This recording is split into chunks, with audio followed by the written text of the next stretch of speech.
Hello everybody, welcome back to the stream. We're going to continue with some Fire Emblem Awakening Lunatic Plus today. Been doing a lot of this playthrough lately, I'm kind of obsessed with it. So we're trying to get past Walhart now, and I've done some interesting things. Let me see if you can see them on the map right now. Okay, now you can probably see what I'm talking about. I put Owain into Priest and Morgan into Cleric. And I decided we are going to be, so during the last stream people were asking me if I'm going to be using the second generation units at all, and I really had to rack my brain because I didn't have enough rescue staffs to do everything that I wanted to do in this chapter. And I was thinking, if I'm going to take someone off the bench and have them just be a rescue staff user, right, who should it be? And this is actually a really good way to help the second generation units catch back up in level. Owain is a really good example of this because he actually inherited Magic +2 and Tome Fair. So he doesn't need to go through the mage line in order to get Magic +2. He already has it, right? So if he goes into Priest, he can get 10 levels really fast by staff spamming, and then promote directly into Sage, or even Dark Knight if I want him to be a Dark Knight. And with Morgan, we have a sort of similar issue. It's not exactly the same thing, but she already has Hex and Anathema. We wanted to get her into either like Sage or Dark Flyer as soon as possible, and there's really no way to do that as a level 10 Dark Mage. So, in my opinion, the most convenient way to do that is kind of what we're doing here. We're going to put her into Cleric. She's going to staff spam for 10 levels, and then she can promote into Sage. Then she can start training to get Tome Fair. Once she has Tome Fair, I can decide between either making her a Dark Flyer or a Valkyrie, depending on her stats. And that's basically the crux of it. I need to do a little bit of investigation. You can't win on this map by doing the same moves every time. You really have to change your strategy based on what you see the enemies, especially what skills they end up having. Hello, Azanix, welcome to the stream. Months ago, you wouldn't have dreamt of trying Awakening Lunatic, but one of my Lunatic Plus videos pushed you to it, and you've been having the time of your life. Thank you, and you're the GOAT. Thank you for the comment.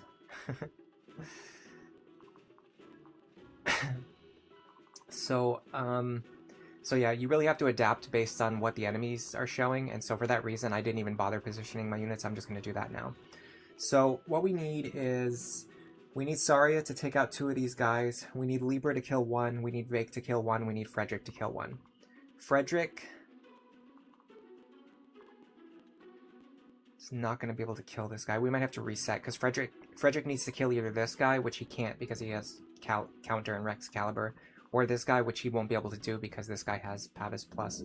So we're going to have to do a little bit of skill resetting until we get at least one of those guys that Frederick is capable of killing. Unfortunately, Frederick is by far the weak link in our party right now.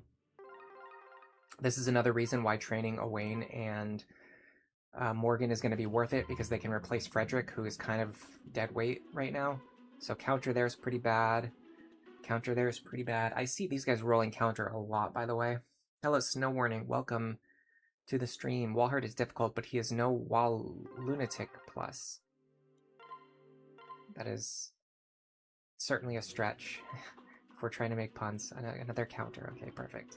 And another counter. For some reason, these 2 guys seem to always roll counter. I was seriously re-rolling them for like 20 minutes earlier before stream. That's why I started so late. Because I was just rolling these guys over and over again, trying to get them to not have counter, just so I could test out like my damage ranges. Okay, so Frederick can kill this guy. So let's set that up. Before that, though, let's see.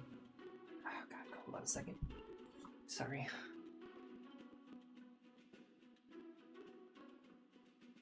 Just gonna turn my phone upside down so I don't even have to look at it. Alright.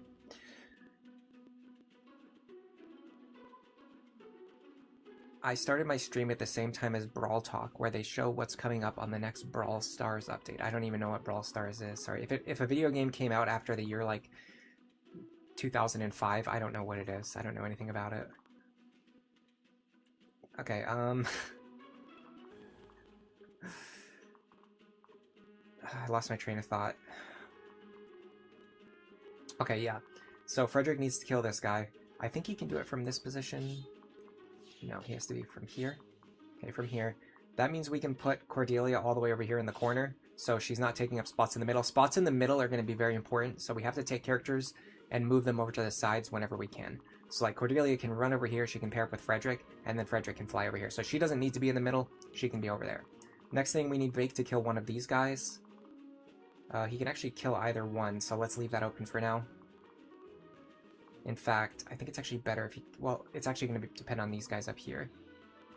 Okay, so we want Saria to end up over here, which means we want Vaike over here. So we'll do Vaike on this side.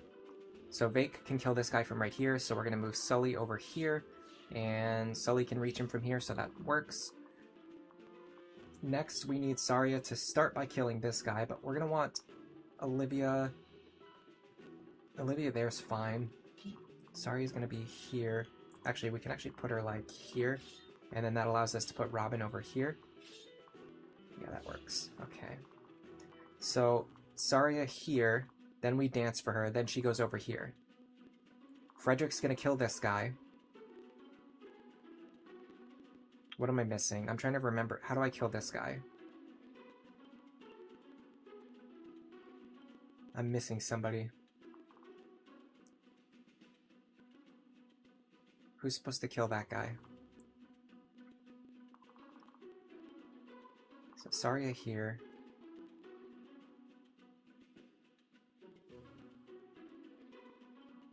Here. No. Vaike kills this guy. Saria kills this guy. Then she gets danced. Then she kills this guy. Frederick kills here. Libra kills here. Okay, so hold on a second. We need Olivia in a different spot.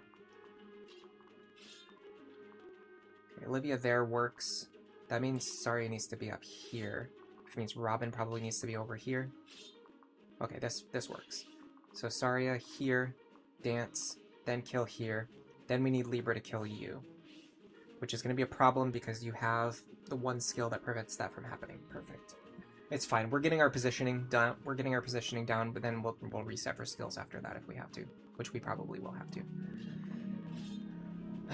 So you're going to go here. Libra here. And then I'd like to get some of our staff users closer to the middle, probably. First, okay, so let's do like a test run. This isn't going to work because that one guy rolled the skill that blocks this entire strategy from working. But in theory, this is what we should be attempting. So you go like this. You go like this.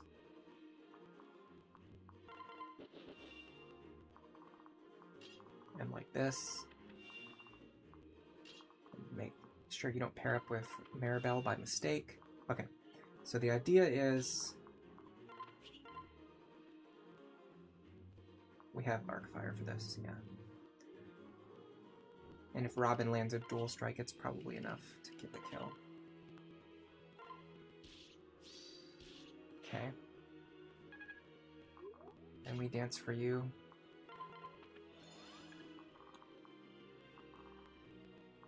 Frederick can kill you. Cordelia gives us just enough speed to double this guy. And then with the Beast Killer, we can take him out. Mr. Vaike is going to go here. I'm curious to know if we can actually enemy phase this guy.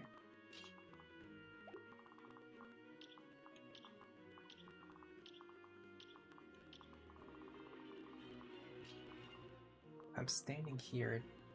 I don't get any additional bonus, do I? 3327. No, here's fine. It's because the aura anathema actually applies to the enemy. It doesn't apply to Vaike, so Vaike doesn't need to be near Saria. So you go like this. She should have her silver sword equipped. I think silver lance is better here. In fact, javelin's fine, because Vaike can secure this kill on his own. Now, if I want to do some math, I could figure out if Vaike could survive against this guy, which could be useful to know. But it's not really that essential to know that information right this second. Now, this is a situation where moving Saria first can help, and that's because of solidarity. So let me take a second to reason this out. So she goes first. She's going to enemy face this guy.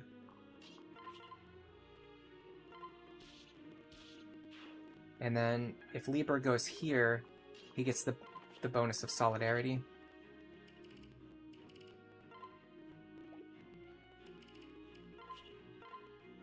Which can help a lot, in fact, because we actually need a crit here. Otherwise, we're going to have to reset. Okay, we didn't get it.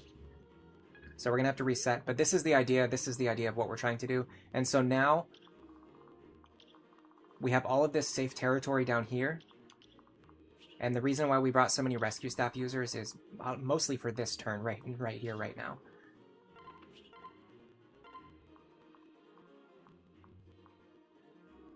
Let's grab these two. So we're going to grab here. Grab you. Oh, thank you, Azanix. You have to go now. Good luck and have fun. You as well. I hope you enjoy whatever it is that you have to do. And then we grab you.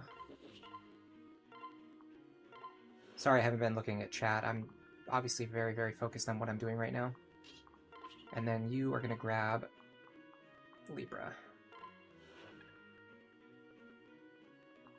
And then... So technically, we could actually have her use Rally Magic this turn, although it's not necessary.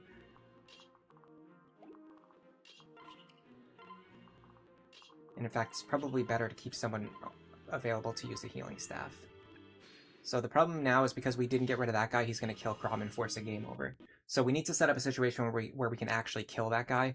But other than that, the plan works. It's just we need the enemies to not have certain skills. So that one's fine. That one's also fine. That could be a problem. That's fine. That's sort of a problem. This is I could maybe make this configuration work. I'll have to reorganize my units though. Let me get caught up on chat. Snow Warning, you had the same thought. If someone can beat Lunatic Plus with more than 2 units, then surely I can beat Lunatic Plus. Yeah, that's kind of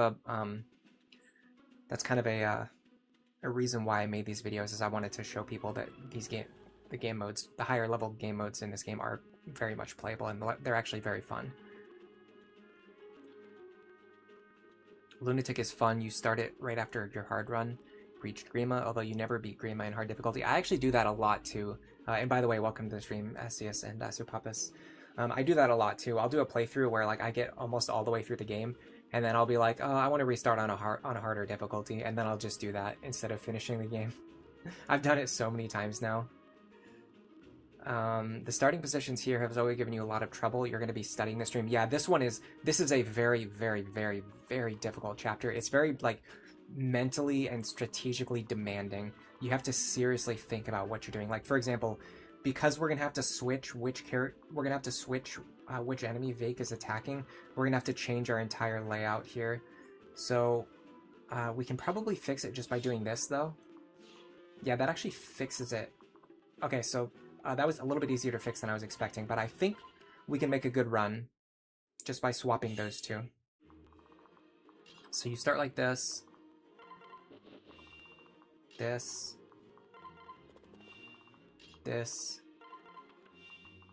and this. We're not going to rally magic because even though I have 1 extra staff user, I want to use them for staff healing later. I'm going to have Sari go first. I'm going to start by killing... Oh, hold on a second. We need to figure out... that's a problem. That's also a huge problem. Okay. I'll cross that bridge when I get there.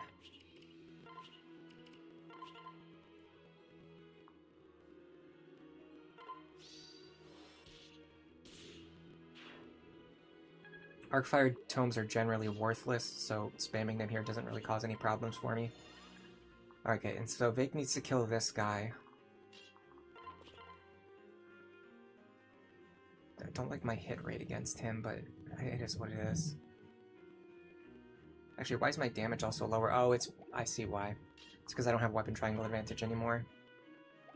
This could actually be a problem. Let me go for Beast Killer Dual Strikes then. Massive W putting Morgan and Owain as clerics. You remember sitting there watching the VOD last week, hoping I would put Owain in cleric. Yeah, I thought about it a little bit, and I realized, oh, there's the power of solidarity. I thought about it in a bit, and I realized that putting him in cleric, I could actually make a great use of him.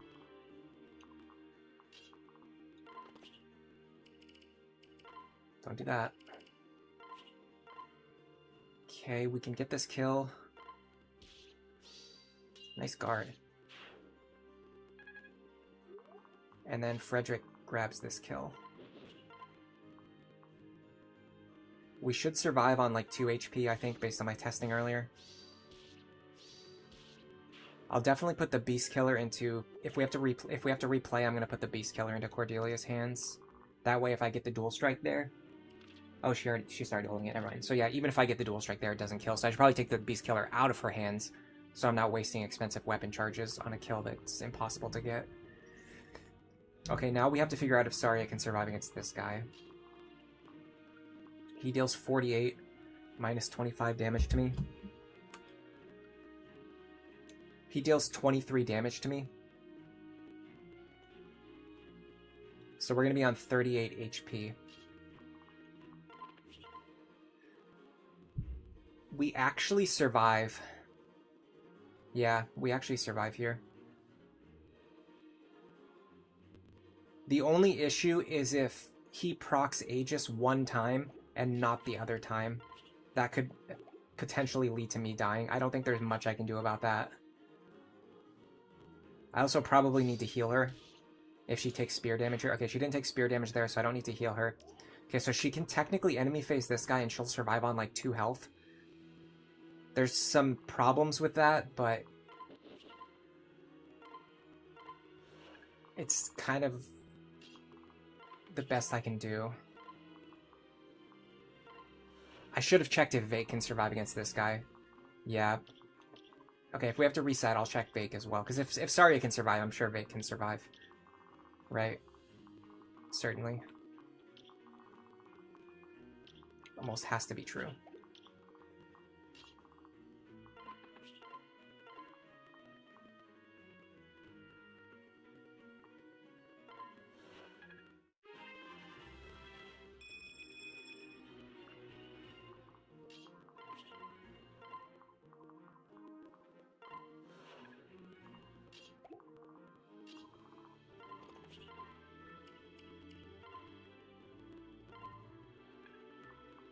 Alright, so I think she survives here, depending on Aegis luck.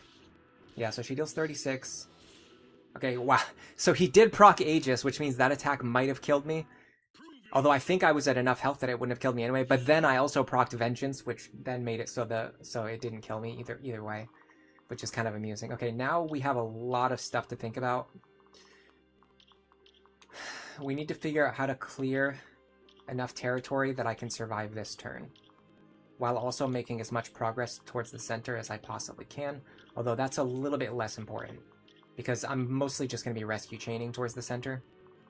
I think killing this guy right here is going to be very important.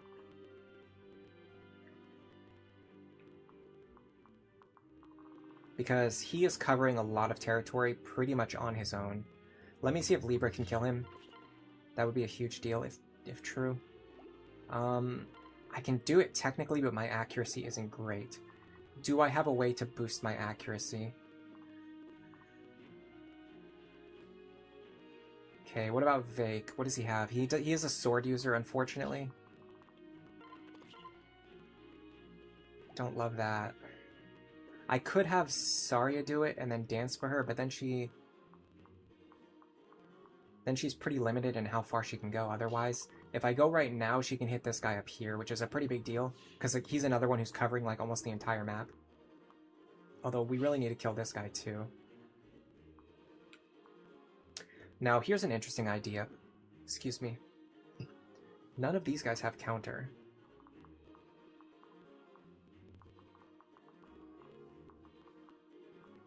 They don't have pass either. I might be able to block them.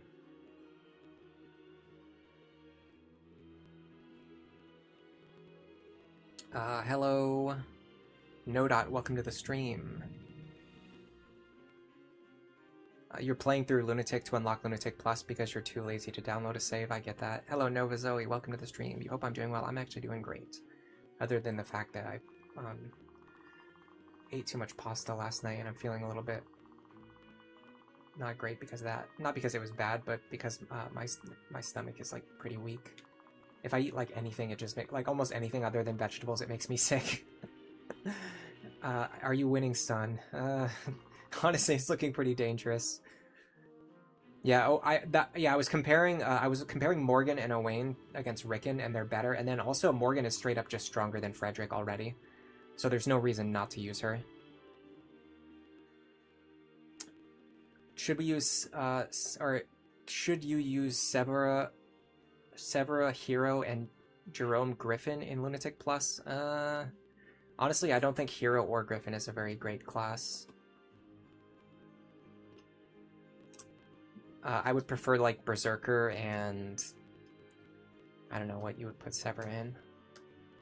Paladin probably to give Jerome more damage and speed. Hello, Mr. Bushranger.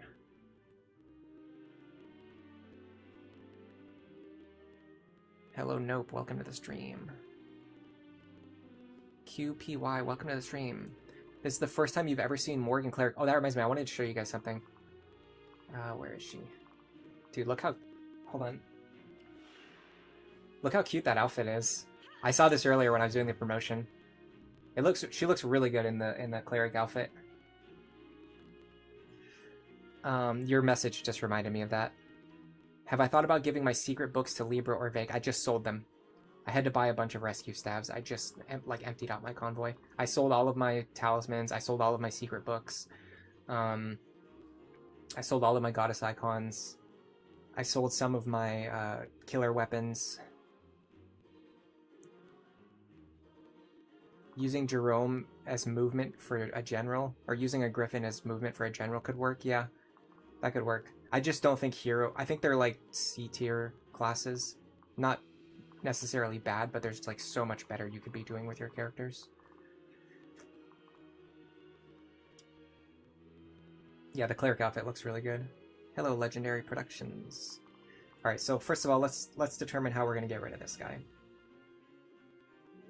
So it's pretty much got to be either Libra or Vaike. So Libra's chance is basically 88 times 2 with a little bit of a crit chance. Vaike is 74. However, we could get a dual strike. How much is the dual strike doing? Is it enough to bail us out? It's 23 damage. So if we land the dual strike, it doesn't actually bail us out. So we should just go for the higher accuracy. Okay. That's a huge first step. We are going to have to rescue him.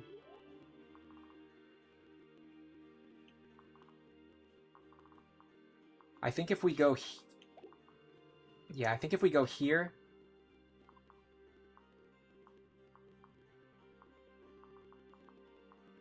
The question is, should we use Nosferatu? Because I want my health to be low later when I fight Walhart. I want to be proccing Vengeance if possible. I think Nosferatu this turn is fine. Does this kill?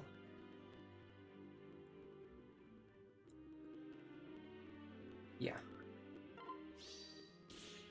Perfect. Alright.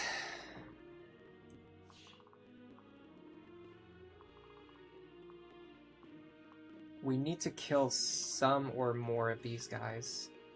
So let's start thinking about that now. Fortunately, these two are both going to be difficult to get rid of. Should have thought about that when I was planning things out. I also don't like the fact that Vaike is like nowhere near where he needs to be in order to help.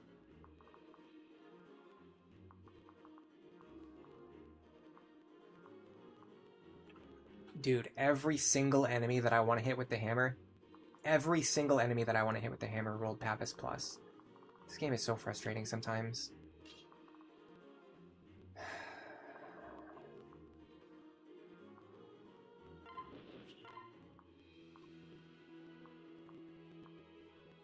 It's actually weaker than the Beast Killer anyway.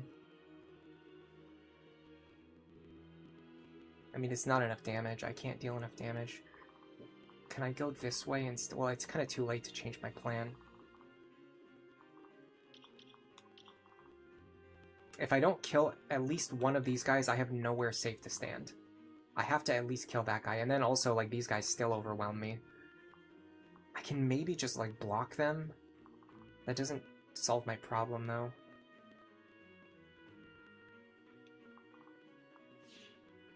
Which is that I really need to kill this guy.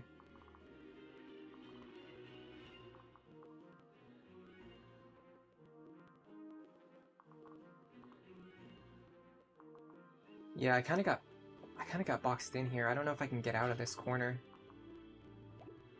I should have thought more about what I was going to do with these two.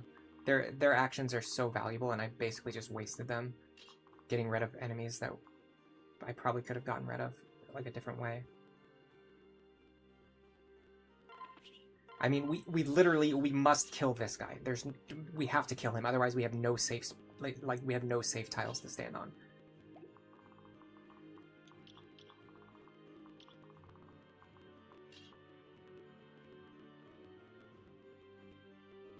It's non-negotiable.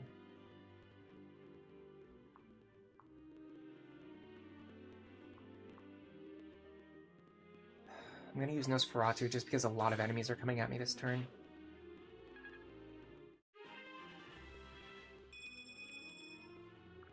Okay, with him gone, what does that create for the rest of my characters? Not very much. I really don't have a lot of safe places to stand. I technically have this area down here, but only if I can totally block these guys. I don't necessarily believe that I can do that. There is one idea. If we could somehow kill you, does that help us? Not really, because the guy behind him has the same range. So we'd have to be able to kill both of these guys. We're definitely not killing both of them. But they don't have...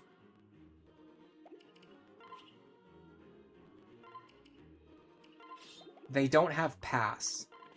So if I just do this...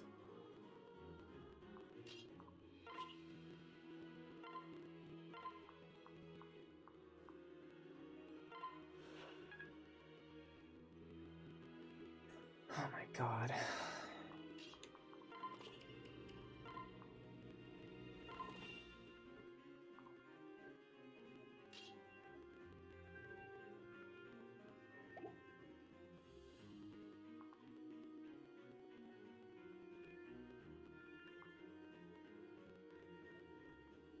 I don't think there's any character who can survive in this position and this position.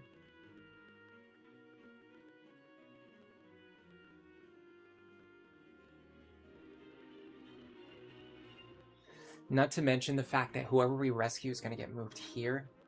So we have to move our characters in a very specific way.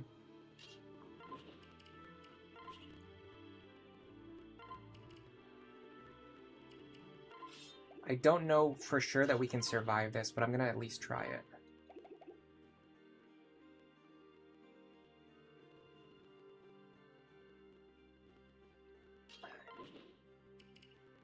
You here is fine.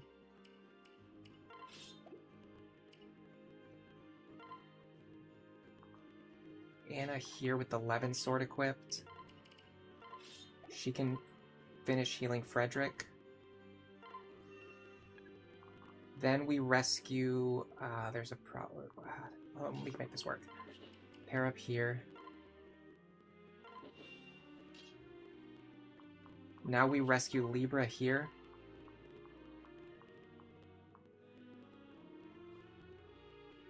Hold on, if we do that, Crumb has nowhere to stand.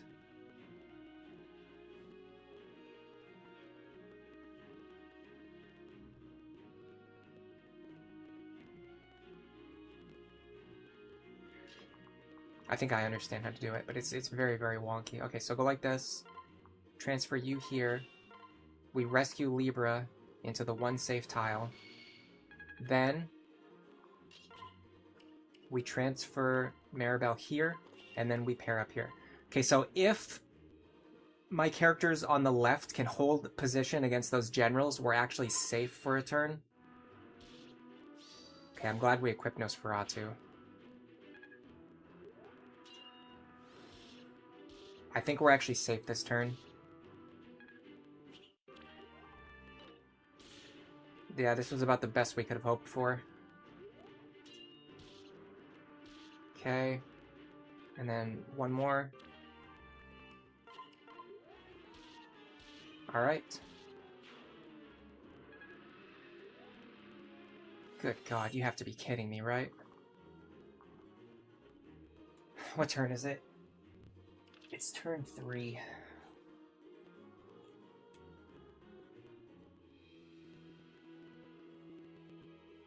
In the first gen, is there a male character with Dark Mage besides Henry? Just Robin, I think. No, Libra. Yeah, Libra has Dark Mage.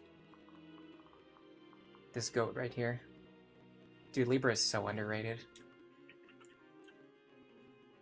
He's basically like a better version of Henry and Rickon if you didn't have to train them. I'm looking up something important right now. We could probably win the battle this turn, but I want to stay on the map for as many turns as we possibly can.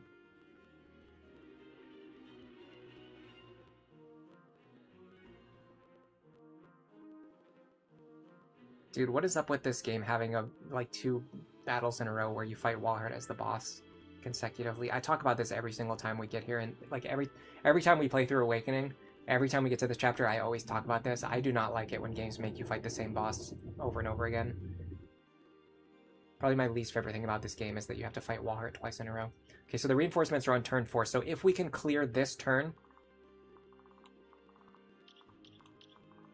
which is not as difficult as you might imagine. We don't necessarily need to clear, but we can survive this turn.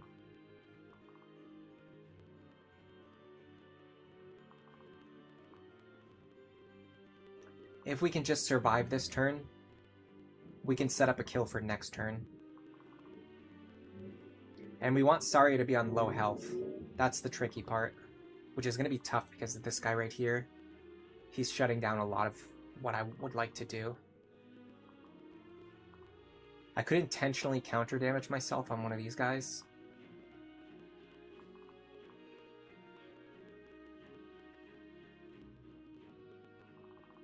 We want to set up Saria's health to be a very specific and very low value.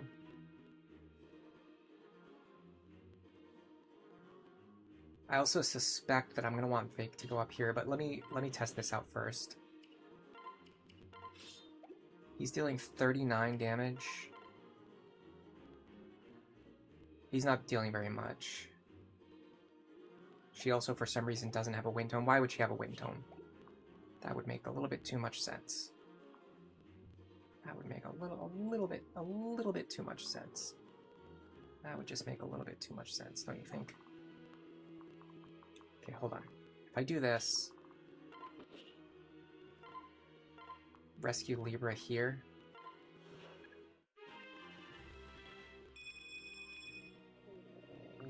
Why did he rescue to the right? I guess it doesn't matter. I mean, it kind of matters, but...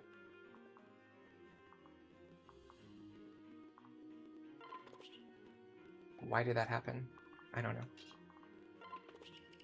I thought left had the priority. Oh my god. Oh, I hate Aegis Plus. I hate it so much. I hate it. There's nothing I hate more in this game. I can't believe I'm saying this. Over time, I've come to accept the BS of green units. I've come to accept counter. I've come to accept everything. I just cannot stand Aegis and Pavis. I hate them so much. The only thing they do is just limit what strategies the player is allowed to use. It's such a bad design space. I don't care. I'm saying it.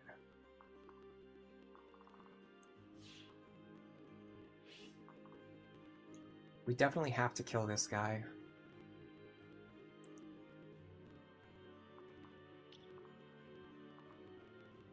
You're the only person threatening that tile, huh? Let me check my combat against you. Assuming you attack me in one range, which you're going to. You're going to deal 49 minus 14. That's 35 damage. That's a lot. I'm going to deal 34. That's 69 minus 17. That's 52. That's actually pretty good. Okay, so let me see if I can set this up properly. I kind of need her to kill both of these guys, though. I need her to kill both of them, but she just... maybe she can. So we go here.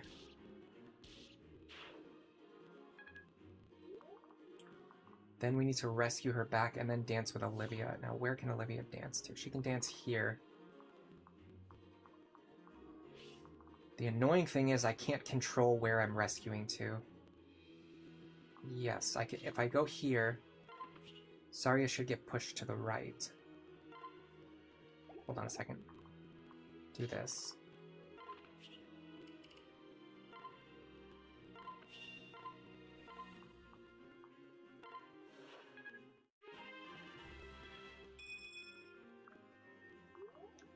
Now Olivia can dance.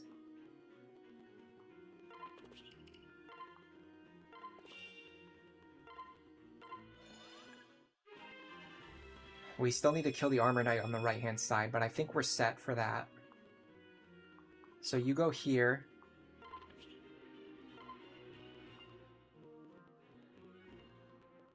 We want Robin to... Oh, hold on, that's a problem. We want Robin to not be equipped, but we also want Robin to be... I mean, Robin has to be equipped, so we just have to accept that. Okay, now the next problem is actually how far does this guy reach? Okay, so if I can get my other characters to safety, I think we're fine. So we have to kill this guy, and then rescue whoever killed him back to safety. Which I can do. It doesn't seem like I can, but I can do it. I'm going to give it to Vaike because I need him to get to level 15 by the end of this chapter. And this is kind of his last guaranteed combat. Okay, I think we're done. And there's Axe Fair. What do I pass for? What do I give up for Axe Fair? I think I'm gonna give up HP plus 5. I don't necessarily need it. I have capped HP anyway. There's not many situations where you need more than capped. So we rescue him.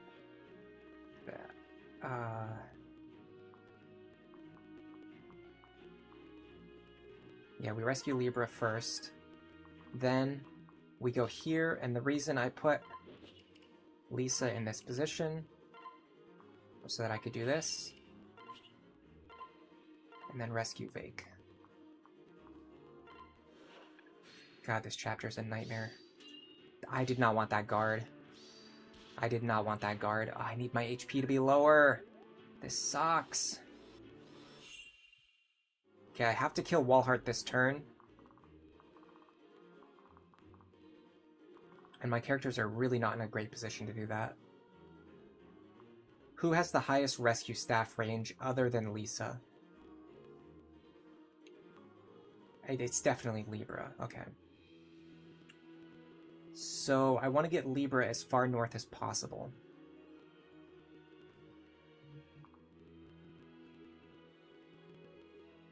And I need to get...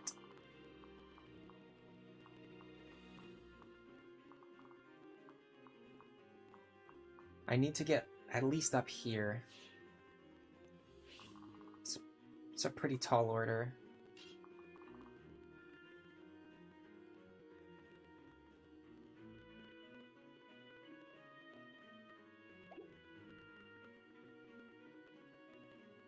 Does he even have a rescue staff? Yeah.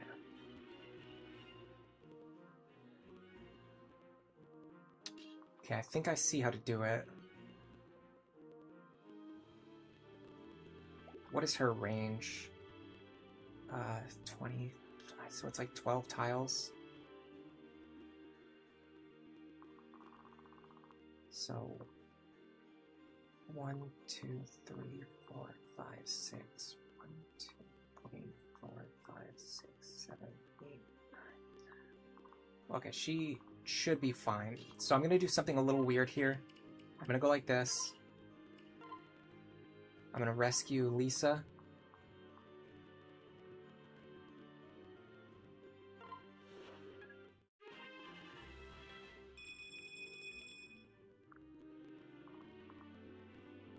You idiot. Why do you have to be in the way? It's fine, I can make this work. So obnoxious. Mana reach.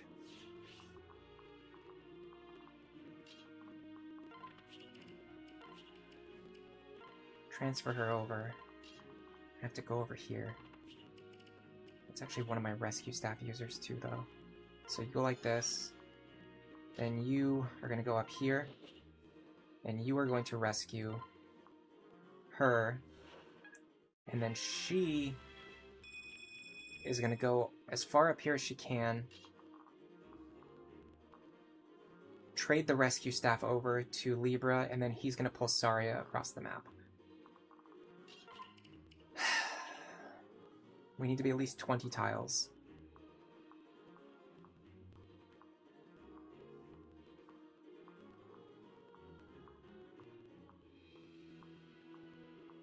Okay, we should be able to go as far as we can.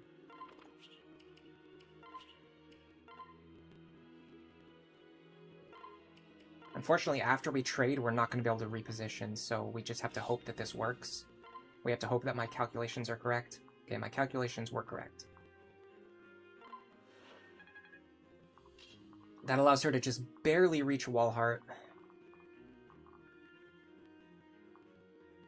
Now my other characters can technically just do whatever. There might be an elixir there. There's a silver sword there I can try to grab. There's a silver axe. I'd probably rather have the silver axe. Yeah, I'd rather... Out of all these options, I'd rather have the silver axe, but that's dependent on me being able to kill this guy, which I might not be able to do. Almost with the hand axe. With the steel axe, I can do it, and I don't die to counter damage either.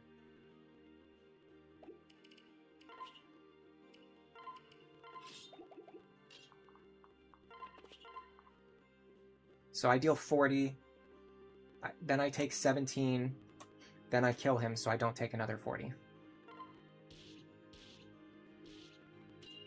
I guarded anyway, but the guard didn't matter.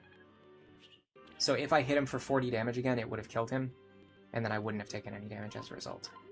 So it's totally fine. I didn't get the chance to rally magic for Saria because I had to use characters' actions to do other things, unfortunately. So now we're going to calculate our combat against Walhart.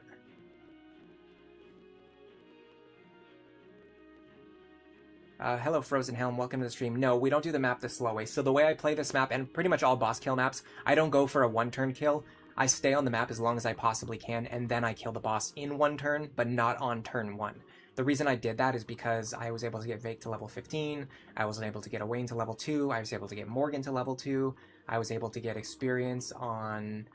where are they? I was able to get... Where's Frederick? I don't know where Frederick is, but I was able to get experience on Frederick, I was able to get experience on Libra. If you just kill Walhart on turn 1, you don't get all of this experience, you just leave it hanging. Alright, so, of course he has Aegis Plus and Pavis Plus. Why would he not have Aegis Plus and Pavis Plus? Okay, it's fine. I'm probably going to have to go for Ruin attacks here. Yeah, there's no way we're doing it with Nosferatu.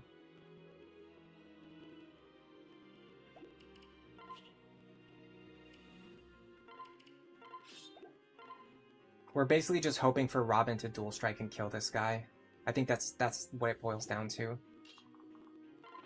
And then he hits us for... Oh, hold on a second. Soul is not a 2-range weapon in this map. I think it is in the next map, isn't it? Or maybe it's just not at all. I'm not sure. Okay, so if he can't get soul healing, then that might change the calculus a little bit. How much damage is Robin doing? 45? Okay. So what we really want to do is... We want to deal at least 35 damage. We have no way of dealing 35 unless we use the Celica Scale. I'm going to use the Celica Scale. It gives us more chances to dual strike, more chances to proc Vengeance, more chances to crit. It's worth it here. Especially because he has Aegis Plus. We just can't deal any damage to him unless we land dual strike, so we want to take as many chances as we can. This means if Robin dual strikes once and all 4 of our attacks hit, we will kill. If Robin dual strikes twice, we always kill. Next map, he has Wolfberg with 1 to 2 range. Okay, that's what it is. Yeah, this is turn 4. Turn 4 is... So on this turn, reinforcements are going to spawn from here, here, here, here, here, here, here, here, here, here, here, here, here, here, here, and here. And they're all mounted and flying units with like 12 movement, so you just... There's like no safe place that you can possibly stand on this map in Lunatic Plus, because the enemies will spawn with counter. At least one enemy's going to spawn with counter, and he's just going to kill one of your units. Alright, let's play it out.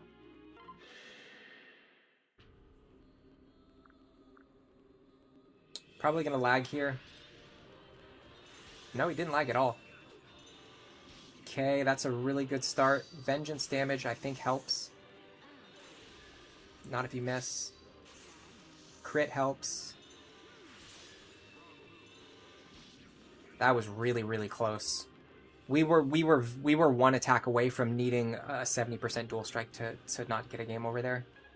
Having said that, I'm pretty sure people have said before that Walhart moves first on enemy phase before anyone else. Although the thing is, he would have gone for Libra, so we would have gotten a game over anyway. Either way, there's Walhart. Get out of here. We're done with you. We don't need you for anything ever again.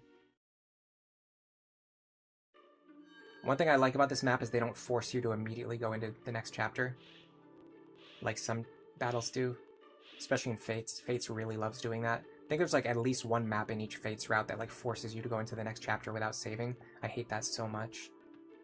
This chapter just lets you do whatever you want. We can even like go just collect items, collect resources from other maps. We can do whatever we want. And more importantly, we can save the game, which is kind of a big deal.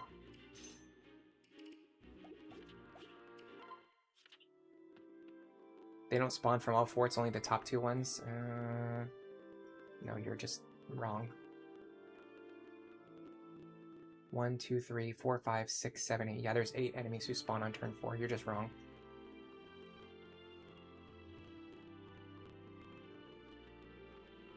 Go check the wiki.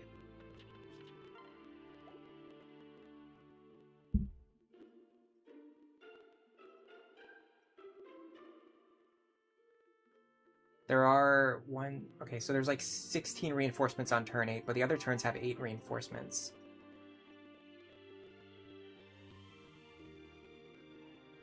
Oh, never mind. Okay, I see what you're saying. When you're saying top 2, you actually meant the top 8. But I do understand what you mean now. I thought you were saying literally only the top 2 forts. I was like, there's no way that's correct. But yeah, the problem is if they see a kill, they're going to go for that anyway. And then also, even if Walhart moves before the other characters, he would go attack Libra anyway. And then also, on top of all of that, I've tested that personally, and I've had a playthrough where the Great Knights moved before Walhart did. So that's like not even true either. I remember doing it. I can look it up. I sent a message and I wrote like a message in Discord about it. It was the first time I was playing Lunatic Plus with grinding, or not the first time, but it was the time when I was doing Lunatic Plus with grinding and I was gathering information on all the maps. Like starting to seriously think about how to solve each chapter. And I was using the strategy that it says that you can do where Walhart moves first and then you can kill him on enemy phase, and I tried doing it and it didn't work. The Great Knights moved before Walhart did. So it's like not even true. It's like one of those things that just like gets repeated and everybody believes it's true and nobody tests it. Yeah, on Lunatic that map's a lot more reasonable. You can camp on the forts and just fight reinforcements for a bunch of turns. On Lunatic Plus, it's just so hard to do because of the fact that the enemies can spawn with counter. All right, sorry. The reason I'm delaying is because I have to use the bathroom, and I didn't want to get up and use the bathroom. I wanted to like keep playing, but I'm just gonna have to go use the bathroom rather than sit here and delay and then still go use the bathroom anyway. So let me just go do that. I'm also gonna refill my water, so I'll be back in like 5 minutes. I recommend everyone else go get a glass of water too. It's very good for you. I'll be right back, I swear.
Alright, I'm back. I told you I'd be back fast, didn't I? If you have 3 tanks, you can have them obliterate everything on this map. You can have a couple of bow users. Yeah, so there is one strategy that theoretically could work in Lunatic Plus, and I've thought about it before too. It's actually something I want to try. I want to test as a full playthrough. Is just having 2 characters in either sniper or warrior, and just have them stand side by side and just tank everything on every map, because they'll never take counter damage, right? And then they can just stand there and shoot everything every turn. You basically like slowly grind your way through every battle, but it should in theory be possible. The major issue is that Crom has to be one of the characters. It's not the end of the world, but it's definitely like a consideration that Crom has to be one of the characters. The other problem is there's certain battles, like for example Chapter 6, that will be really difficult to get through, because you just staying alive isn't enough to beat the battle. You have to actually protect Emerin, and having 2 snipers stand there and just take like a million attacks doesn't actually protect Emerin. So you would need like some kind of strategy to get through Chapter 6.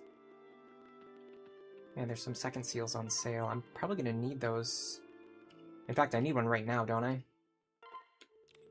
Yeah, I literally need one right now. Okay, well, hold on then. They're different prices. Yeah, this is the cheaper one. Take your time. I do have to check Vaike's speed to see if it's okay for me to reclass him right now, or if I have to wait a little bit.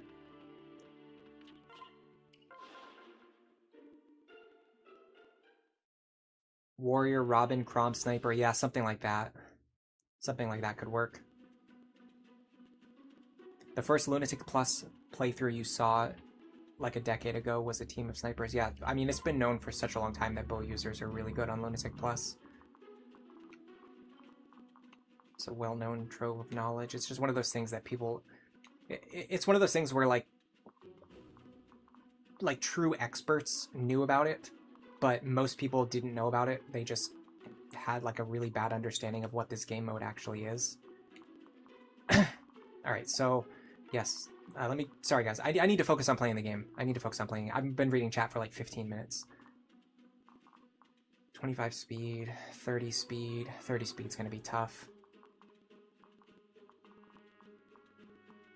21 speed. Yeah, I think 30 speed's gonna be the cutoff point. 26, 30. He's not gonna be able to fight Walhart anyway, so So we really just need to look at Vaike. He's got 36 speed. Okay, hold on a second. He's fast. If we switch to Warrior right now, we will still have 32 speed. We will still outspeed everything on the map. So yeah, we need to go to Warrior now. Vaike's little training arc is finally done. He's going to be spending the rest of the game in Warrior as an axe bow user. I may have to send him back over to Berserker at the very end if Warrior speed cap is too low, but I don't think it's going to be a problem. Especially with a Paladin pair up. So we do lose some speed, but it doesn't matter because we had enough speed already. What we really need to think about now is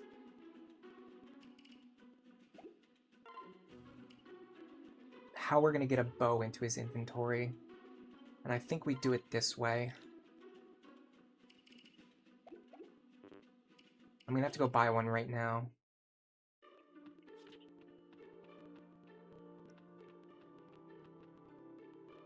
I don't think using Gale Force hit and run units to kill the reinforcements is the right play. I think if you want to kill all the reinforcements on that chapter, I think the right play is to literally just sit there with 2 snipers or 2 warriors side by side and just grind everything out. Because if you're keeping Gale Force units on the map, you have to find a way to keep them alive every turn, which is annoying. It's better to just sit there and just take as many turns as you need.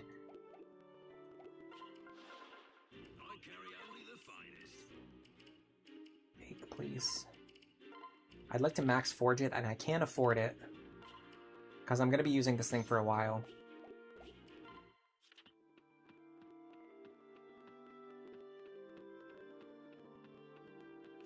Okay. Yeah, 32 speed is still fast enough. That's the thing about speed, and I talked about this in the recent guide video, the recent Robin video. Having too much speed doesn't really benefit you in any way. You just need enough speed. And in this case, 30. I need 30 speed, and so lowering my speed to 32 doesn't cost me anything. Like, 37 speed isn't helping me any more than 32 speed. So this is why reclassing into Warrior is fine now. And now I have access to this beautiful bronze bow that I'm going to start using a ton. I'm going to be using it like almost every single turn probably for the rest of the game. But I still have axes to use if I ever need to like bust out an axe and hit something really hard. Okay. It also gives him the ability to play around Aegis and Pavis, which is huge, as you know, because I hate Aegis and Pavis so much. Same number of deployment slots, so we can just run the same team.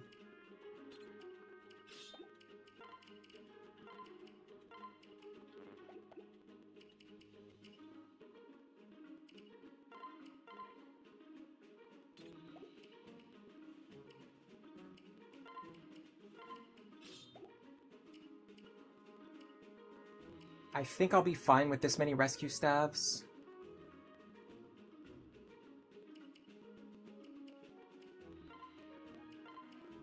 I would like to trade his staffs with Morgan's, though, because she's got a much further reach. Yeah.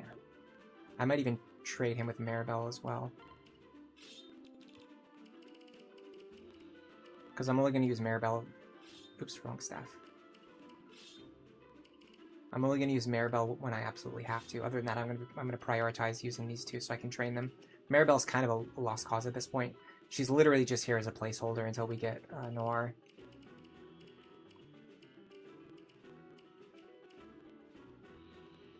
Yeah, the bronze bow is going to be incredible. He, like, already, just the ability to hold a bronze bow makes him so much more powerful, and he was already basically our second strongest unit. He might arguably be our strongest unit now because he has 10 more strength compared to the amount of magic that Saria has.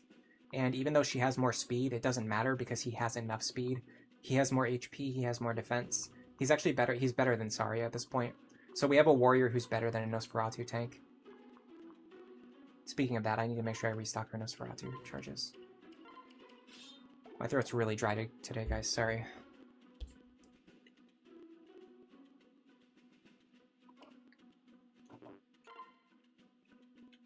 We are focusing on Owain. He has magic +2 and tome fair already. So let me propose to you 2 hypothetical scenarios, okay?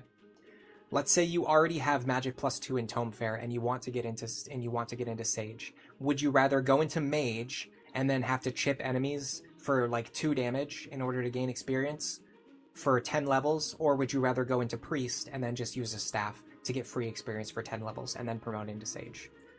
Priest is way better for training than Mage is, and we have to get him into Sage, so this is the best way to do it. And he has Rickon as a father, so his magic score is very high, although his speed is kind of trash as a result. Alright, so what we want to do is we want to go right and then up. And so in order to facilitate that, I'm just going to put our strongest units on the right-hand side, which is you, you,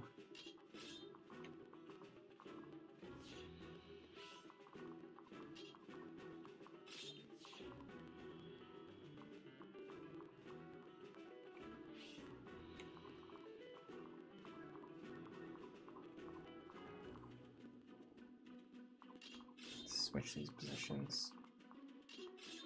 Alright, and then I mean, Fred and Cordelia aren't really doing jack, but I guess we'll keep them around just for fun. I want you here, Olivia here. We can actually switch these two. This is fine.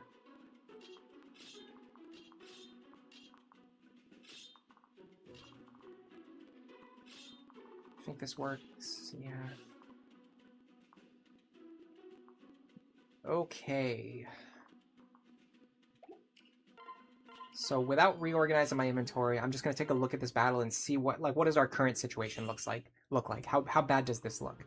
Does this seem like a battle we can win, or does this seem like a battle where we're going to need to go and do some training first? That's what I'm trying to figure out right now.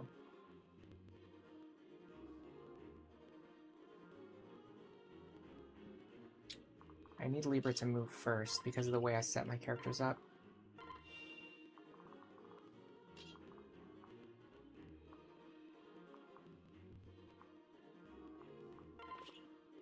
We can attack from here.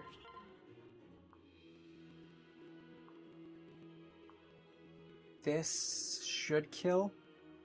Plus we have a very high crit rate thanks to Saria and Robin. Now you go here.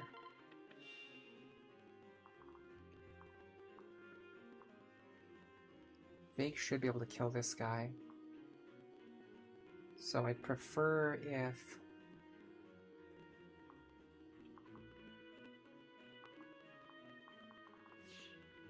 Don't forget about these guys, they actually have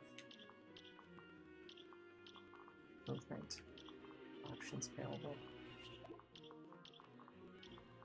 Tricky part is going to be staying out of reach with these guys in the center, but this map is nowhere near as difficult as the previous map, by the way. It's kind of weird. You would think that the maps would be in the reverse order, because the previous map is so unbelievably difficult, and this one is actually like pretty straightforward and like not that difficult at all.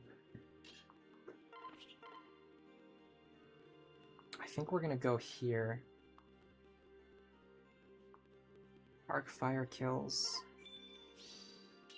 The guard helps a little bit.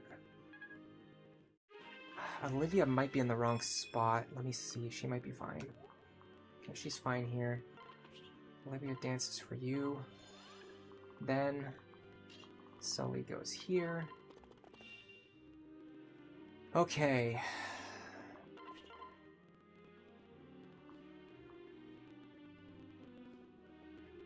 So the bronze bow isn't enough quite.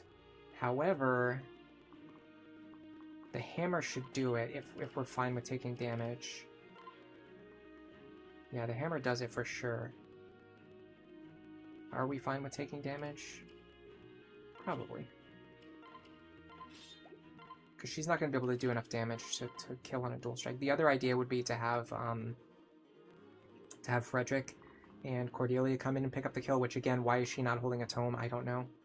She's holding a Beast Killer, which applies to nothing on this map. She's not holding a tome. make it make sense.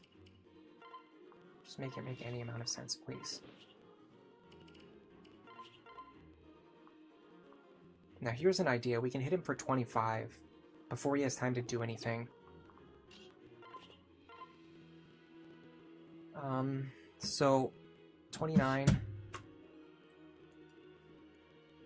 So this actually kills. So I'm gonna do this because this gets me bow rank, and it gets a potential experience for Sully, and it gets experience for Frederick. I'm an idiot. I completely ignored the fact that the whole reason we were having Vaike fight this guy was because he has H's plus. Okay, it's fine. Is it? Yeah, no, this is still fine. It's not what I thought was going to happen, but it's still fine. Oh my god.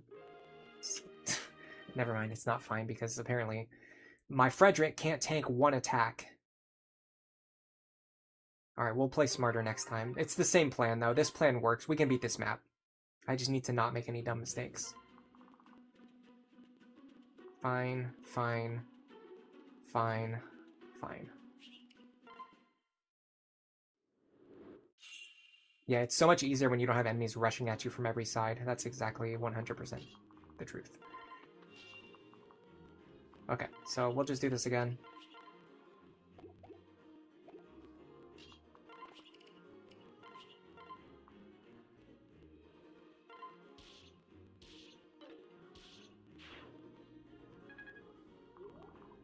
Into this.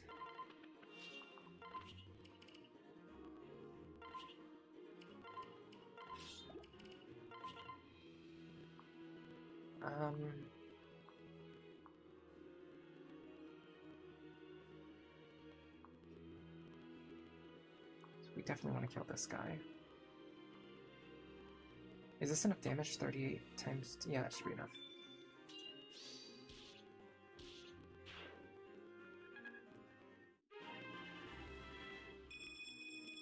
Okay, fine. We really need her to cap her magic soon.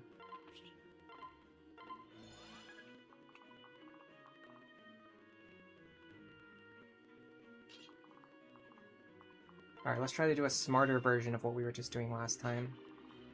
A more intelligent version. So what we should do is... Interesting. Very interesting.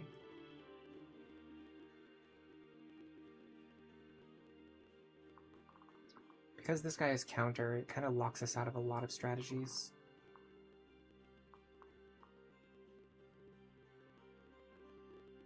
In terms of making progress on the right side.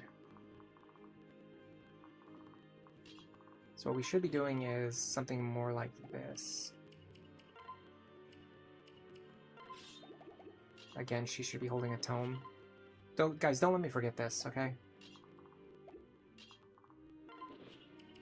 If I have to reset again, make sure I understand that she needs to be holding a tome. Okay, we're gonna have to use the hammer here. We can use the silver axe.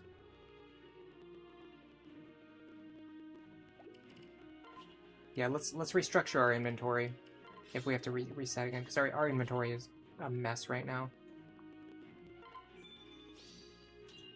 You can really see my biggest weakness as a player.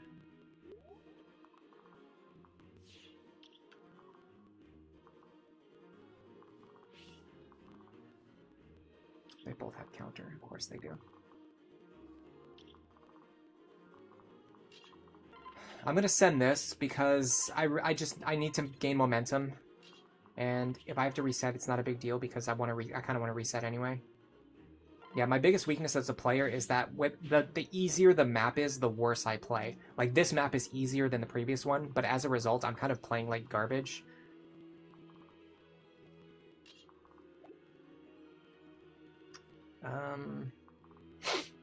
Of course, this guy's gonna be a problem. Do I even have enough safe territory to stand on? I wonder if I rescue someone from here, where do they go? I'm gonna test this out just because I want to see.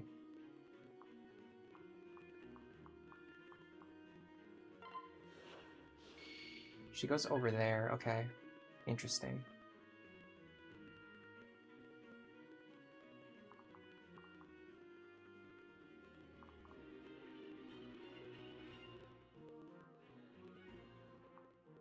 So...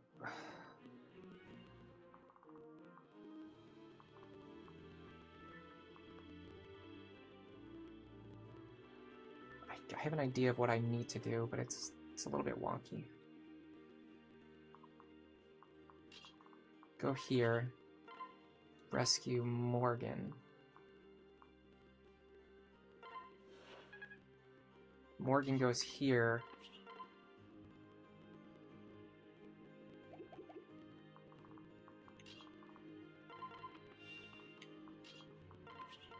Rescues Crom. Oh, Crom cannot get into the corner. Okay, that's my mistake.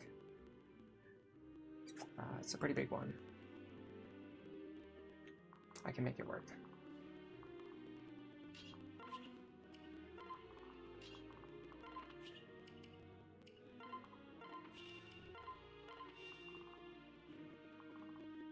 Okay. 41. We actually survive.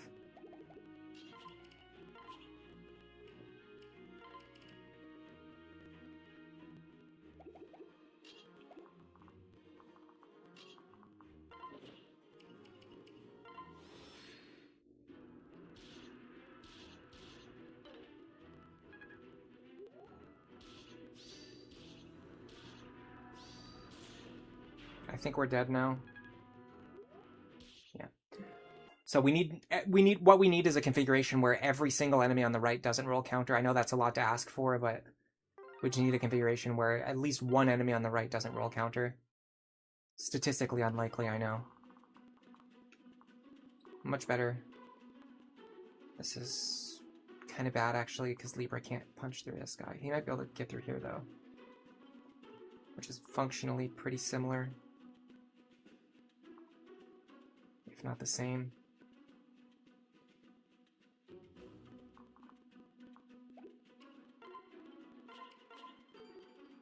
Inventory, inventory, inventory, inventory, inventory, inventory. Get the beast killers out of their hands that they're not using and literally cannot use by any means whatsoever.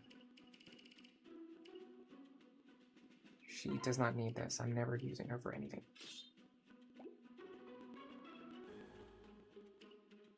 You need a better lance for spamming attacks. What do you need? I could make a very strong case for the Armor Slayer.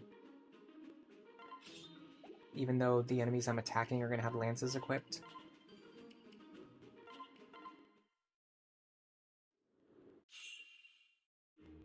If you marry Anna, Morgan joins as a thief. I think so, I'm not 100% sure. It should be thief.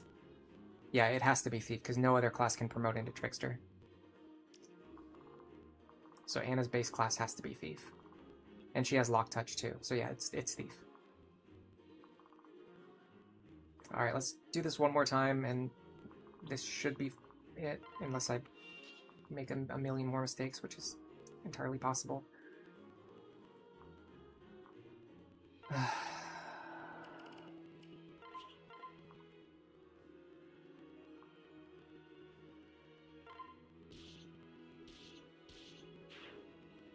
I remembered Cordelia's tone. I did it. I did it. No one else but me could have done it.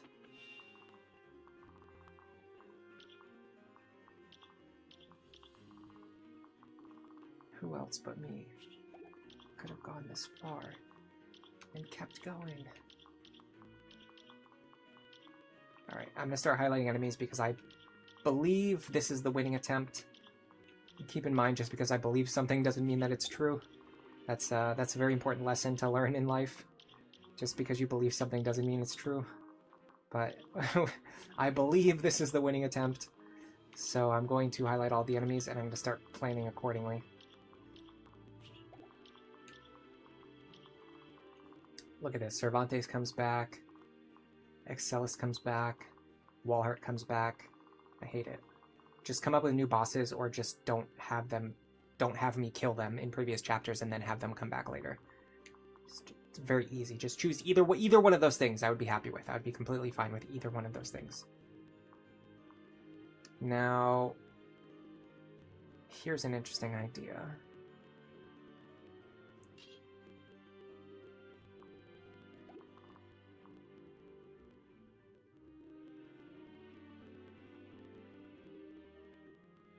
Vaike here.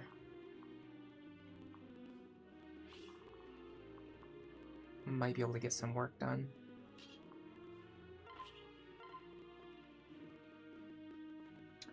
I have to be very careful because this guy right here is going to resist a lot of what I'm trying to do.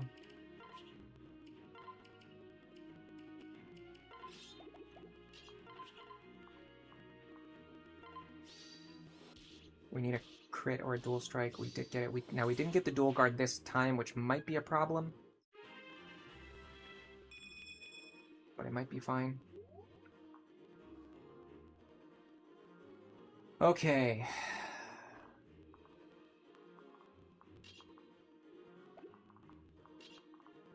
Just put Crom here so I don't have to worry about him later.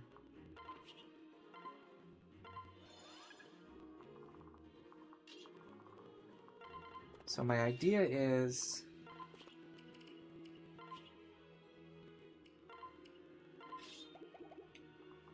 Armor Slayer, right?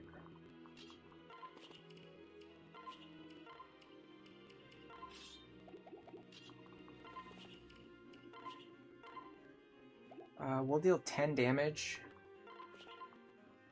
62 plus actually won't kill even with a dual strike. My god.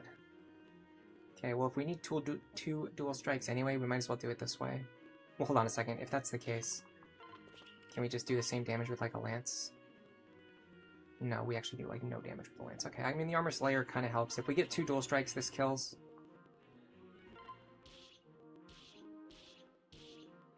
We did get it, so it mattered in the end. Okay, so now we can do this. Trade. Silver Axe into his hands. And then send Nosferatu over here. Now, these two can hold this position. They're both guaranteed to survive.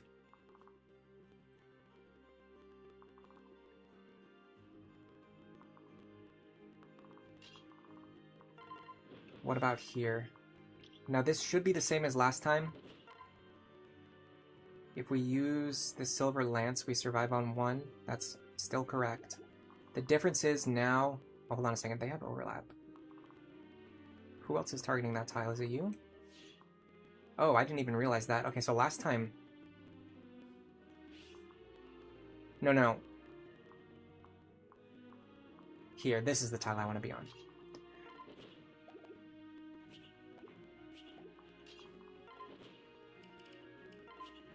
So the difference is this time we can have Frederick with a Silver Lance equipped. So if we get a dual strike, it's more likely to hit and more likely to deal damage. So we're going to survive on 1, and then hopefully Frederick will dual strike for some extra damage. If not, oh well.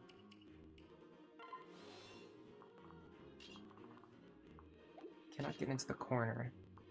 What I can do is... I'm very wary about her. Okay, I see what I want to do. What I can do is rescue Anna. No, I cannot rescue Anna. That's going to be a problem. Well, let's just rescue Anna here then.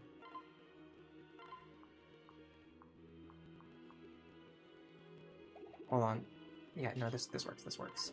We're actually in a much better spot than last time, even. Rescue Anna here. Now, can she reach Morgan? She can, okay.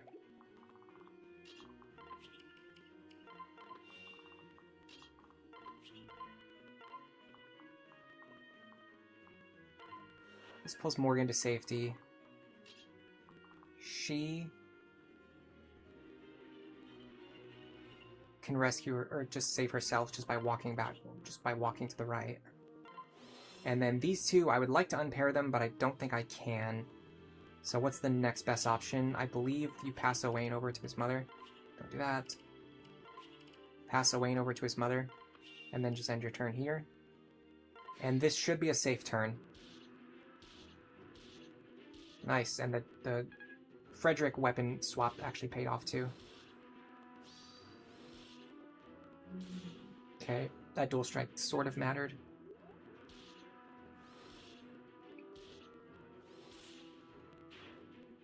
I think the mage can still reach us, yeah. I don't think that would have killed us, even with a Luna Plus. Okay, so opening this way is very important because it creates a situation where essentially if you just get rid of these two guys, the entire right hallway becomes safe. And then you can just start moving up here. You have a lot of time to catch this thief. You have I have like 4 more turns. Let's see. 1, 2, 3, 4, 5. 1, 2, 3, 4. 1, 2, 3, 4. 1, 2, 3, 4, 5. Yeah, I have 5 turns to catch this thief. So all I have to do is just set up my units over here in the right hallway, and then I can fight all of these characters while using the choke points to my advantage. Having said that, I'll be very happy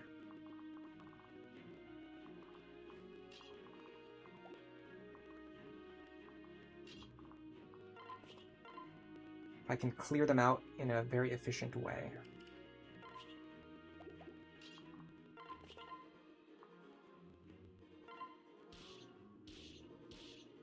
Nice. It's a great start. What does this guy have? Nothing at all, really. I mean, this guy doesn't scare me in the slightest.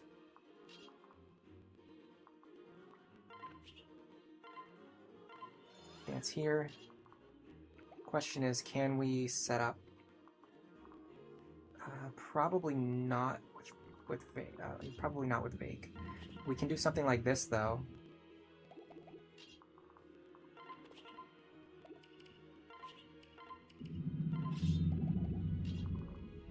I will say I've really come to appreciate swords as a dual striking weapon. They're very consistent. Although I still like to have another option to switch to. Overall, it just showcases the power of Paladin. Between swords and lances, you really have everything that you need. Okay. Now give me a second because I have to figure some things out.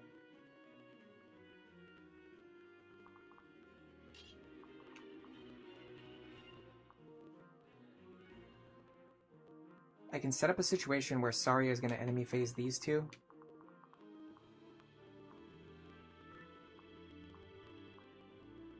And that allows me to not have to deal with this guy's counter. The issue is I still need to get rid of you. I can possibly just have Libra do it. Yes, Libra can do it, although he's honestly pretty good at getting rid of other enemies too, if needed. The thing is, I already used Olivia's action. So yeah, let's play conservatively here. We have 5 turns. There's really no rush.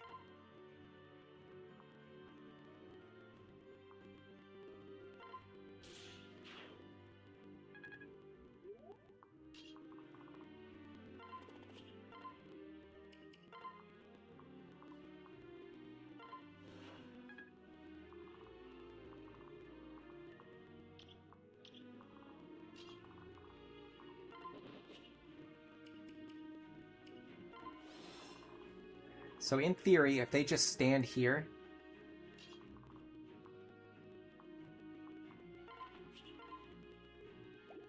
they can defeat these two.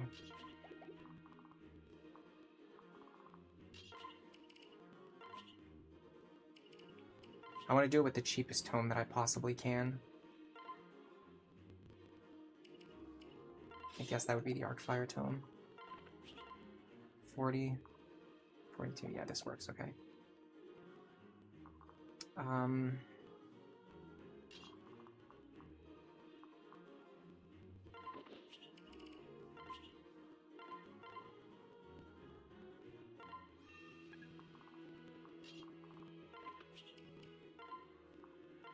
Start unpairing our staff users, and I think all is well, and she can even stand next to her parents and give them a slight boost. These two don't need to do anything, they can just stand right here. Okay. Perfect. Hello, Roblox. Welcome to the stream. Does Walhart have the most aura? I don't know, maybe. Alright. We need to clear this group. They have moved in a very specific way, so that we have to basically clear them, or at worst, if we leave this guy alive, he won't be able to get through us, because he doesn't have pass.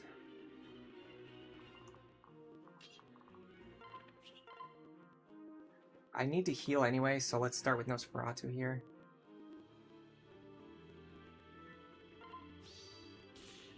Perfect.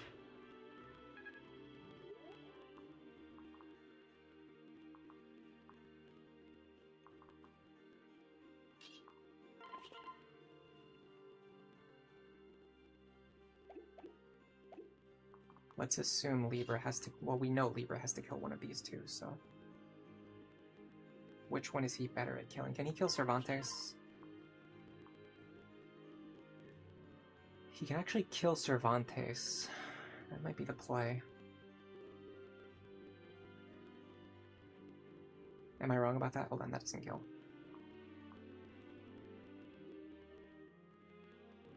With Rally Magic, he could kill Cervantes. I don't know if we can afford to Rally Magic, though. It should be fine. We have a lot of staff users.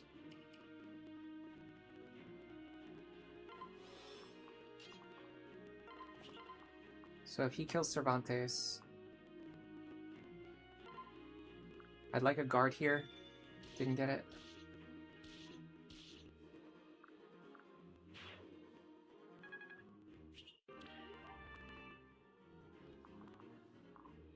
Now Vaike.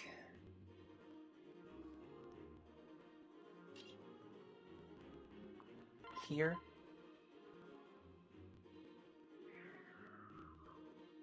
The bow coming in clutch here, by the way. Hand axe wouldn't get this kill. The bow does. Because of the enemy rolling Pavis plus. Ooh, nice dual strike, by the way.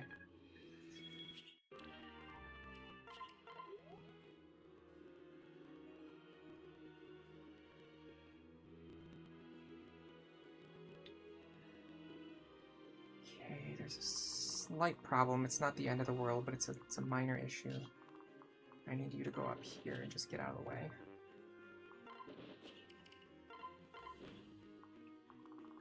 This should allow Olivia... I'm a little worried about this guy.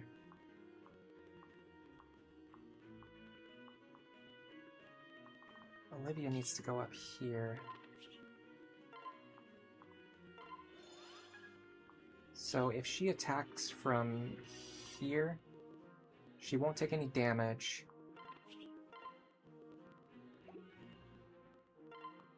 And she will body block this guy on the left. Okay, so now this guy can only target Libra and Saria. How much does he deal to Libra? Unfortunately, it looks like a lot. It's going to be 46 minus 16. I need to get him above 30 health. Unfortunately, he's not there. Who's holding the physics staff? You are. Okay, you're going to physic Libra. Because the enemy is definitely going to want to attack him. We cannot heal Vaike, but it's fine. He's not in any danger.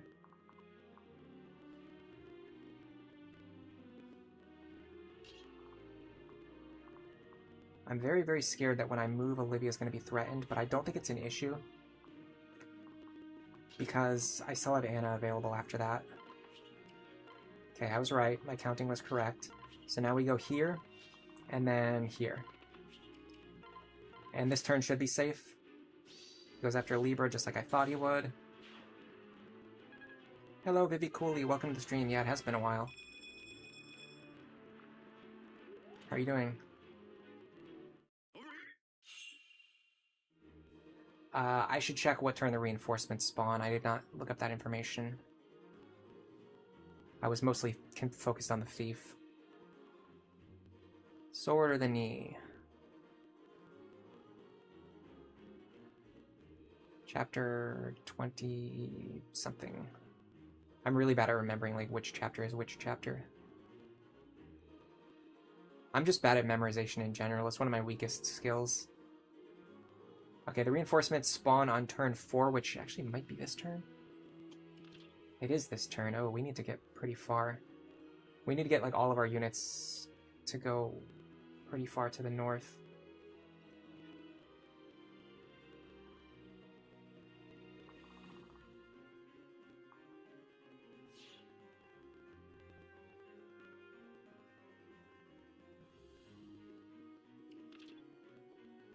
Spear guy. I'm not that worried about a spear guy, but I mean, it's also not something I can completely ignore. The bigger issue is just getting all of my units up top. I wish I could have killed this guy like a turn sooner. Did the enemy start moving on turn 4 as well? I think that's a thing that they do.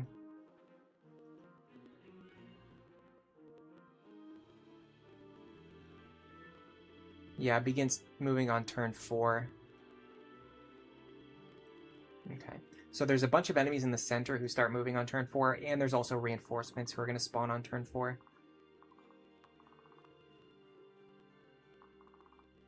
So I need to not only think about how I'm going to survive the reinforcements wave, I have to also think about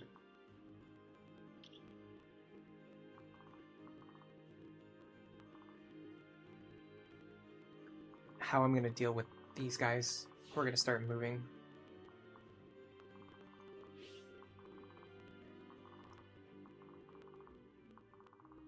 We're in a pretty good spot, but we're like half a turn behind where I want to be. I think if this guy was already dead, I would be very happy. If I had killed more of these guys, I would be happy, but I didn't get the chance to because we just kept getting pushed back by very specific enemy skill configurations. Okay, we definitely want to kill one of these two right here, I think. Either that or we kill him, and then enemy phase these two. I think, honestly, sorry, I can probably do that.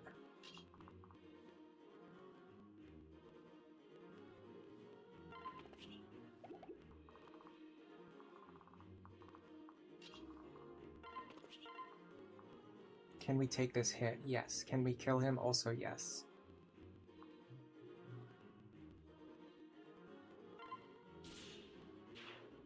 So here's my idea. I don't know if it's a good one, but it is definitely an idea.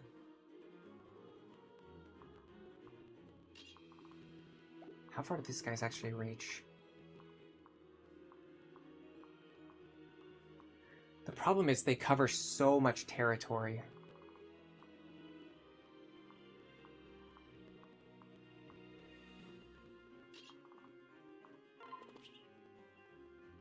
Careful too, because I have to make sure I rescue him into the right spot. I also can't reach from here.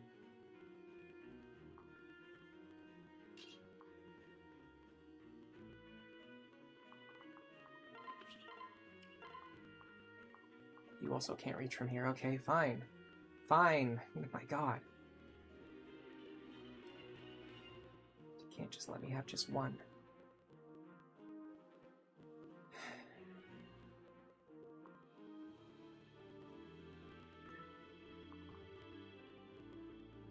Maybe we just kill this guy right now. And then dance.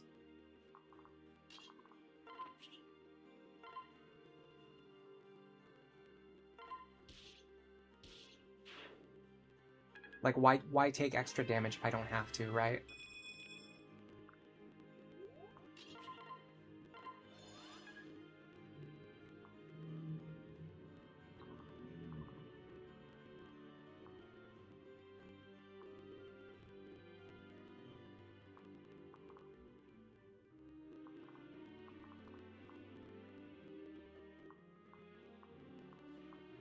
It's really annoying because I have to move her first.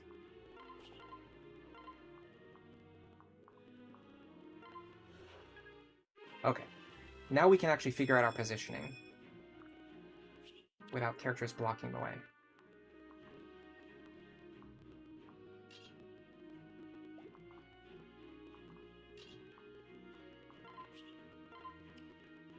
My only concern is if something spawns from here.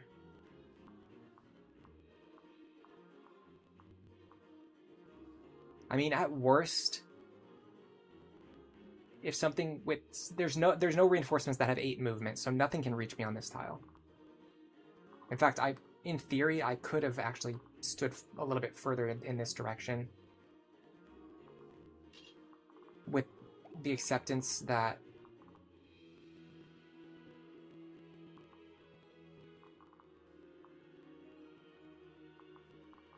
whatever spawns from here would only be able to attack me at 2 range, so I wouldn't have to be worried about counter. Okay, let me get Libra to safety before I do anything stupid.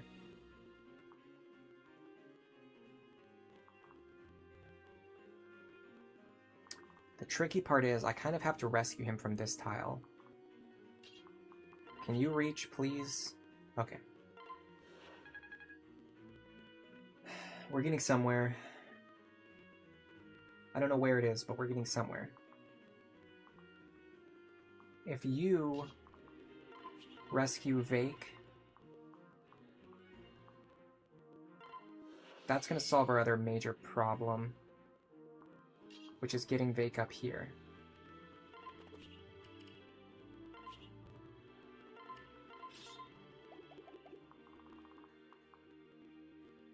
I'm a little worried that this might kill me, though. 49. No, it's impossible. I have 49 HP. I would have to have 0 defense for that to kill me.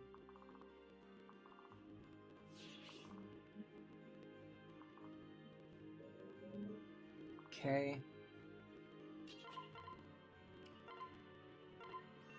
Heal her.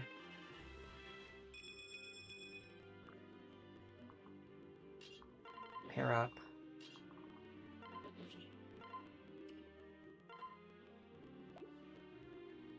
Heal him.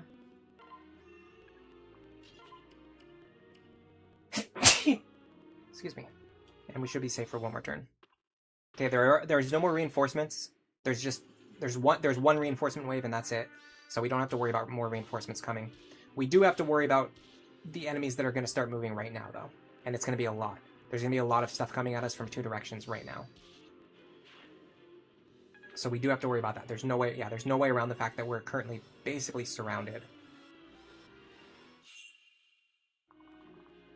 Like, we might be overwhelmed here. I might have gone a little bit too slow. But in theory, because there's not a lot of enemies on this map that have a lot of movement, if we clear out enough territory, we might be able to create a safe space to stand. Like right here, for example. If we just kill these guys, if we just kill these 4 guys, we basically have at least a couple of safe tiles to stand on. We're going to have to get the Thief next turn. He's also holding a Spirit Dust. If I have to let it go, I will. The big problem is honestly this Longbow user. I don't know if I can get to him this turn, though. Unfortunately. I don't think going south is the right play. I think there's too much pressure coming from that way. I think if we go this way, we can clear out this group pretty efficiently over the next couple of turns.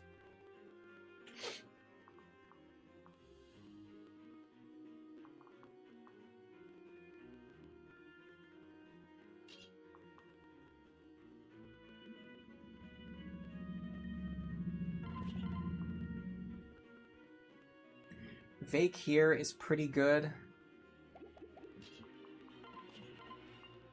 Vaike here also works.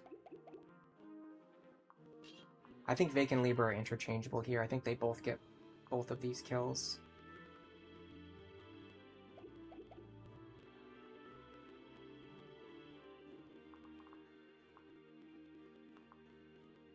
Another interesting idea is getting Saria to sweep as much as possible this turn. at a certain point, I mean, it's just, you have to do it. I don't think I brought an extra Nosferatu tome, which I absolutely should have. The good thing is, my convoy is actually attached to Olivia, so when I dance for her, I can actually get her items out of the convoy.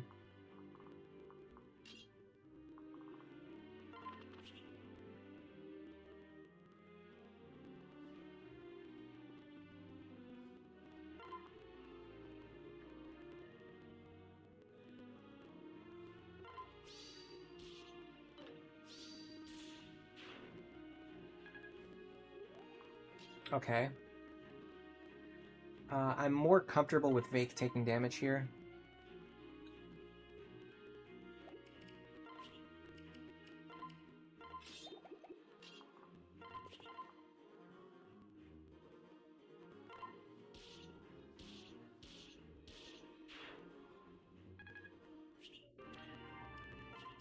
Longbow, yes please, and a free bullion.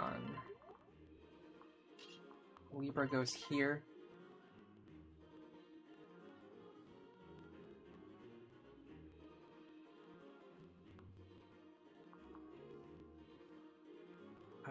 Hold on, does this actually kill? Yes.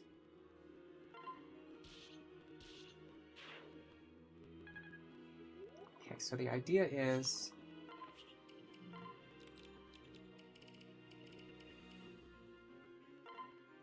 That is not as much Nosferatu as I was hoping for.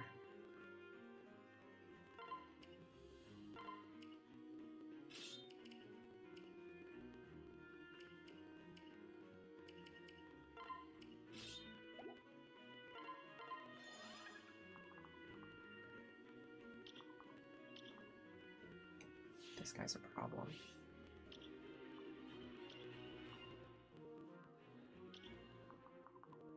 Okay, if we're standing right here, can we take all of these attacks? That's a lot of attacks, but we might be able to take them. 46 plus 43 plus 49 plus 55 plus 54. Minus 10, minus 15, minus 31, minus 31, minus 31. We're gonna take 129 damage. We're gonna need some serious healing, but I don't think it's impossible.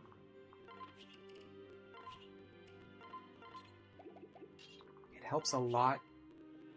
I was going to say it helps a lot if we don't need Robin to dual strike, but we do need Robin to dual strike, and that causes a lot of problems. That means we're going to get less healing during the enemy phase, because Robin dual strikes are going to take away from our healing. But again, there's nothing we can do about it.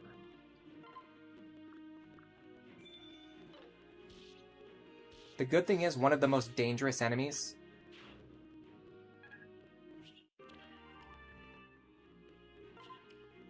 This enemy right here is one of the most dangerous ones, and he's practically incapable of hitting us.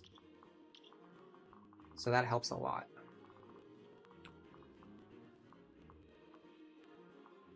Okay, I have to be careful. This guy's range is actually going to extend by 1 point. I need to be very aware of that.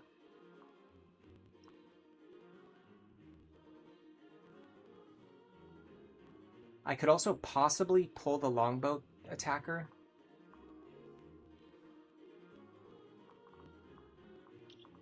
He's the only one who targets this square, right? So I have Morgan stand here.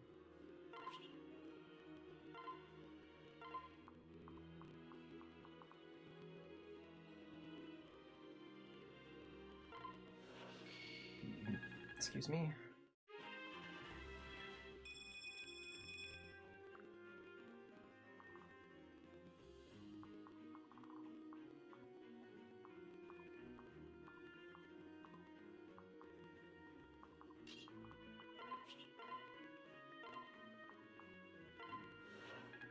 Honestly, I could make a very good argument for actually, yeah, I probably should have rescued Libra into this tile, so I could enemy phase this guy. That was a big misplay. I can possibly make it work, except for the fact that this guy has exactly Rex Caliber.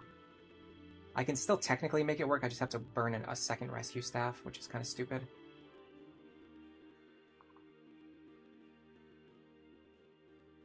So if I rescue Libra again, he'll get moved here, which is the tile that I should have put him into to begin with.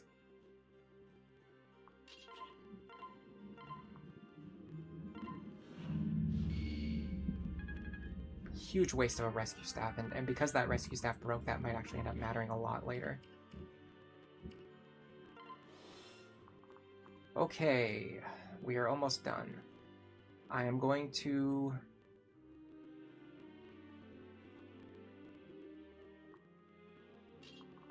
pair you together.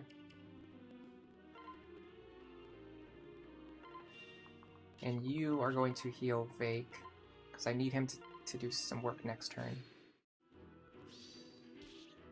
Okay, that heal. See, that's what I don't want to happen. Vengeance helps a lot. That gets us more healing before Robin has a chance to steal it. That's a bad one. I think... Okay, that's what I wanted. And then here... Yeah, that was very unlikely to hit us.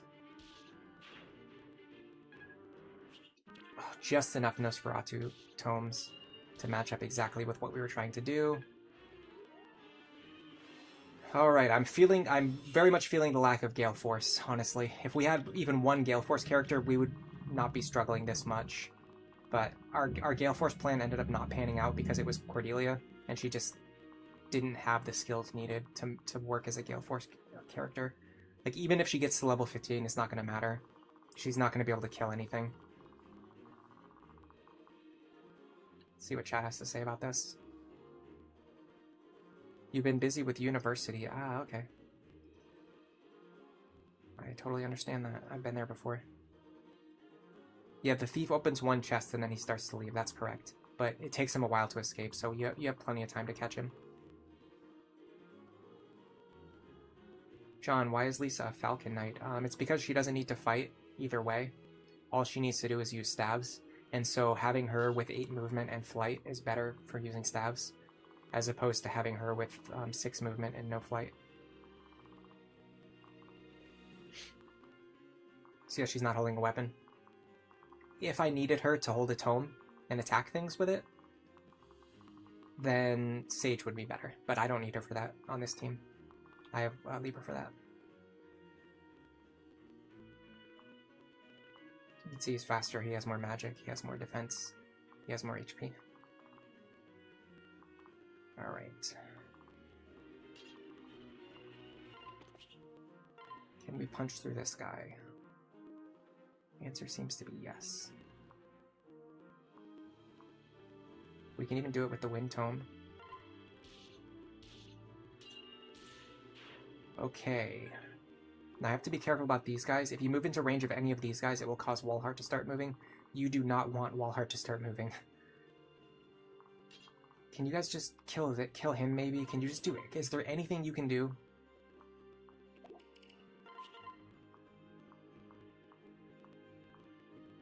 With the Brave Lance, I still can't do it. Unbelievable.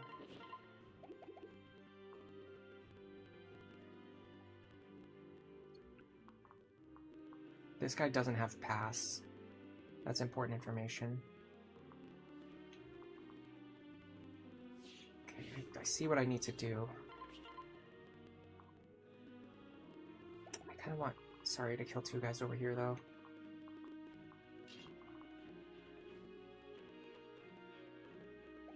How many attacks? How many good, like, useful attacks do I have left? Hold on a second. Now, this would kill. No, this does kill, even through Pavis. So I think we're going to use Anna for this turn. This frees up my other attackers to do other things.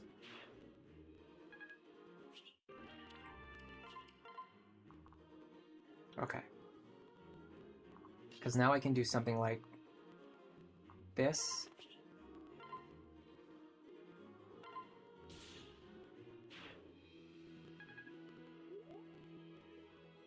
Oh boy. Okay. We're almost there.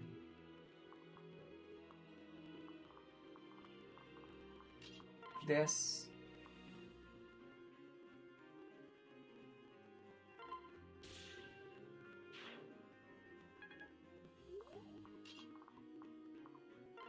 This.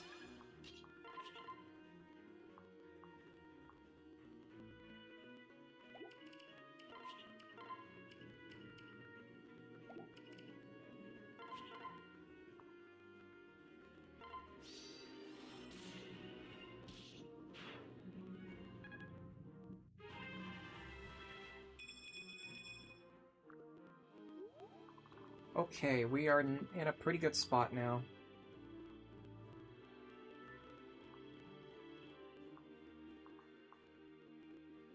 This guy of Encounter causes a lot of problems.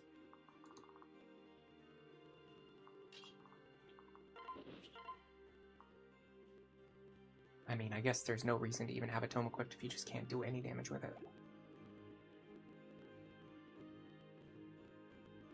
I can't, like, my brain can't even process what I'm seeing. Like, how weak can one unit be? This isn't about Cordelia, by the way. This is just my problem. I completely failed to train her.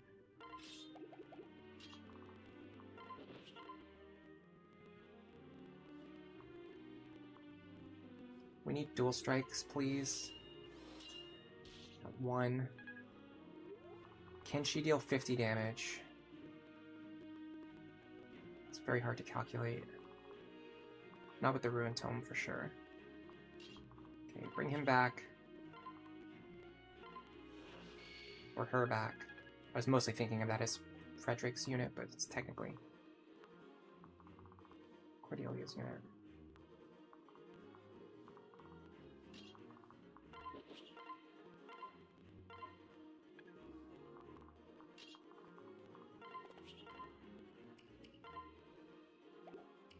Okay. We're still not out of the woods yet, but the situation is a little bit less dire than it was last turn, because now we only have enemies coming from one direction. If we can set up a defensive formation in this hallway, then in theory, we could hold this position forever. I'd rather not do that. I would rather, like, kill the enemies, you know, relatively fast and clear them out before it gets to that point.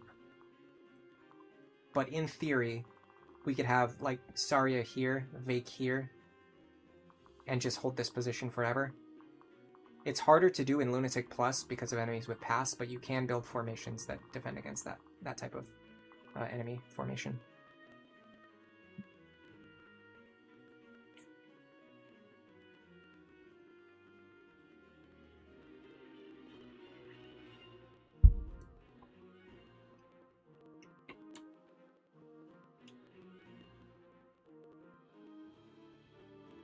Hello, Hoshino Tokokoro. Miguel, Hunter B. Asius. Wolverine.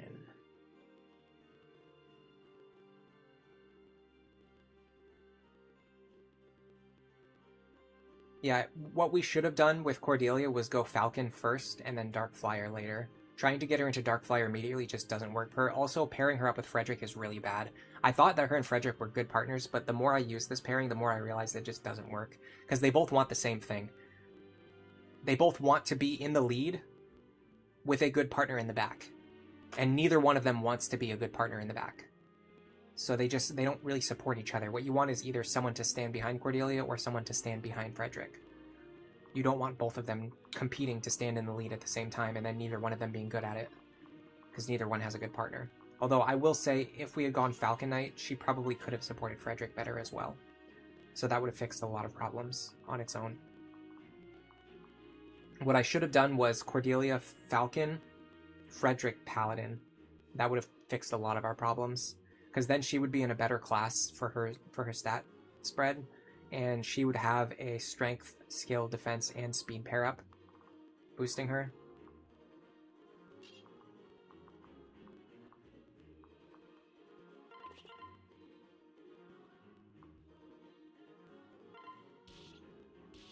Ooh, I did my math wrong there. I actually needed that dual strike. That was really bad of me.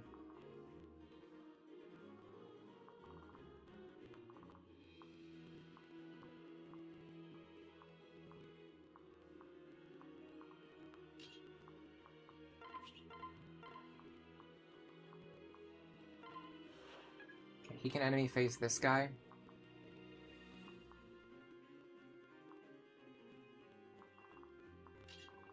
I'm actually going to do the same thing here again. Nice. Double nice.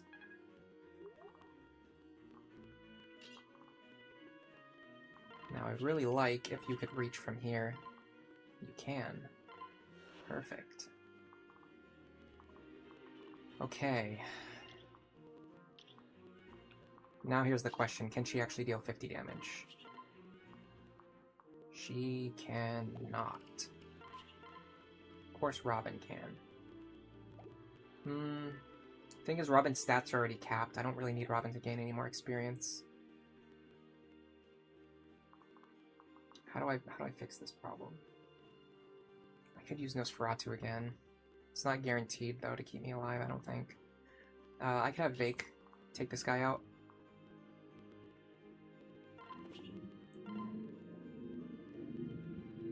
Dude, this bow is incredible. This bow is amazing. The whole playthrough, we were trying to get Vaike bow access. Now that he's finally there, I mean, I can't even put into words how powerful this is. I don't think we've even used his axe at all this chapter. We're just having him constantly using his bow. Okay.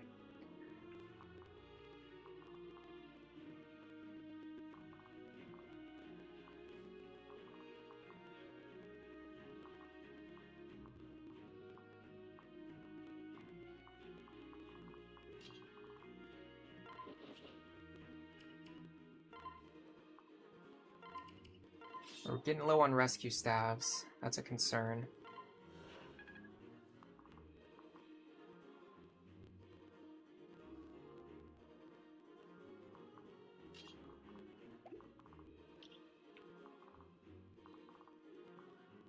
Spear I can take.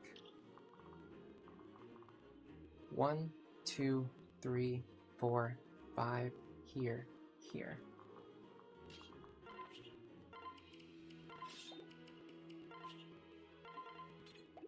We need Sari to kill as many enemies as possible each turn.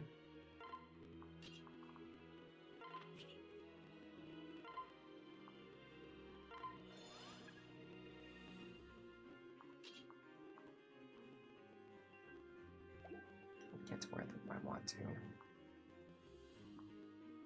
If I can't get to where I want to, then I should just stay here.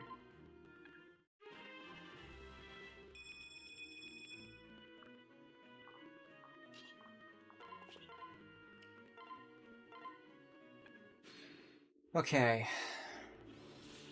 Get out of here. Get out of here. 2 down.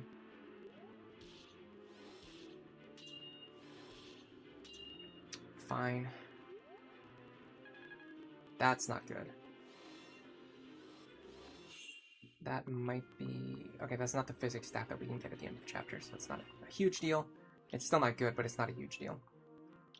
Dude, this is getting rough.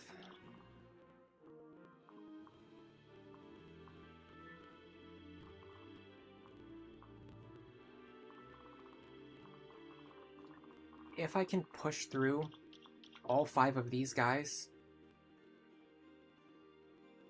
plus him, I might be able to just move all of my units down here and not get pushed into this corner. Can I realistically do that though? I don't think so.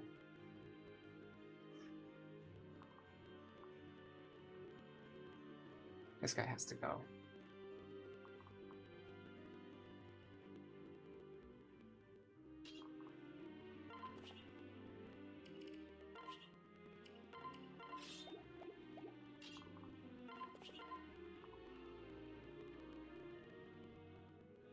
We don't take any damage because we one-shot him.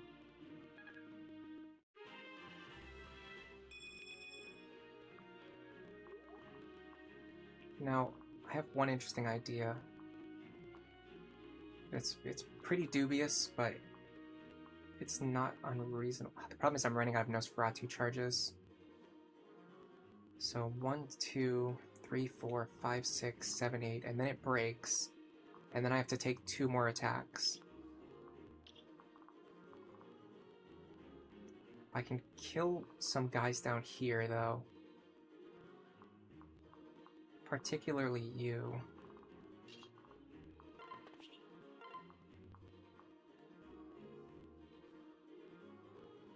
Okay, am I crazy or does this kill? It does. Okay, I think one of the other ones rolled like HP plus 5 or something. Because I was attacking from memory on this attack that I was pretty sure had killed like the same enemy type previously, and then for some reason it just like didn't work. That's actually a pretty good start. What if...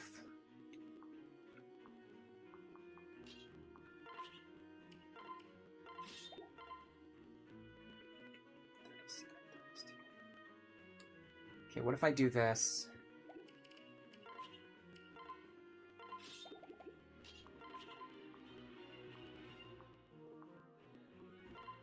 Crit.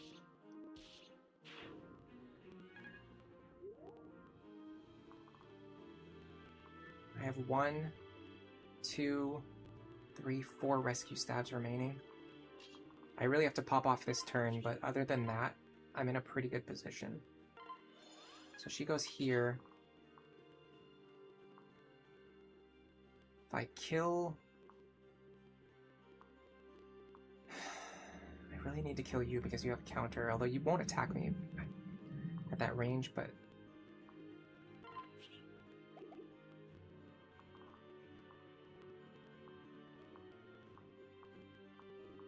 So if I stand here...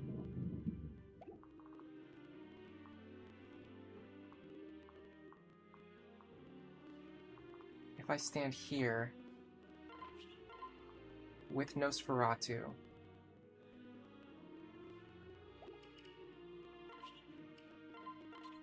I should be able to sweep this turn. You could argue that I'm actually sweeping less than I should be. I can't push any further on this flank though. So it's either fall back or sweep. And I'm gonna go for the sweep. Okay. Now there is an interesting consideration. I can pull Libra to fight this guy. So 1, 2, 3, 4, 5, 6, here, here. So I want Libra right here.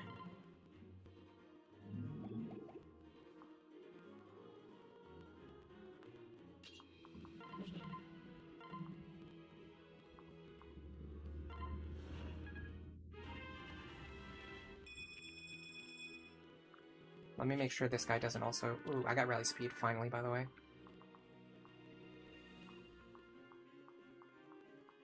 Okay.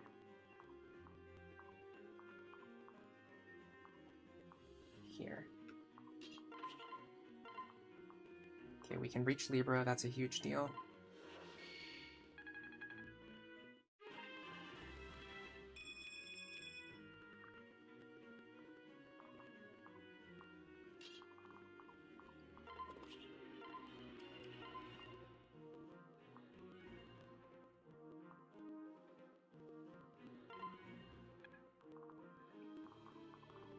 What about Vaike?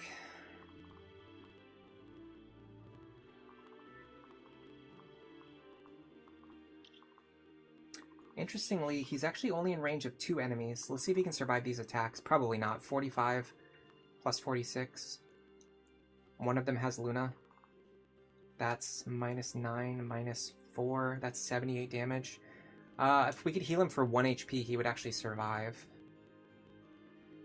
I'm not willing to bet Vaike's life on my math being that good on a value that's that close. Just gonna rescue him. Which puts me in a pretty bad spot because now I have almost no rescue stabs remaining. If I bought more rescue staves before we did this chapter, I'd be in a better position right now.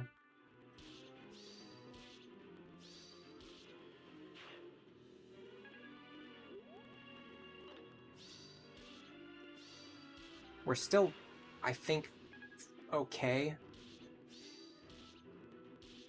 Mostly because those guys on the left are... Yeah.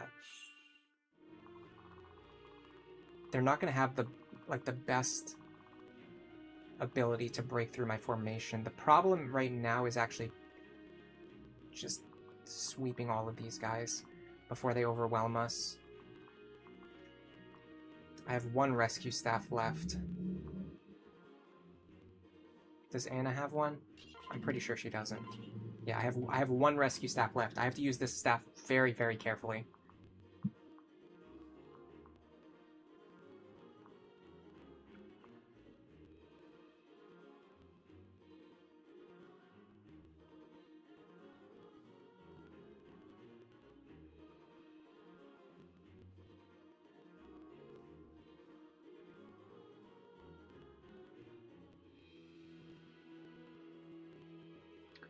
I think we sandbag for one turn.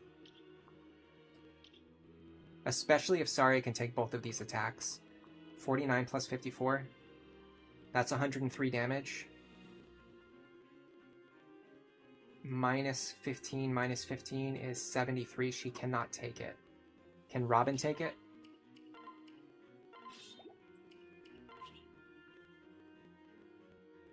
It's 103 minus... Hold on.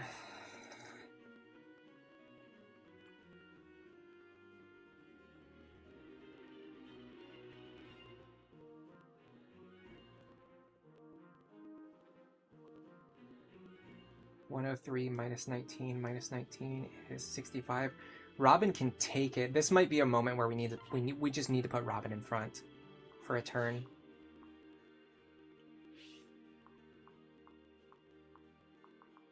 Just because both of these guys rolled Luna.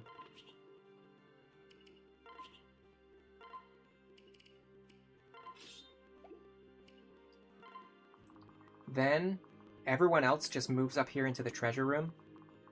And then on the next turn we can spring out and just kind of like do everything that we need to do. Because these guys, it seems like everyone's going to go up here and chase them into the corner, but because these guys are forced to move this way, that's going to make it so that these guys can only move so far. They can only move up here. They can't get all the... Like, we're not going to have these guys up here, all the way up here.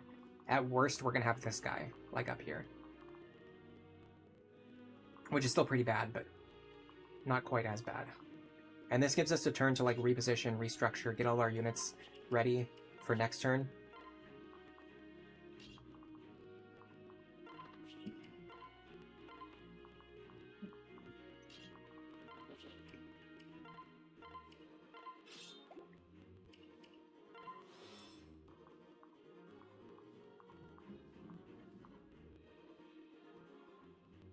I would like Vaike to be standing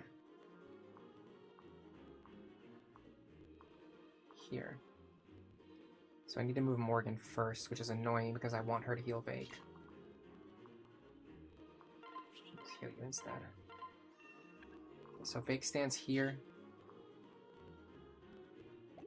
I mean, I guess we can confirm that he survives. He should, though.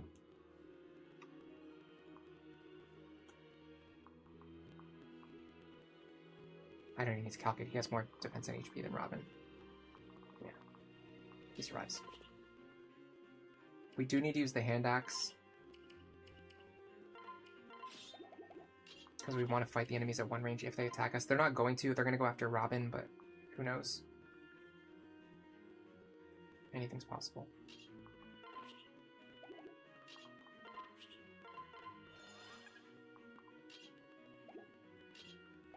Okay.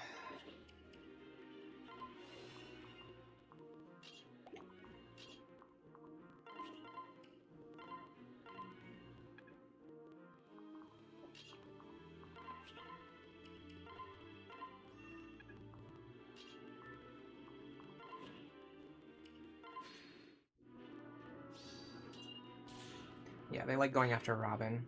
That makes sense. I think even Saria would have survived there because of the dual guard, but there's no way you can guarantee that. We don't know for sure that we're going to get a dual guard, right? Okay. Can we kill all 5 of them, or can we... Okay, so here's an interesting thing. None of them have pass.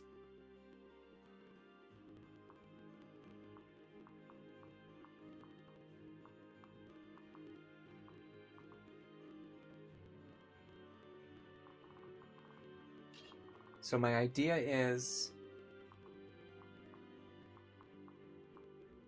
if we can kill all of the enemies with 2 range... I don't think we can.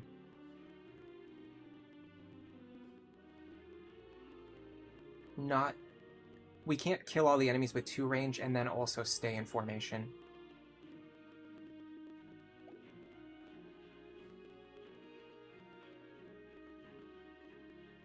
Dude, I can't believe you guys are still arguing about something that you started arguing about 15 minutes ago.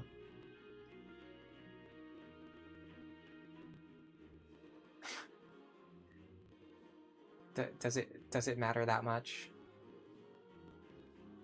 Hello BFB, welcome to the stream. Hello Angela Knetchel, welcome to the stream.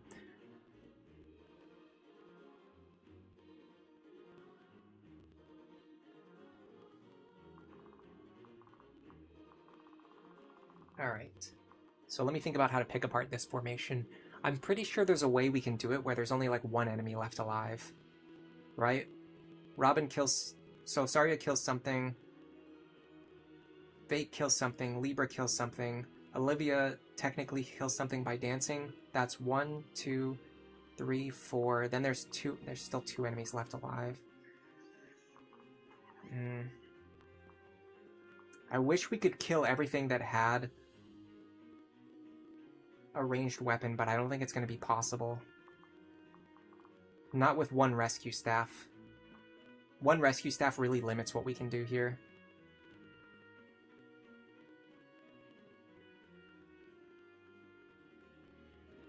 I think because of the configuration, I think we have to rescue Saria first. That's probably going to put her here. That's not good enough. So I probably need to rescue her over here. I need her to start attacking from the top, not the bottom.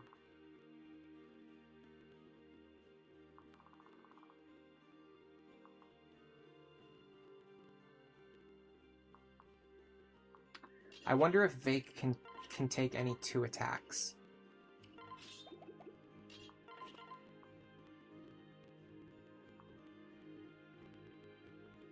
That's really annoying. That's extremely annoying.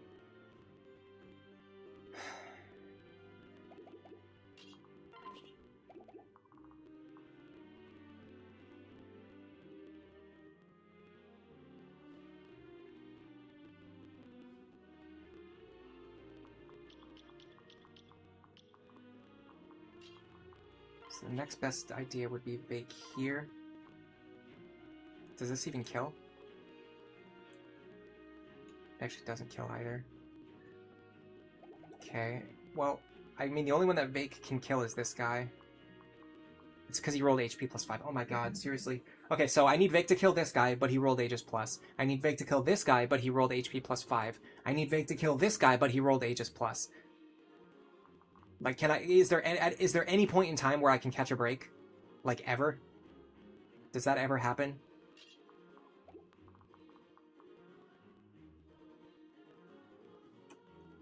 I don't even know what they're arguing about. I'm not reading it. When people start arguing about something off topic in my chat for more than like 5 minutes, I just stop reading chat.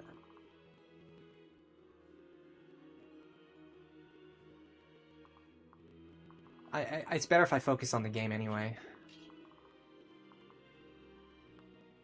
Alright, let's think about this. Killing this guy's not that important. Killing this guy's very important. Killing him is very important. Killing him is somewhat important.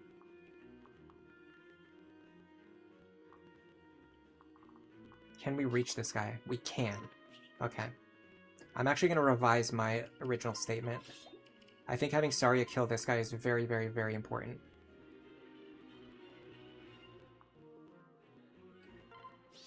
Crit? Nope. Dude, I've missed multiple Ruin crits this chapter. I have not hit a single Ruin crit. Okay. We're getting somewhere. Now I think I would want Libra to kill this guy, but I don't think I can get away with that. I think that's too dubious. Libra killing this guy is more likely than you might imagine.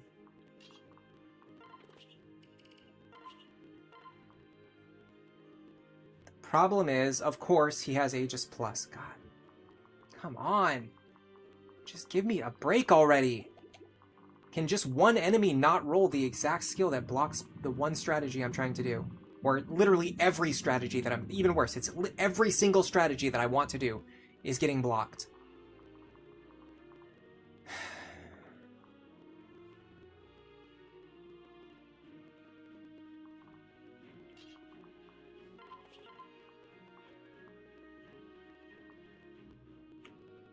What are our chances of dual striking here? The problem is if we miss this dual strike, it's like, it's just game over. Like, we must hit this dual strike. Hold on.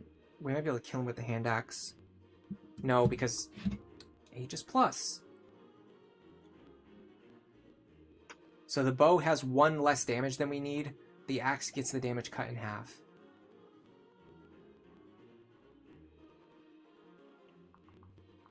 Can Libra just kill this guy then? Please? Nope, not really. Nope. Okay, Elwind can do it. It's a start.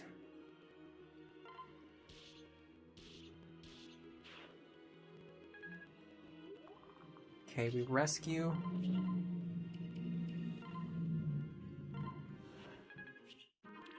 That is our last rescue. We dance.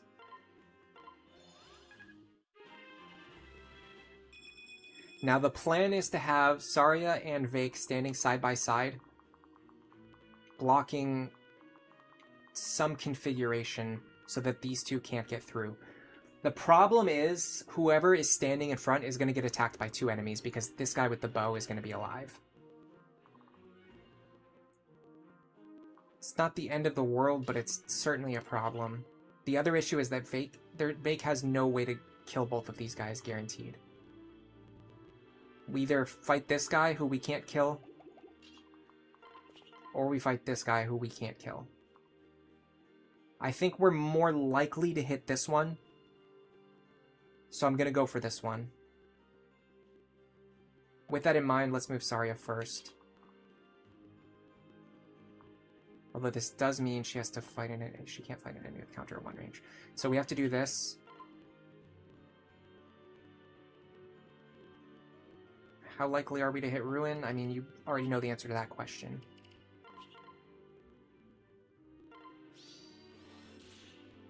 Finally got one.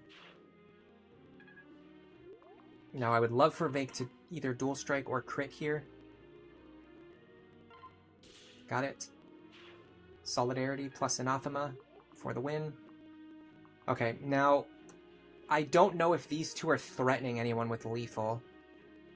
Let's see. She has less health. I should have traded Nosferatu in her hands, but I don't have any more Nosferatu charges, so that's not an option. She has less health and HP, so it's going to be her.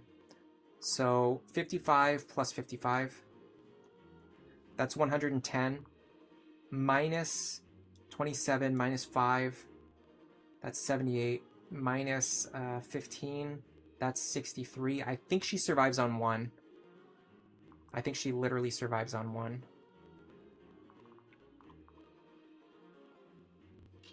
I can even physic her just for safety. This might bring her up to surviving on 2.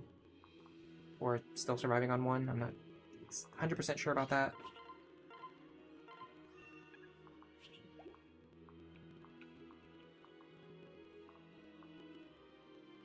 Don't have anyone that I can heal. Do we have any useful rallies? No.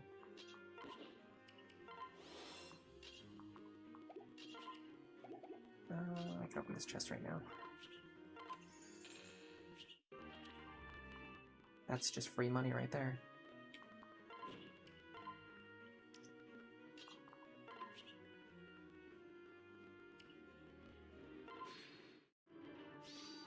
Okay, that dodge probably didn't help. Like I said, I think we survive on 2 anyway. That level up would have also, I think, saved us. Actually, no, I don't think you actually get HP when you level up. Libra the goat.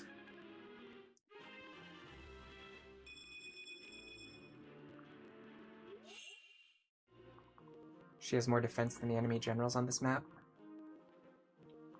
Are there any left alive? Yeah, she has way more, in fact. She's a tanky unit, though. She has high defense and high speed. Doesn't surprise me at all. Alright. We are done. There's nothing left to do. We've beaten this map. I mean, we're not done, but there's no possible way for us to lose the map from this position. Unless I play like a complete idiot, there's just no possible way for us to lose anymore.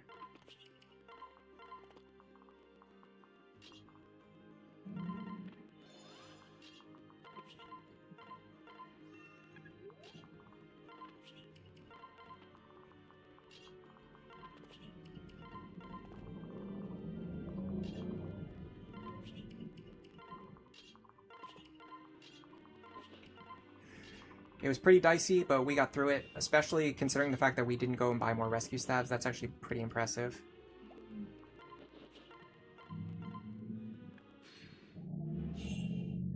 Alright. Vaike can kill you, Libra can kill you. Can Sully kill you?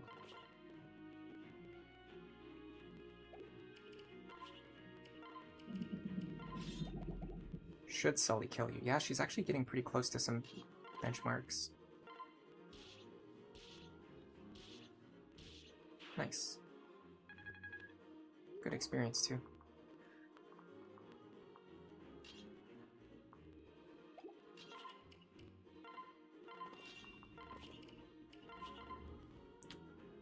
She can take this attack.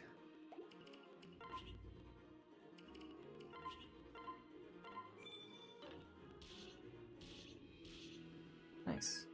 And then I can do, well, not that, but I can do maybe this, this,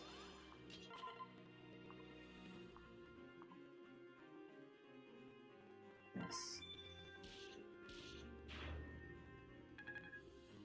Beautifully done.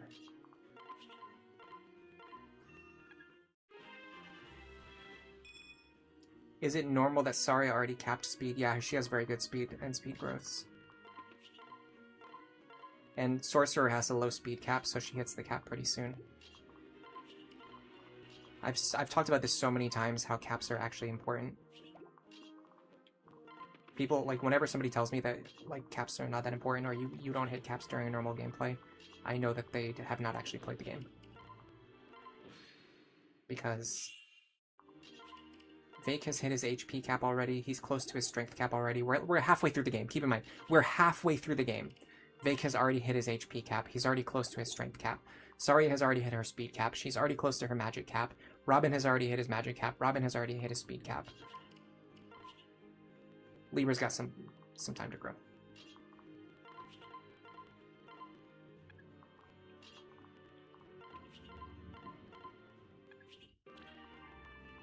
And it's also pretty common to hit your caps in your base classes if you're like a second generation unit, or if you're Robin, or even like if you just have a unit who reclasses. There's a lot of times where they're going to hit their caps in their base classes, and you want to be able to keep gaining stats in your base class. And so if you hit your caps in your base class, you're no longer able to keep gaining stats, and that's a problem.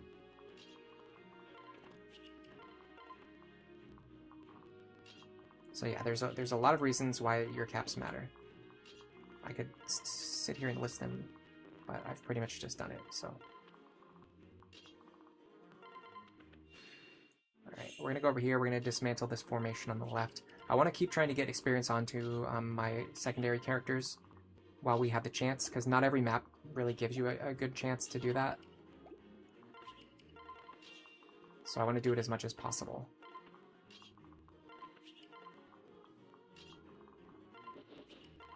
I'm going to take my time moving my units around because I'm a very slow player. It's just the way it is.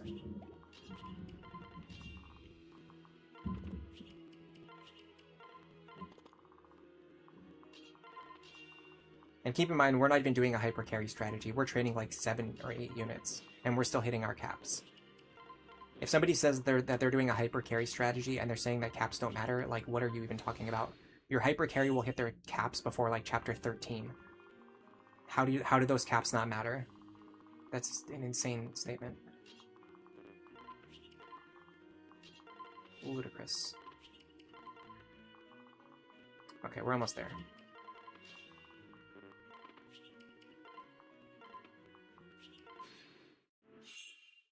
You think this is close to the end of the middle section of the game? But access to paralogs increases the chapter count? Yeah, that's true. I would not dispute that. But either way, my point is we're not even at the end of the game yet, and we're already capping our stats. So to make the argument that caps don't matter and you won't reach them by the end of the game is just absurd. We would need to not gain any more stats for like the next 8 chapters in order for our caps to not matter. Yeah, Libra's really strong when you actually train him. This is my first time actually training Libra, and he has far exceeded my expectations. I knew he was going to be good. I didn't realize he was going to be this good. And he's so free too. Like there's no cost to training him. And we did like a wonky build. We did like a creative like Church and Valkyrie build. Like instead of just doing something straightforward, like we could have easily just done like Lisa or Maribel like as his support partner. Probably others as well. I don't have all the answers off the top of my head right now. Now there is a slight problem. You typically want to use a rescue staff or a gale force to break into this formation, and we don't have any more rescue staffs available, I don't think. I can check the convoy, but I'm pretty sure we emptied it out. Yeah,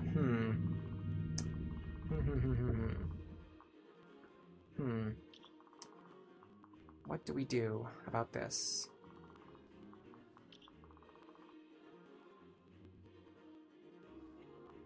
Because I'm pretty sure these guys won't move if you're only in range of one of them. I can check. Like if we're only in range of this guy, I don't think he will attack us. Let me do it with someone who can actually kill him. It's probably the job for Libra.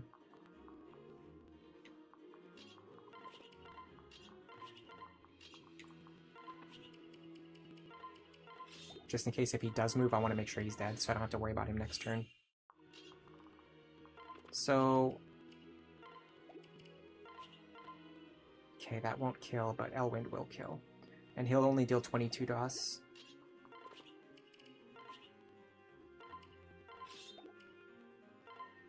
Alright, let's see.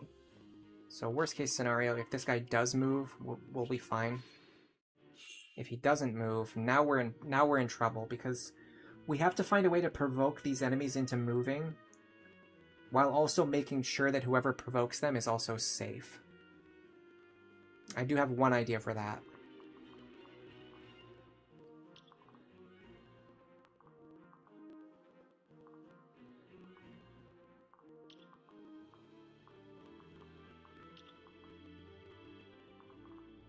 It means we're not going to be able to get any work done.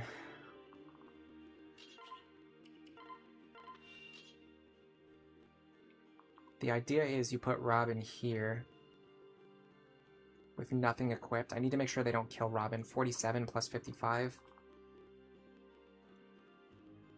102 minus 38. Yeah, we survive. So Robin goes here. Nothing equipped. Now this should provoke them into moving. Because Libra is in their range, they still go after Libra. And then the other guy goes after Robin. We don't take any counter damage because we don't hit him. If we hit him with counter damage, we would have killed ourselves. We would have hit ourselves for 53 and we would have died there. So that's why we had nothing equipped. Alright. Next issue to solve. Dude, I'm loving Silver Sword dual strikes, by the way.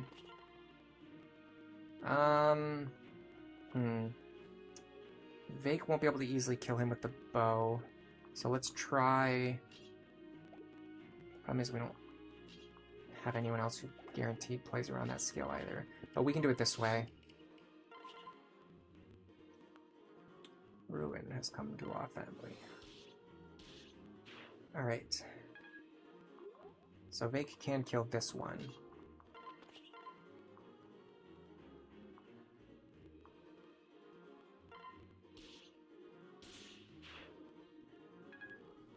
And then Libra here.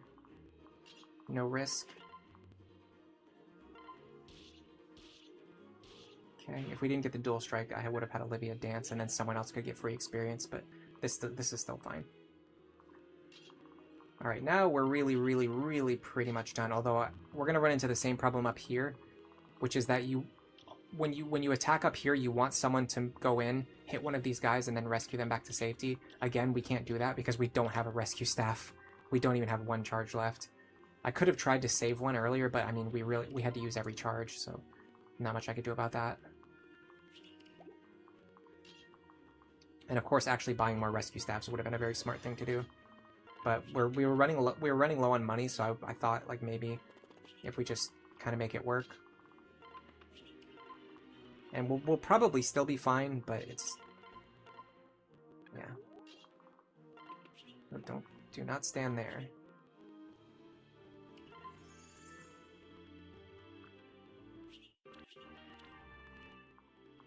You think hit rates in a void don't matter that much? Yeah, most of the time accuracy is not really a huge concern. I'm actually surprised at how often I've had to take inaccurate attacks this run. I think it's because I think maybe Libra and Saria are both low skill characters. Relatively, yeah, and relatively, yeah. So yeah, Libra and Saria are both low skill characters. And you can use the more accurate tomes to offset that, but then that lowers your damage. So there's always a little, you're always solving a little bit of a puzzle.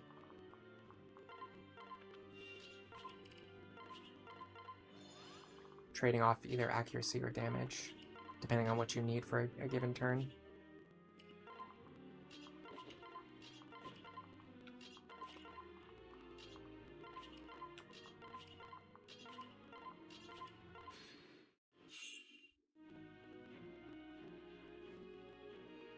Hello, Self-Love, welcome to the stream. Bookerbot, welcome to the stream.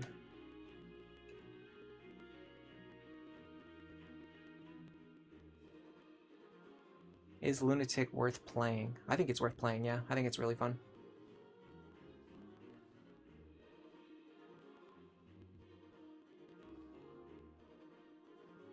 Vivi Cooley, you think it's GBA brained? That's a funny way to put it. It's sort of like the Archer thing.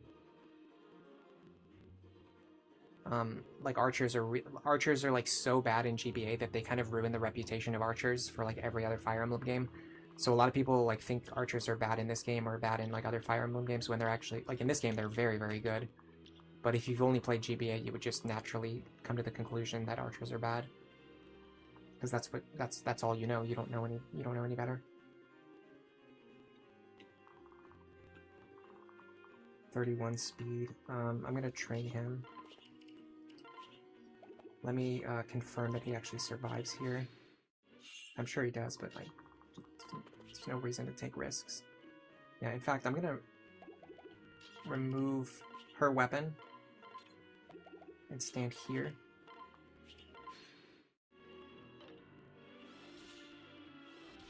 That way I can fight him twice.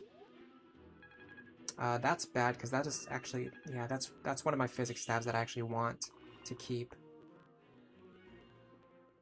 So I'm only going to get 9 charges off that physics staff now. Because that guy moved. A little frustrating, not much I can do about it.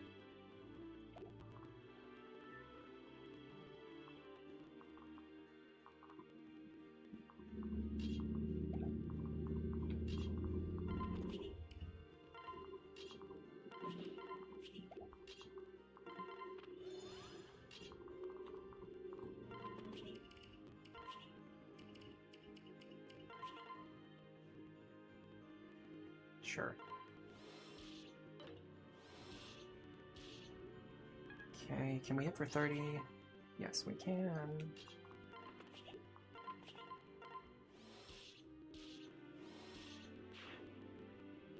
Alright. I had to use the bathroom like 10 minutes ago, so I'm gonna go do that right now. Yeah, Lunatic is actually pretty easy, honestly. If you know what you're doing, you can sweep through Lunatic with like 2 characters. But if you want to play with like a full team, it's a lot more fun, and it's also still not that hard. Lunatic Plus does some work to punish the juggernauting strategies. There are still some Juggernaut builds that work in Lunatic Plus. I don't usually use them. It's more fun to use a full team, and if you want to, you can. So you should. Either way, let me go use the bathroom. I'm thinking about grabbing some carrots too. My stomach is feeling kind of empty. So I'll be back. You're probably going to hear me crunching on carrots when I get back.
Alright, I'm back. I am going to send a text to Millie right now and thank her for these amazing carrots. I asked her to buy them for me yesterday when she was at the store, and they are really, really good. I can tell she actually took the time to pick out some really high quality ones. Probably because she's had to listen to me complain many times about getting lower quality carrots. Hold on, listen how crunchy these are.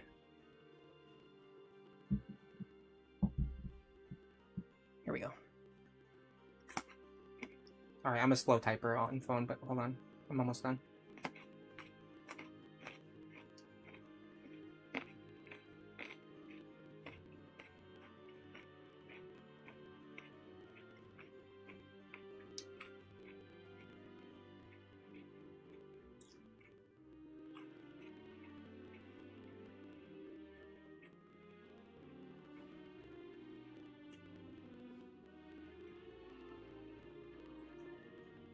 Alright. Hey, SMR. It's actually been a while since I've eaten any carrots on stream. I used to do it a lot. I was worried that like it would make people mad. But people seem to like it for some reason.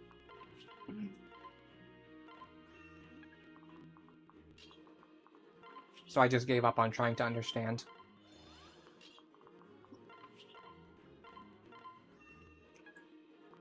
The thing about carrots is they're like so good for you as well. I talked about bananas last week. How they're like a superfood. Carrots are like kind of the same. It's not just that they're good for you, but there's like nothing bad in them.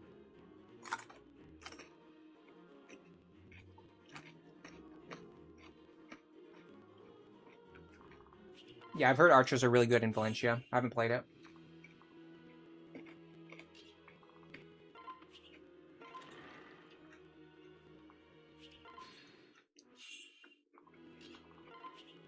I wonder if there's a rescue staff in one of these. I don't think so, but I can't remember. Did I wash my hands? Of course I washed my hands. What is wrong with you?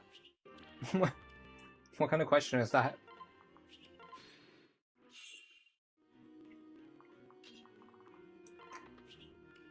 The Fire Emblem community is too strange to comprehend. You can't stand raw carrots. I like them. Which is probably a good thing, because, like I mentioned before,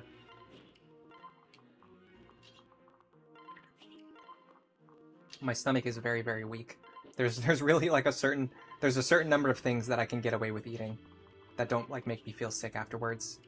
And if I'm able to actually enjoy some of them, that is definitely a blessing.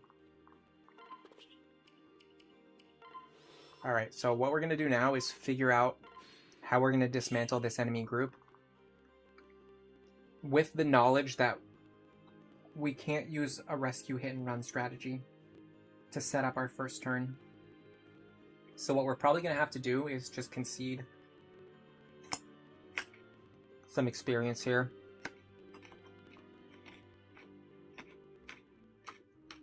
We can't fight him.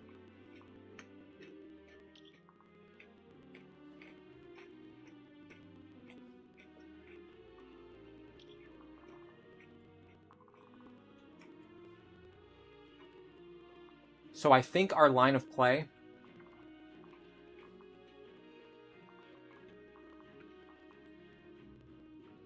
is to draw him out, make sure we kill him, then on enemy phase, then on player phase, someone has to kill him and grab the physics staff, and then Sari needs to kill him. Which is going to be pretty tough, because our HP is much higher than it should be. Let me see if I can damage myself by fighting you. I have to do it safely, though.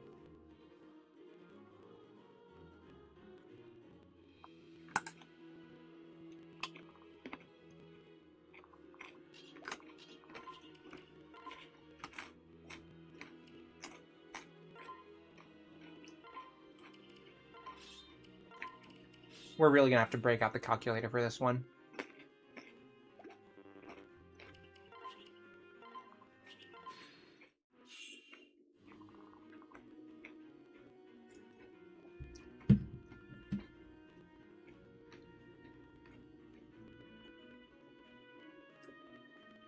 You want archers to have close counter and vantage plus against flyers. Oh my god, no thank you.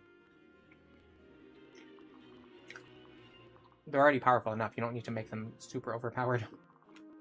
Alright, 47.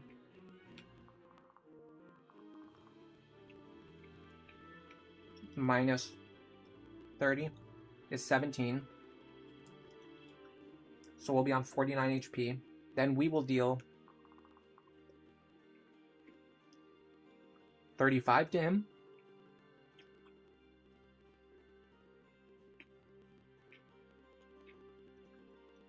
That will put us on 14 HP, and then we'll kill him. I think this is the play.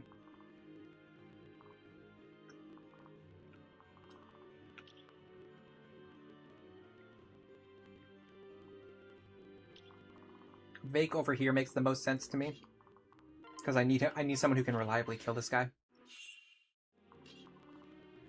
By the way, if the carrot chewing does bother anyone, just let me know and I will immediately stop. So Vaike needs to be here, ready to grab the physics staff.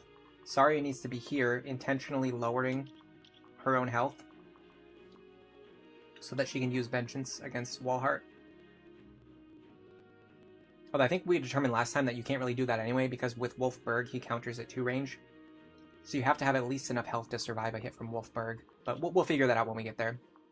We'll have staff users available. We can heal her back up if we need to. And then Libra here. Hopefully he can kill this guy so we don't waste any physics stabs. Let's calculate that next. And if I'm going to rally magic, I have to be very careful that I don't accidentally rally magic for Saria. This turn. Next turn I might need to.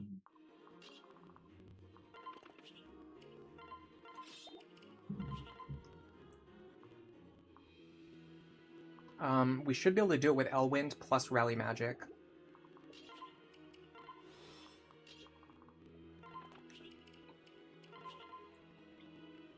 We can even do it with wind plus rally magic. Okay, cool. So go like this. That doesn't matter. I don't know for sure that the enemies are going to move. I would be very happy if they do. I don't know if I can guarantee it. I'm also going to make sure I don't get too many supports around Saria because I don't want her to crit. If she crits, I lose the ability to activate Vengeance next turn if I want to or if I need to. You definitely need to be closer to the center, though. Alright, let's see if the enemies move this turn. They do not. Okay, this is a problem. This is a really big problem. We have to find a way to provoke these guys into attacking without getting killed in the process.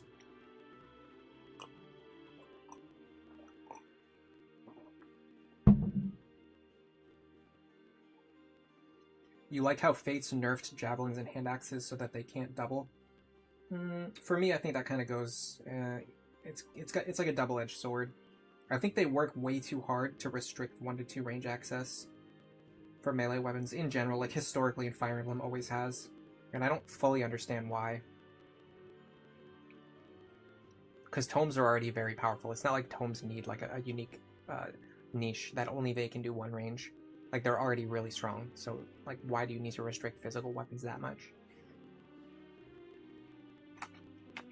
Especially how most games, like, either don't or barely even have a sword option for 1 to 2 range.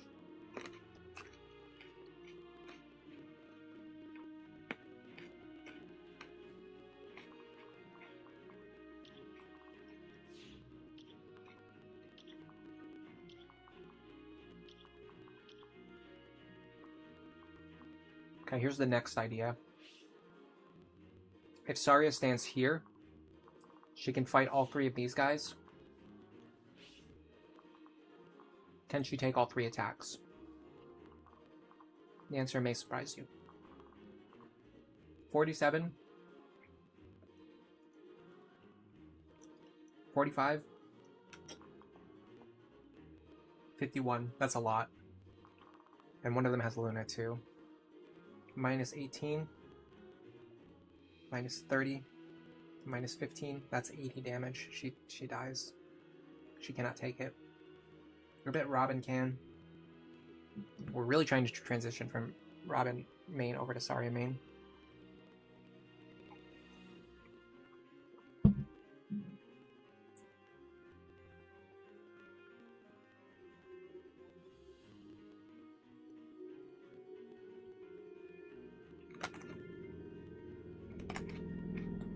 The reason sometimes enemies don't move is because they're given linked AI. The way linked AI works is that they will only attack if 2 of them can attack you together.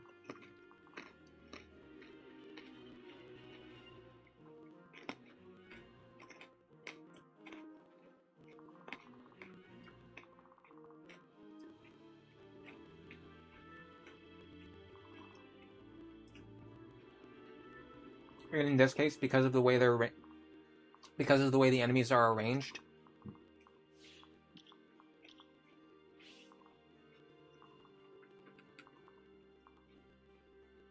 we might be able to get away with this. 47 plus 45. That's 92.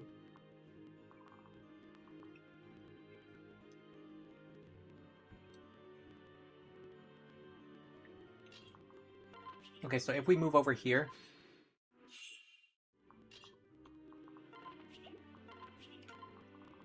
this tile right here is only in range of these two characters, and this should provoke them into moving.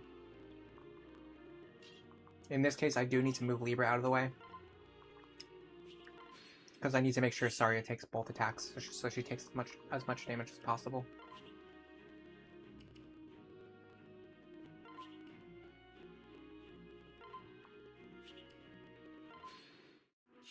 Nope, they still do not want to move.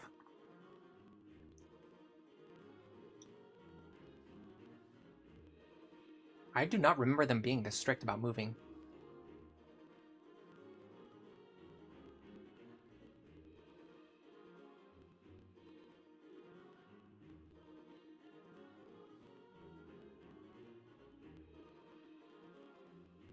Yeah, it says you need to be in range of at least two of them. I am in range of two of them, am I not? No, I'm not. Okay, that's why. That was my mistake. I was actually not in range of two of them. That makes more sense. And this is tricky because I want to be close enough that I can fight Walhart next turn. This should be fine. So now they should move. Okay, this makes more sense. Now I don't think this guy can kill me. He will lower my health, which is good, because now we can proc Vengeance. Okay, so let me check our Vengeance situation. We need to get above 32 HP so that he doesn't kill us with Wolfberg. I should have had my Clerics on the right-hand side.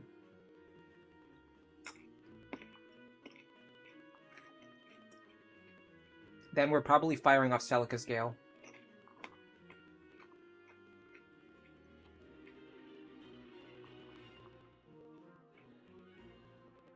Let me grab the Physics Staff.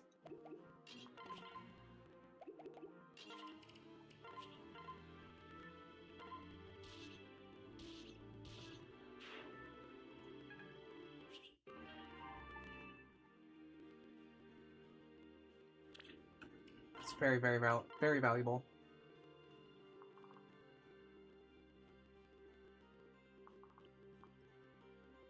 Alright, you go here.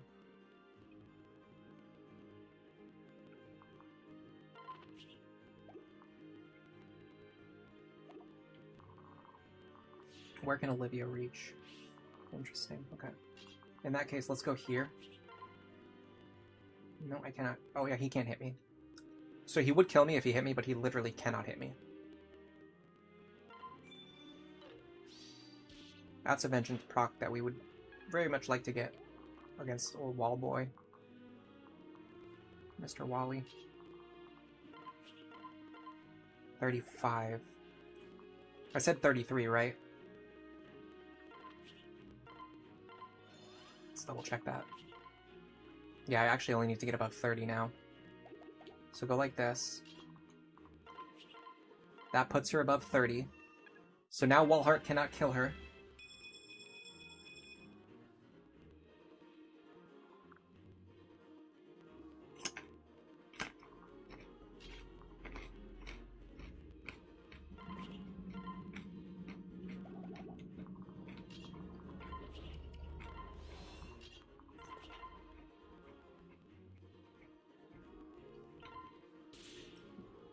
Libra can grab this kill.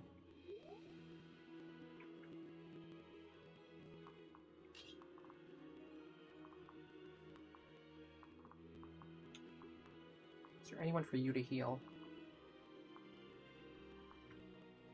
No.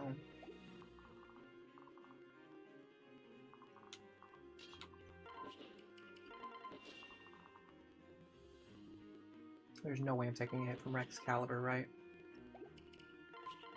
No. She might be able to, though. She doesn't have anything equipped. What about her?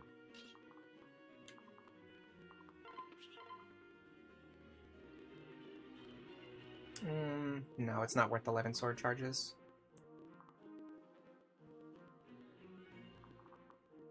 Alright, in that case, we can send it just like this.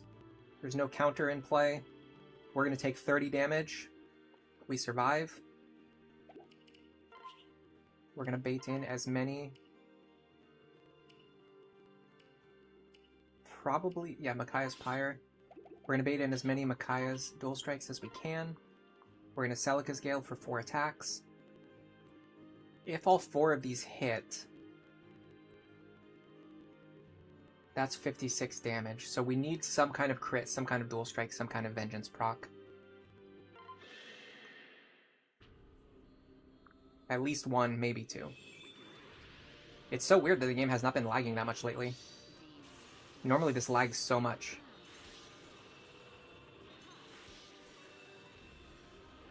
I don't like the fact that Robin's not dual striking here.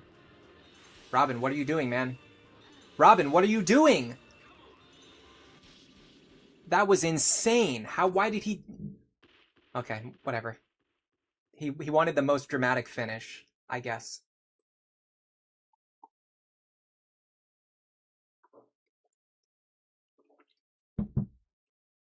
Dude was literally showboating. Why did he wait 4 times to dual strike on like a 90% chance? That is absurd.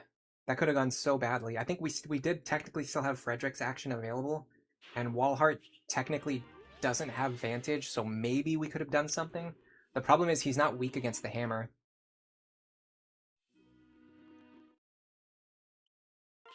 That was about as close as that boss battle could like ever be. Other than like actually missing, you know, 4 dual strikes in a row, which could happen. He wanted the kill. He keeps you on your toes. That was crazy. That almost like broke my brain seeing that happen. Like for a second, I seriously thought that I somehow accidentally unequipped his weapon when I meant to change his weapon. Like I could not think of any reason why he wouldn't dual strike 3 times in a row. He's aura farming.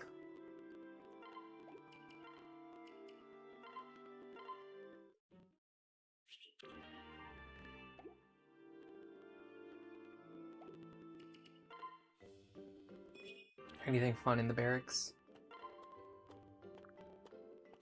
Ooh, a superior jolt. That's actually very, very nice. The hero always comes in last. Have you ever had a heart attack? Just about, yeah. Oops. Why am I so bad at like just pressing buttons on a controller? You think it would be very easy to do, but it's just impossible for me for some reason. I should probably sell my Draco shields too. They're not that useful. But we just got a bunch of stuff to sell, so maybe we'll be fine. Let's first sell everything that we just... all the junk that we just collected, like bullion, a couple of extra ones. Excuse me, oh my god, sorry. From Despoil. I'll keep the Draco shields for now. What else did we pick up that I wanted to sell? The Dragon Stones and the Beast Stones, yeah. These are worthless. For now, that's probably fine. We're back up to 15,000 gold. The next chapter is Plegia Castle. Is this the one with the legendary weapons?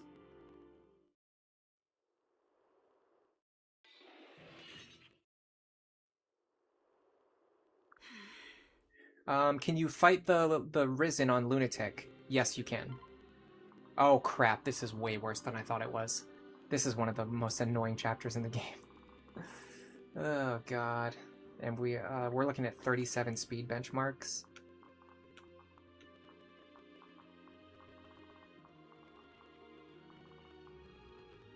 What is Vaike at now?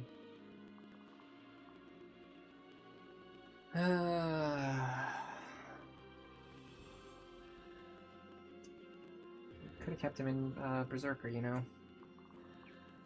39. I mean, there's no way we're doubling these guys.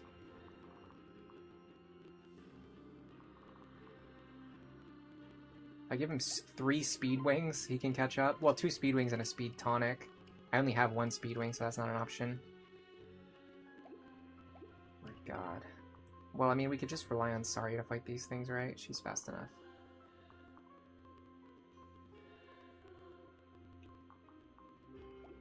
I think this actually might be a good time to,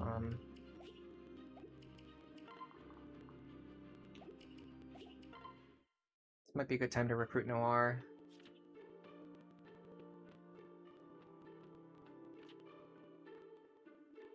We got a couple of battles that we can do as well. We can do Wyvern Valley. We can do the Great Gate. We can do Divine Dragon's Grounds. We can recruit Noir. I'd like to recruit her as soon as possible. So let's see if it's actually possible to get her now. I will need to adjust Robin's skills here. I want her to get Ignis.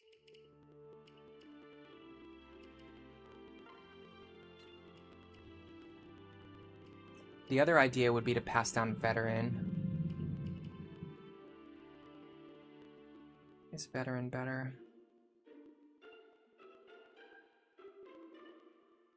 I can see some ways that Veteran would be considered better.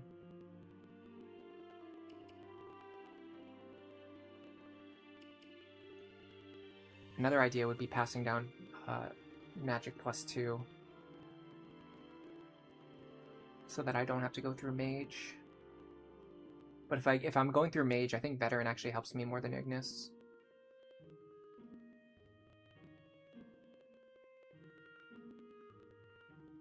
It's a really tough call, honestly. Ignis has a really high activation rate.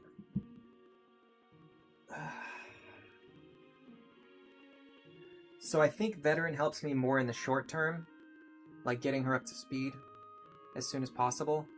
And I think Ignis helps me more in the long term, making her more consistent as an attacker. It's going to be a pain to train her no matter what.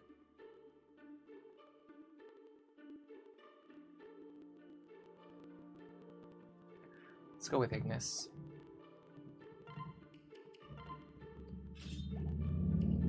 And then she's probably going to want to pass down Anathema.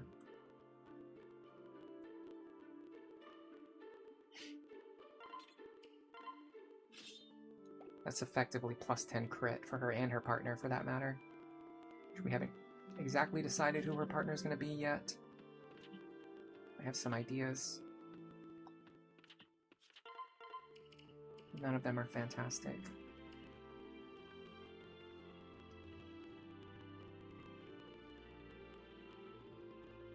I'm gonna get a Mire Tome. You know what's funny is I never use the Mire Tome for some reason. Like, I get it and then I just let it sit in the convoy forever. It's kind of weird. It's sort of like, it's just that classic thing in like RPGs where you get like a really powerful item and you keep saving it in case you need to use it later, and then you just end up never using it as a result. That's how the Mire Tome is for me.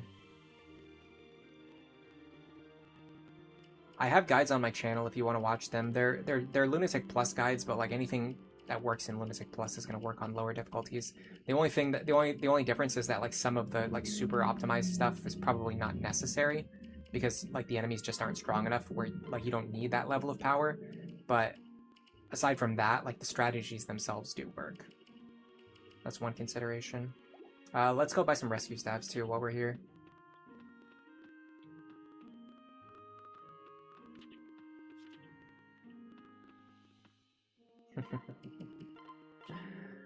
That's funny. Okay, well, we're gonna reset a bunch of times until this guy moves. Just like we had to do last stream, and the stream before that, and the stream before that, and the stream before that, and the stream before that, and the stream before that, and every stream for the rest of time, basically.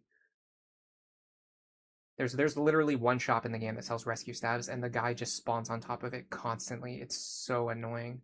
I mean, I ranted about this for like 15 minutes last stream, and then he immediately did it at the start of this stream. As soon as we need that rescue stabs, he immediately moved to block them.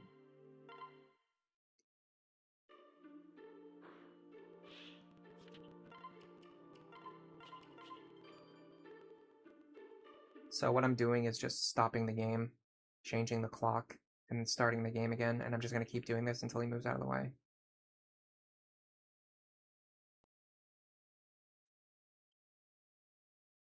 You think that you get too fast are too strong too fast on hard mode. Yeah, that's probably true.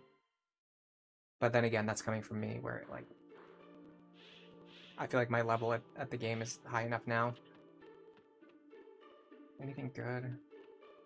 No, not really. Silver Axe is nice, but I don't have enough money right now to throw towards project weapons like that. Especially when I'd rather just have a Brave Axe. Yeah, if you can beat Chapter 5 on Lunatic, you can beat the game on Lunatic. I 100% believe that. Lunatic Plus is a little bit different. There's a lot of hard chapters in Lunatic Plus after Chapter 5, but Lunatic in particular, if you beat Chapter 5, you can beat the rest of the game. There's nothing else that will challenge you as much as Chapter 5. Yeah, I think it's like 6 hours or 12 hours or one day. I'm not sure which. I just set the clock forward one day and it gets them to move. Okay, here we go. That was fun, wasn't it? That was fun and interactive gameplay. 1, 2, 3, 4, 5, 6. That should be the most amount that I could possibly need before going into the next chapter.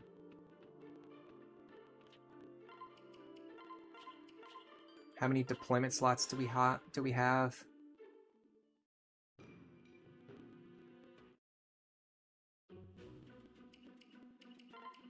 We're actually down 2 deployment slots. I'd like to drop Anna and Maribel in favor of Owain and Morgan if possible. Obviously, these two provide a lot more value, but if we can get it done with these two, it's more important for their long-term training. So I'm going to try that.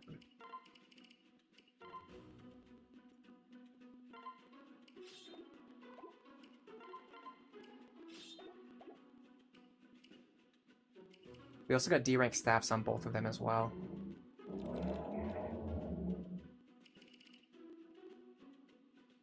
Which means we can equip a men's staff. And I guess nothing else. Physic is C rank.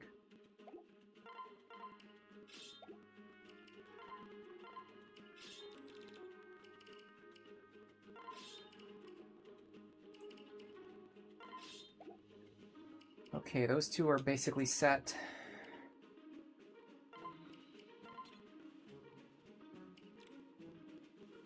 If she can hold a rescue staff just for safety, I'll wait until the end and I'll see if there's like a rescue staff with like a few charges left over. I don't think so though, because no, we have all full stacks now, so that's not a concern. That means that he doesn't have to hold one because she has one.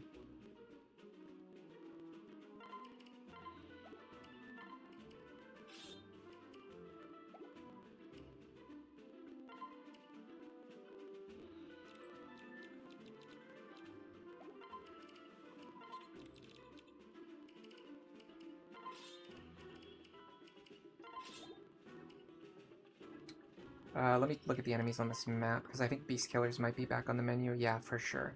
Everything on this map is weak against the Beast Killer.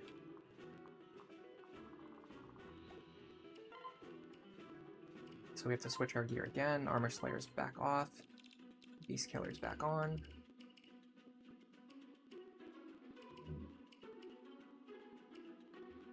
Right over here. Hammers are done.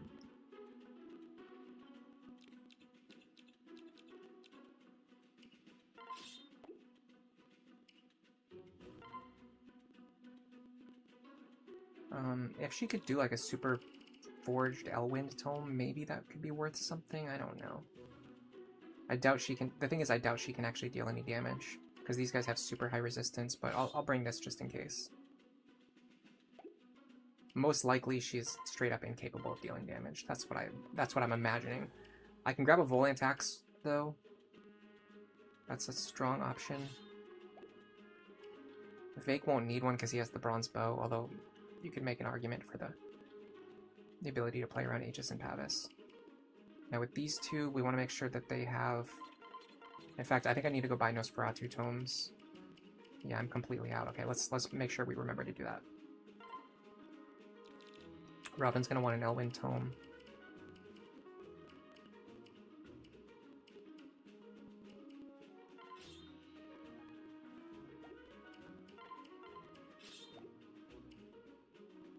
Okay. So basically we just need to go buy some tomes for her, but let's stock her with what she can actually already hold. So Ruin.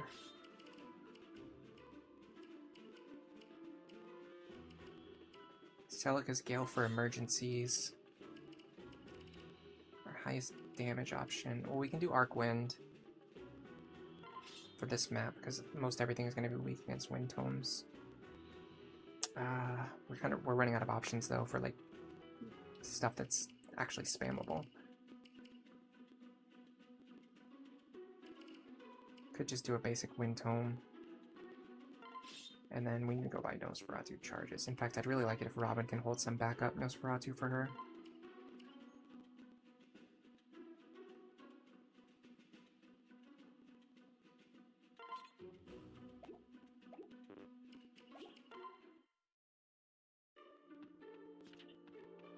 And then I'm sure the Nosferatu shop is also blocked. Where is it? Nope. The game was merciful for once. Okay. So one for Robin, one for the convoy, one for Saria, one for the convoy. And then let's check the maps that we just cleared, see if they have anything good for sale. I don't think so. Killer weapons, not really. Killer weapons are really expensive. The Rune Tome is nice.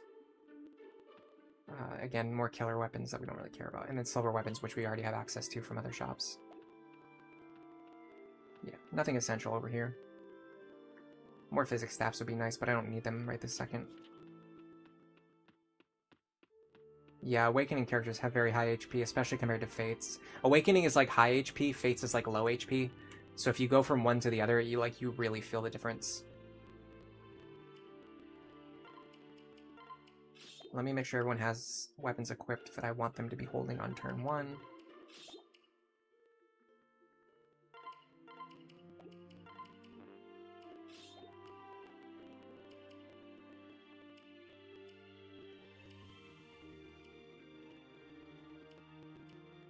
We can give him an elixir. Just in case. Does she benefit from any kind of Wind Tome? I think so, yeah.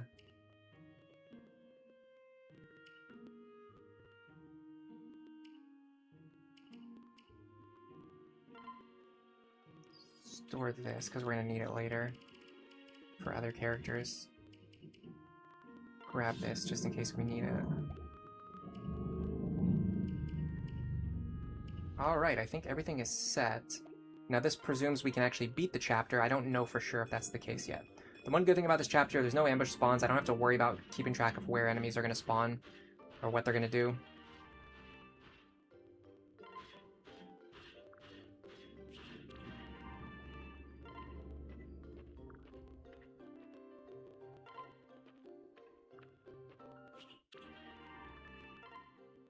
But the bad part is it's just a generally very hard chapter overall with a lot of high quality enemies. Particularly, it's another one of those maps where you just have like high movement enemies running at you from every direction.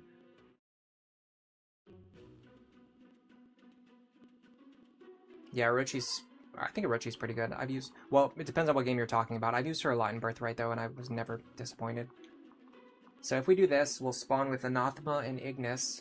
Then we can go over to Mage. We can get Magic +2, Focus, Sage for Tome Fair, and then possibly Dark Flyer for Gale Force. I mean, we would have to get her a lot of experience between now and the end of the game to realistically get Gale Force on her. But it might be possible. You know what I can do as well? I can put items in the convoy for her. Yes, let's do that. So let me go into the convoy.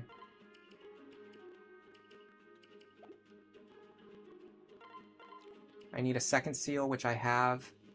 I need a forged Thunder Tome, which I have, and a forged Wind Tome, which I also have. Okay.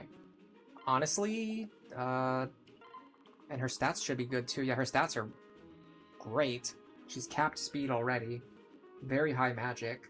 If we just send her over to Mage right now, she should be able to immediately start putting in work. I can see this working. I can foresee a path where this actually works.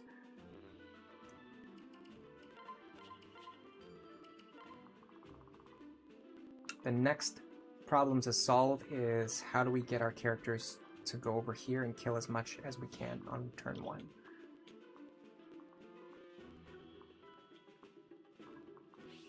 I like any plan that gets Zarya right here on turn 1. She can't get that far on her own, so no matter what we do, it's going to require Olivia. So Olivia should be up here.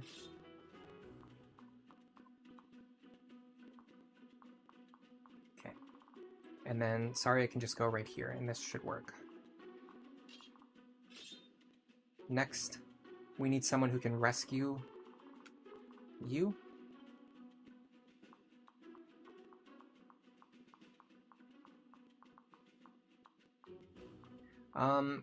Lisa should be able to get her from around here.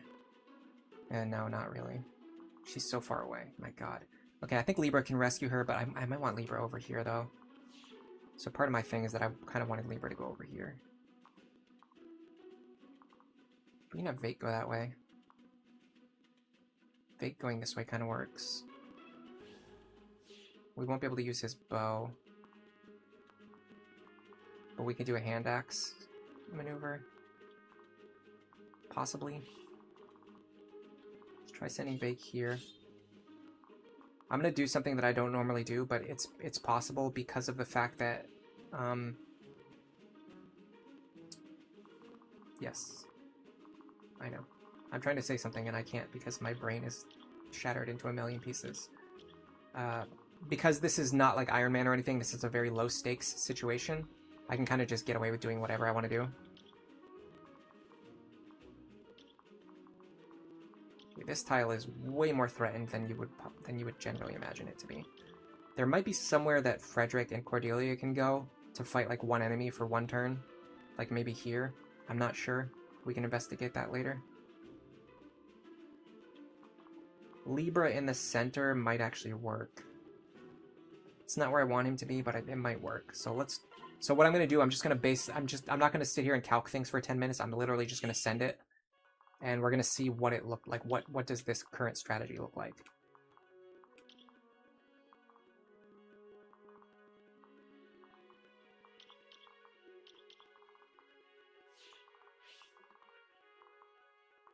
So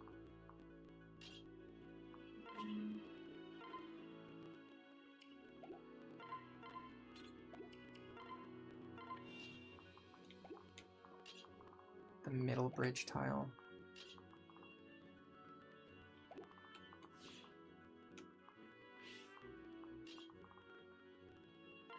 This is fine then.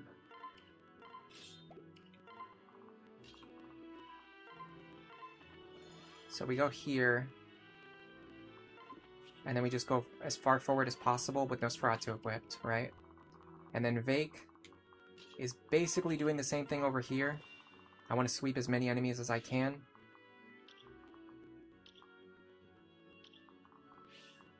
I need to make sure I stay out of his sword range. So I need to go here, and I need to use the hand axe because I will need to fight at 1 range and 2 range this turn. Okay, next, we highlight all the enemies, just in case this run ends up going somewhere.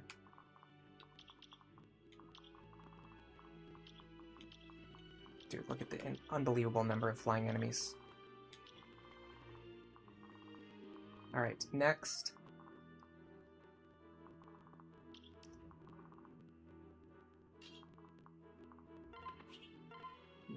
You do not have a rescue staff.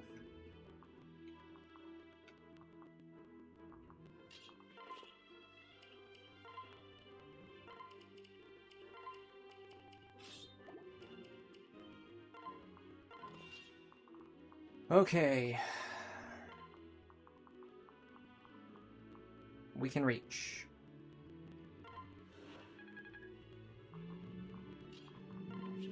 Crom cannot talk to her for some reason. Why? I don't know.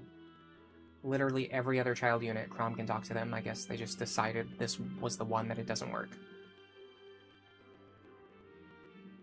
I should know this stuff, but for some reason I don't. That's actually extremely annoying. That's going to make it so much harder to recruit her. And still get into the position that I want. I might just leave her alone for one turn.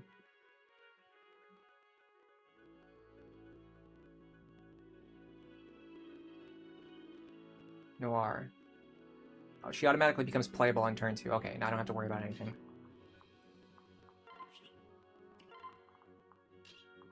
Again, that's something I should obviously know, but I'm not as...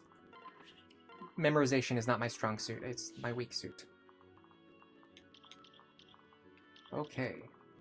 Is there any tile that's only threatened by one guy up here?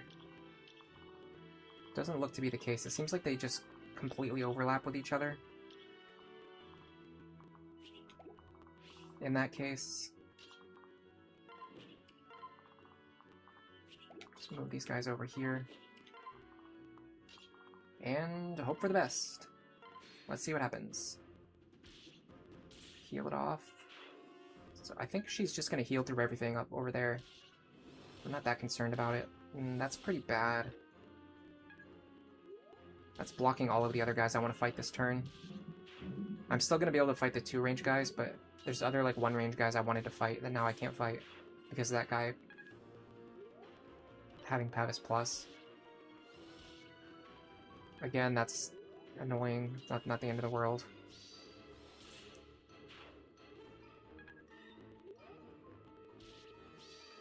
Perfect.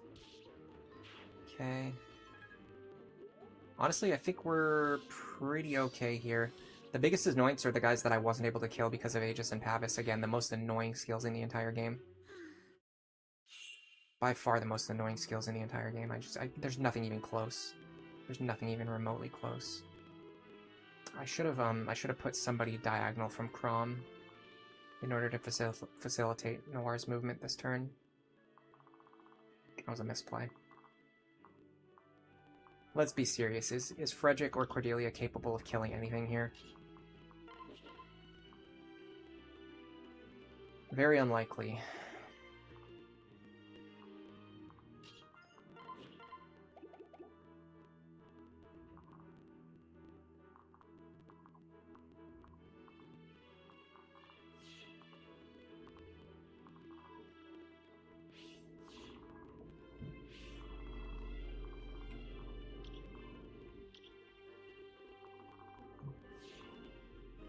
Now there's an interesting idea. If I stand right here, there's a guy with a tomahawk who will just barely be able to reach me.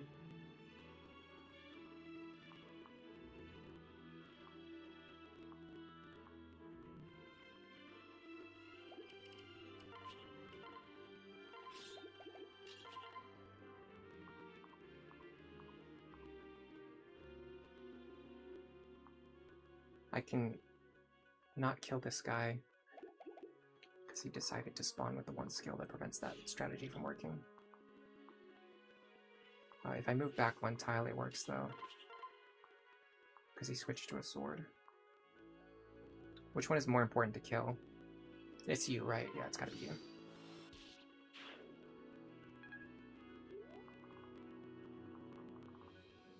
Alright. So, you and you are gonna die fighting Saria this turn.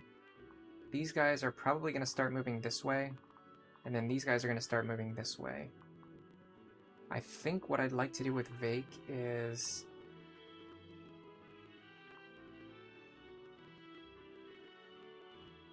kill something that has counter and then get rescued to safety.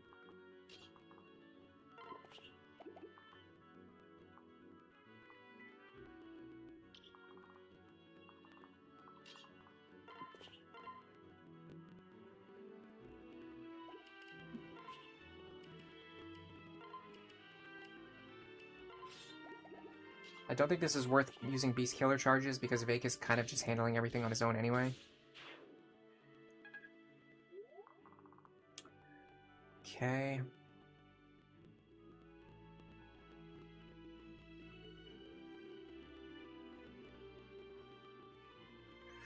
I have to do some weird maneuvers here, so give me a second because I have to think about how my characters are specifically going to move.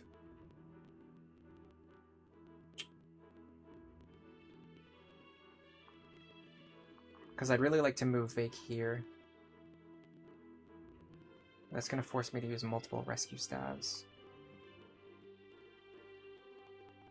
But not if I do this.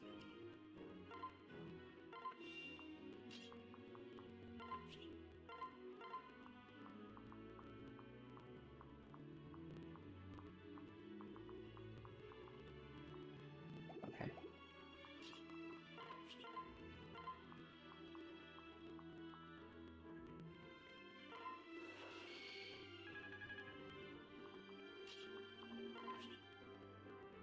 Interesting. I thought I was going to have to dance for you, but I don't even have to do that because this tile's already blocked. Okay, well in that case, I can go like this. Get the silver axe into his hands. And then mend him. Is there any merit to having Libra pull this guy? If we can kill him, I think it's worth it. Can we kill him?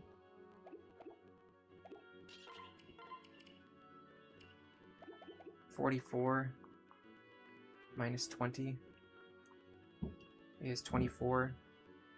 Divided by 2 is 12. That's 26. That's not enough.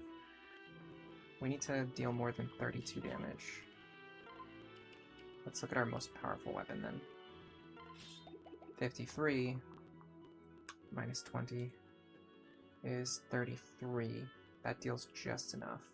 Is this worth Arc Thunder charges though? We actually got a lot of good tomes in the convoy this run, so I think it's worth it. Let me make sure I actually double him. Yeah, we double him. Okay. Yeah, this is worth it. Alright, you go here. Go into the convoy. You need a forged Thunder Tome, a forged Wind Tome, a basic Wind Tome, a second seal,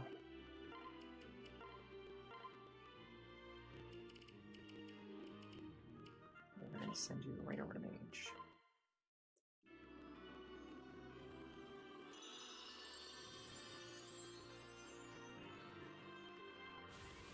If I turn this into a video, will I call it Awakening? No, because Mecha already did that, and I'm not going to use a video or stream title that someone else already used.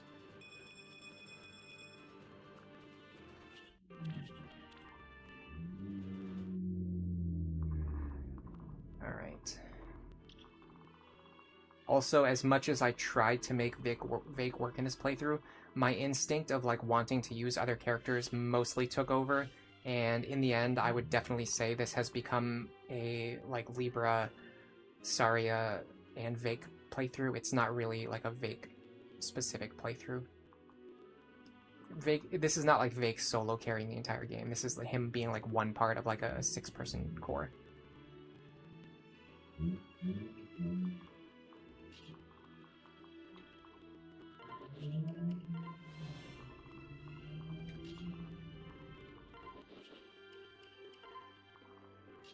Okay, you guys go over here, and I'd actually rather unpair these two just so we have more options available next turn, I think.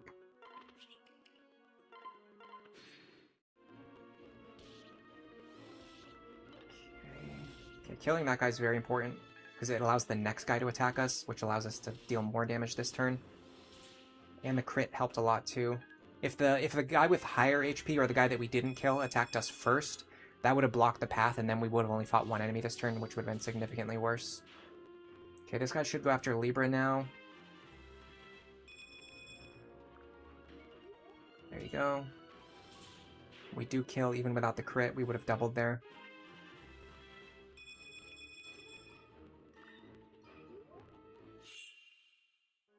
Alright. This is not as bad as it looks. We have good options for getting rid of these three. We have decent options for getting rid of these three.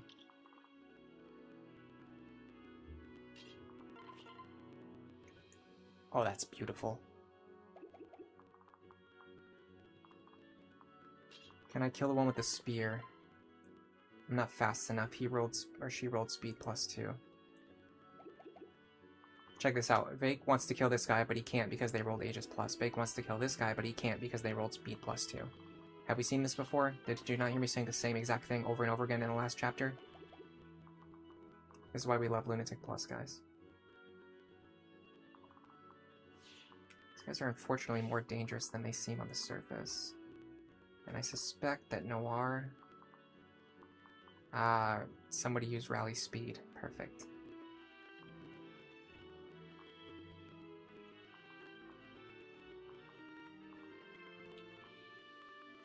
Noir can't double this guy no matter what because of Rally Speed. You'd love to see that, don't you?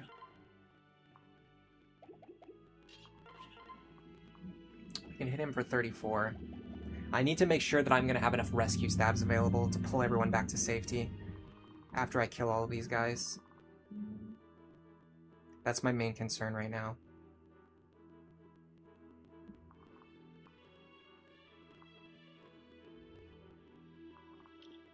And I also need a broad idea of what safety actually looks like. Because this guy, because our damage will round down, we won't be able to kill him. Sorry, her. Her! The Pegasus Knights are all female. I don't know why I do that. Hand axe... the hand axe actually fixes the problem, though. This goes back to the value of having the ability to play our own Aegis or Pavis. So we can actually just do this. Hand axe this one. This is going to be important, I think.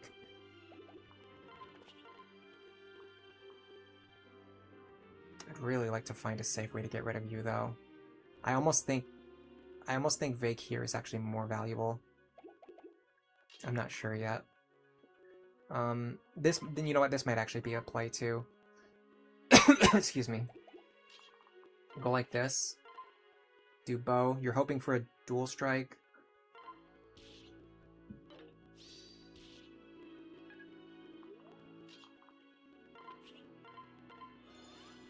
Then you go here. Now that actually gives us the damage, which is interesting. Technically, the hand axe is actually cheaper to use here.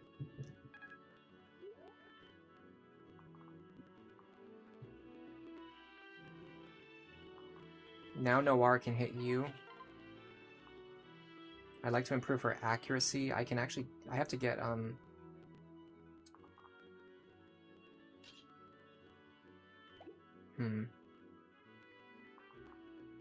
How do we want to do this? Again, I have to really make sure that I'm rescuing characters back to safety. That's my #1 concern right now.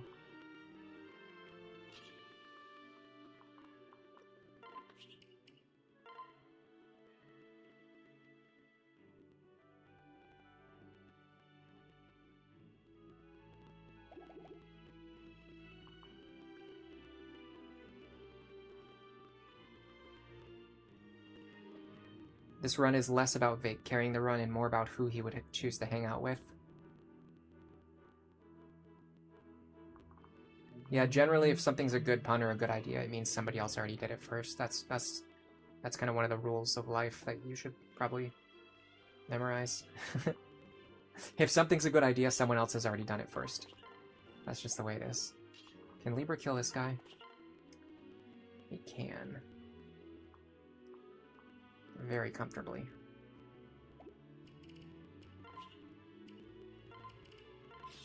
I think this is worth doing.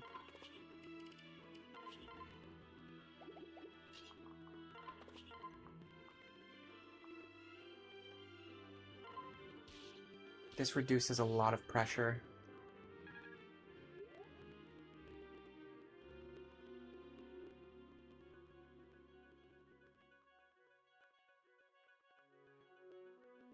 Okay. Now, in order to start my rescue chain, I want to go like this.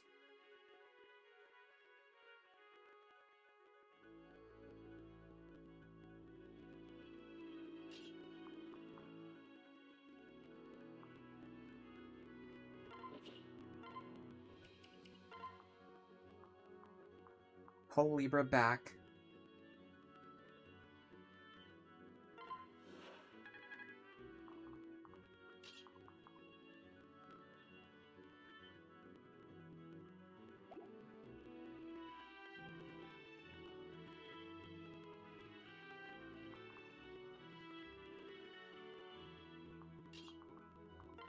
I really want to improve this accuracy. How do I do this? If I grab Sully, my accuracy should go up. It's so close to being perfect already, though. It's almost like just send it, right? Ooh, I rolled Ignis on my very first attack. My god. A full level off 1 kill. Okay, so now we can do this.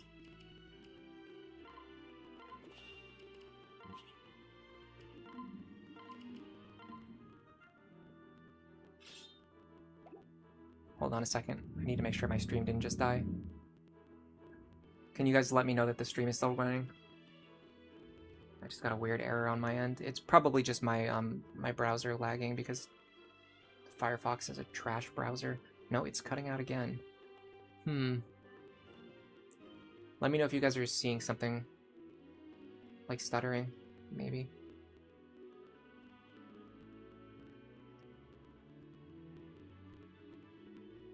Or if the stream is still running at all. I'm actually going to take this chance to restart my browser. Oh, I did that in the worst possible way. Hold on. Since I'm waiting for people in chat to let me know that the stream is still running, I'm just going to take this chance to restart my browser anyway, because it's Firefox. The longer you leave it running, the worse it gets. I mean, it's basically unconscionable either way.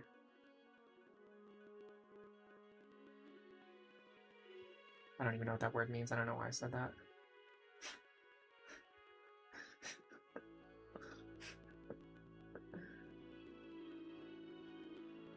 I'm funny.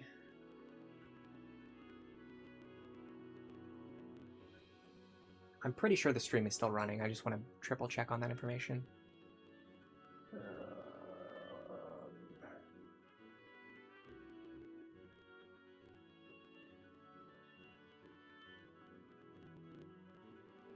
Plus, it takes me like a full 3 minutes to restart my browser because, again, Firefox is trash. This is like, you know, sometimes like people will... I don't know why I'm going down this line of discussion. I probably shouldn't. There's literally no reason to say this. It can only hurt me. It can't help me in any way, but I'm gonna say it anyway. You know, some people have like a sponsorship where like they talk about like how good something is.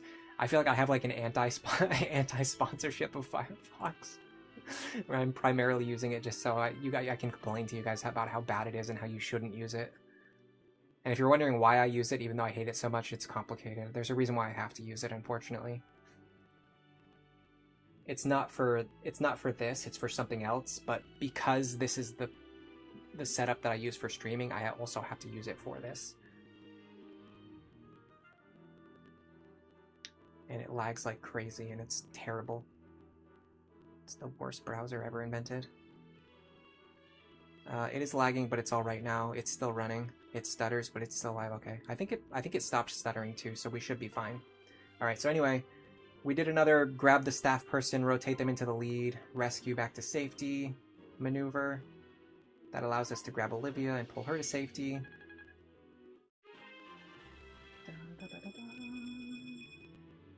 Then I'm very interested in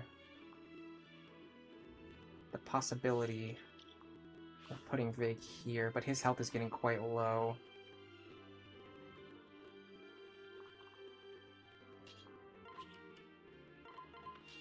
We're going to use our Dark Flyers and other flyers to bring our other staff characters up here.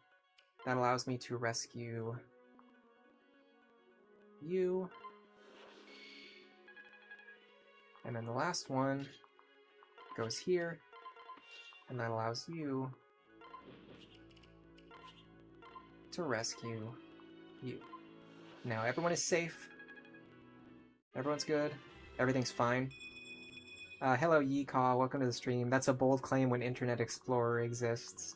Well, like Firefox is the worst browser, and Internet Explorer is like not even a browser. It's like something else. It is something unknown to the human mind. You think it's a browser, but it's really not.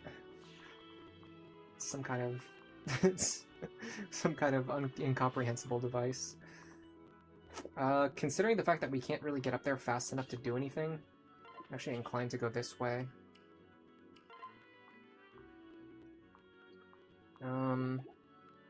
I don't need healing that badly. Alright, this is actually pretty good. I think we're in a pretty good spot. I don't see any issues with our current situation at all.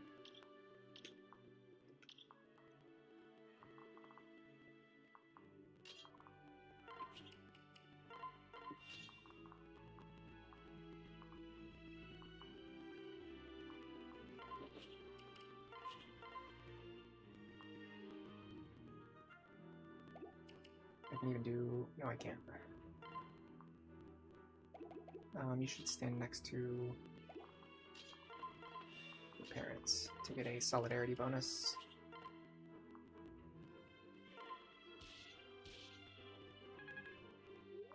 Let me make sure my other characters can actually handle the other groups.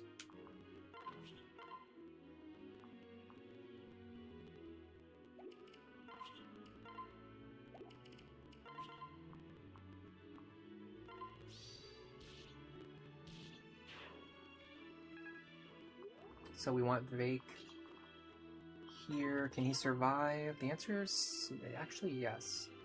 That guy has crazy evasion though. Let's go Silver Sword for that reason. Alright. Nice. Ooh, D-rank bows already, and a free Master Seal, and a free Bullion. Going crazy out here. Alright, so we should now be able to pick up this kill, I think. Yes, we can.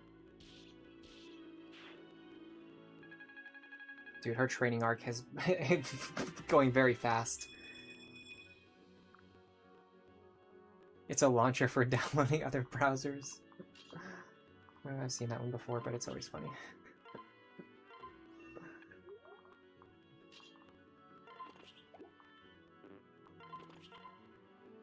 Interesting.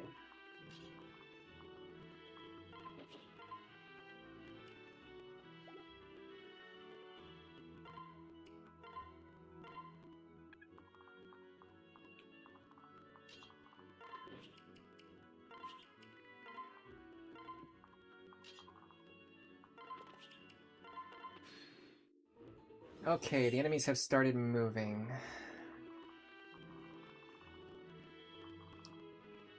The number of enemies is not unreasonable, but unfortunately the one in the lead has Aegis and Counter, which means it's going to be very, very difficult to break this formation. We also would like for them to end their turn somewhere where we can actually target them, rather than ending their turn over the water where we can't fight them. To that end...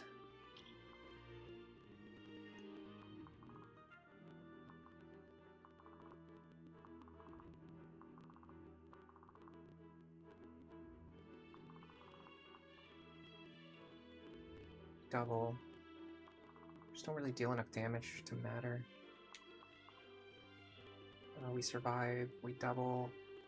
Can we kill that guy, I wonder? 44, we're gonna be paired up with Noir though. Sorry, Church.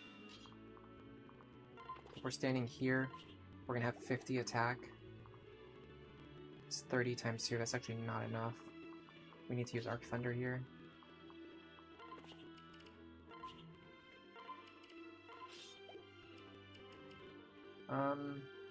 Hold on a second.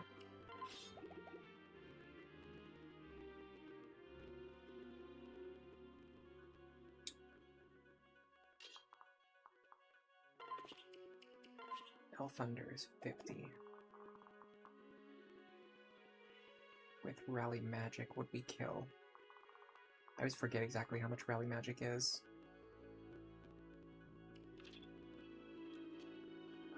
+4 magic. Yeah, that will actually kill. Okay, so we can get away with using Elthunder here.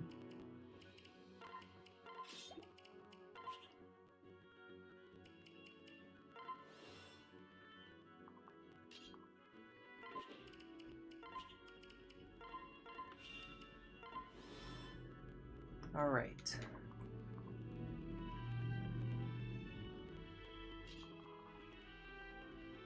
Pretty sure.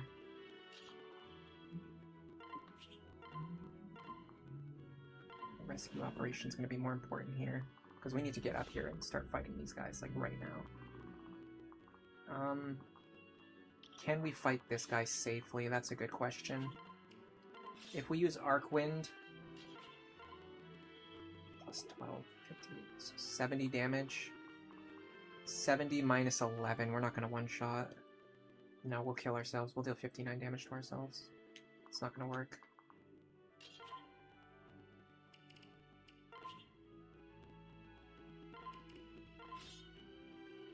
What about 69? The complicated thing is we have to figure out how much extra damage we're going to gain by switching to Arc Wind. 6 might versus 4.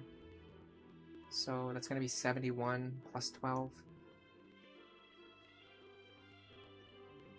That's 83.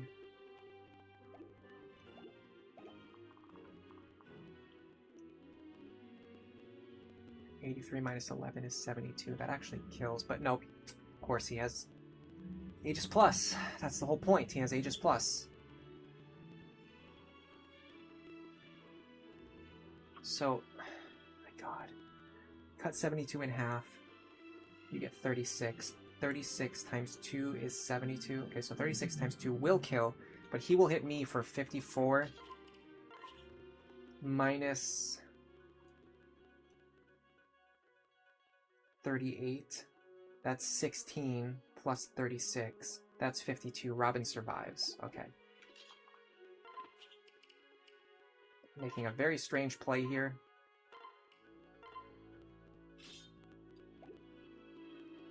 So I'm pretty sure Robin survives in this position. If not, then I'm just going to end the stream immediately out of pure shame and embarrassment.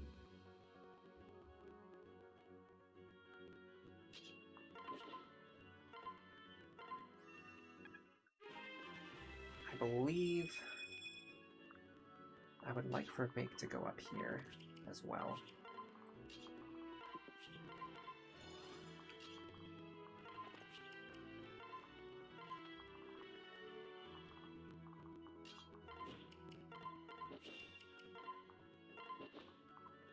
Unfortunately, Noir's not going to be able to do anything this turn.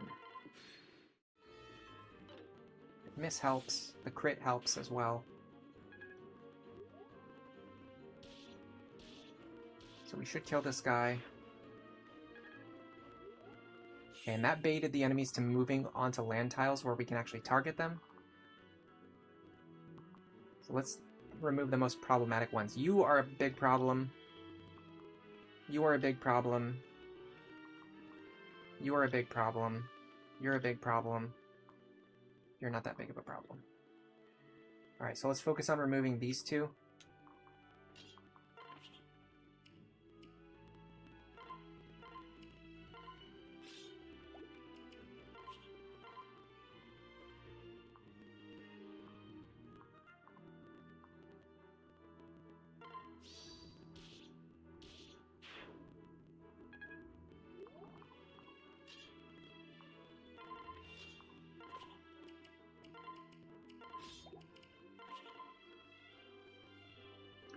I hate you so much, I hate you so much, I hate you so much. They rolled, guess what, speed +2. The one enemy that I need Vaike to get rid of. They rolled speed +2. Have you ever seen it before? Have you ever seen it in your life? The one enemy that Vaike needs to get rid of, they rolled the one skill that prevents it. So did this one. Let me guess, this one has Aegis Plus. Technically we can get rid of this guy. It doesn't really help us in the immediate term.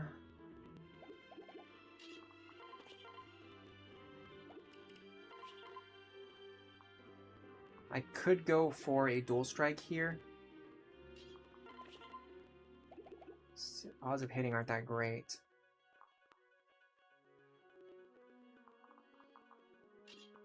But if I miss it, like, what's the worst that could happen?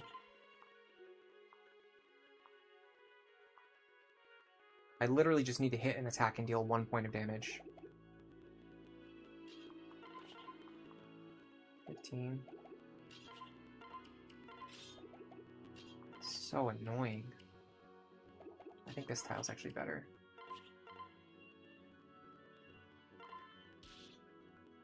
Okay.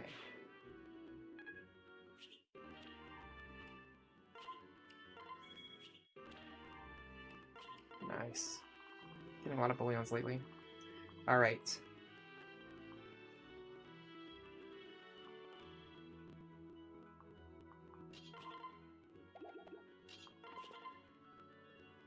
Definitely kill this guy. He does have a bow equipped, so I want to attack at 1 range. He doesn't have counters, so I'll be fine. Look at Libra over here. Absolute legend. So the idea now is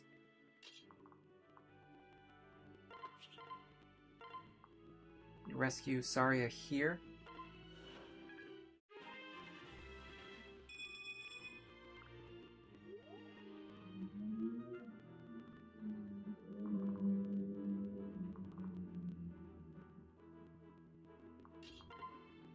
Speed 34.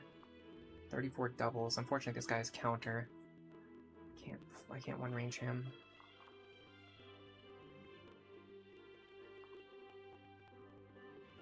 Can I get his health low enough to the point where I can enemy face him? That's an idea.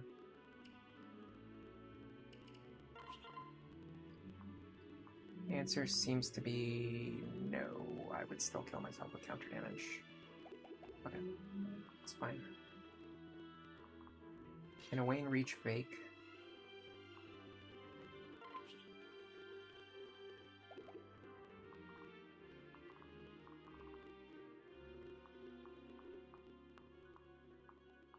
Gotta be very careful. This tile is more threatened than we think it is. Frederick here is fine, though.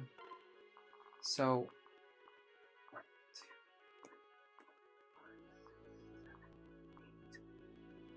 here is threatened. So if you go here and you rescue Vaike, he'll be fine because he has a bow equipped. He won't deal counter damage to himself. Okay.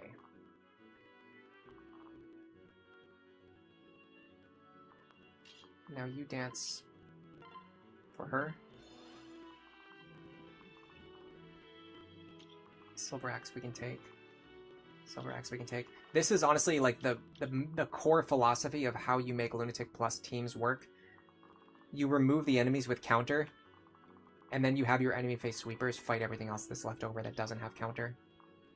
It's very rare that we actually get to see it go off, though, because it's just... typically enemies have really annoying skill combinations that make it hard to do exactly what you want to do, but in theory, that's what you would want to do every turn if you could. If you could make it work every single turn. And I can use Nosferatu here. Okay. Got one thing left to do, and that is to rescue Libra back to safety.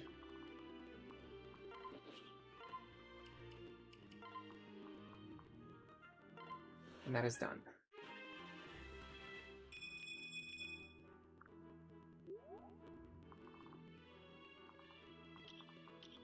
Can Noir fight you? 52 damage. 35 speed. 28 speed. Yeah, Noir can fight you. She might even be able to kill you. Let me just make sure no counter, nothing like that. No? Okay. Well, Noir, get over here. And... let's see if we can kill this guy.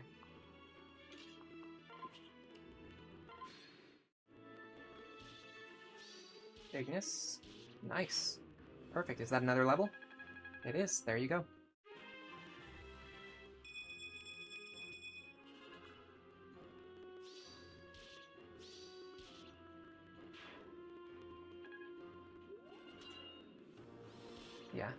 Remove the enemies with counter, kill everything that's left over on enemy phase, and you're pretty much good to go.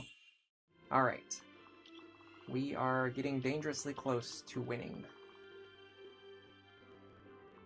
Let's start with this. This is a good first move.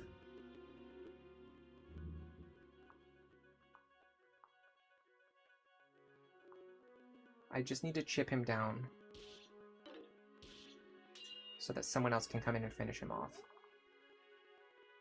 Like, I think even Frederick could possibly do it at this point. Where's my Beast Killer? I don't know. I don't think she has it, does she? She doesn't have it. Frederick doesn't have one either. That's really weird. I just didn't give that pair a Beast Killer, I guess, for some reason. Okay. Sure. There's 3 enemies left to kill. And I think we can do this. You kill here.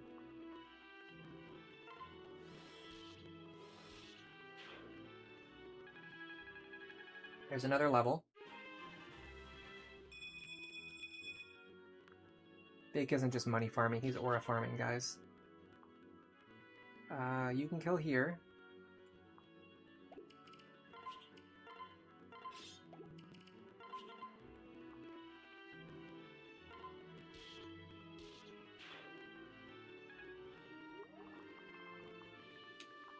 Now if Olivia dances for you, you can kill here.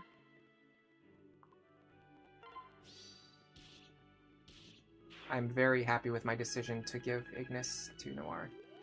That's almost another full level. Now we probably just give this one to Vaike.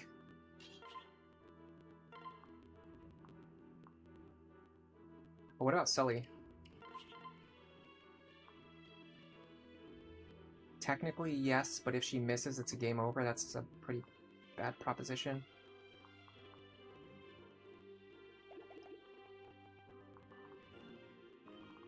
I can get away with this, though.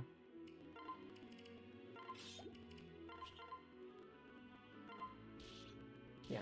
If the dual strike didn't land, I had other characters who could help recover. Ooh, nice level up, too.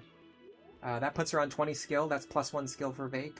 That puts her very close to 20 strength and 20 speed, which would be extra skill and strength and speed for Vaike as well.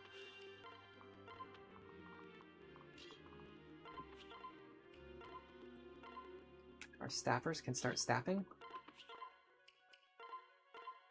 And I am very happy with everything that's happening right now. Lisa doesn't need to train anymore. She already has everything that we want her to have. Now that she has rally speed, there's just nothing else that we need to give her. So we only need to use her for utility. We don't need to actually actively staff grind for her.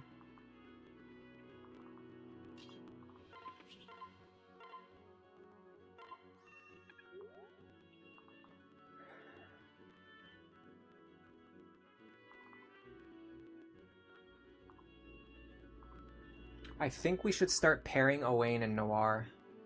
I think that's what we should start building towards, right? The problem is he doesn't really have a good back row option to support her, which means then she ends up being in the back row, which I want her to be in the front row.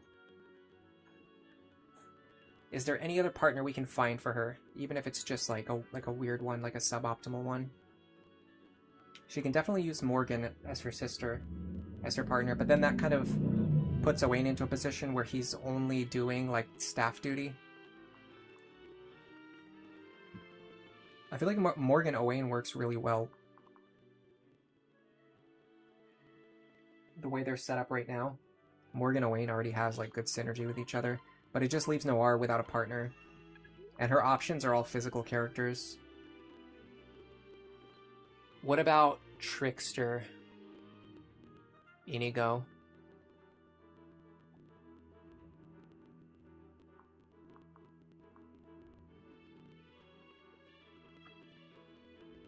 Let me see if he gets it.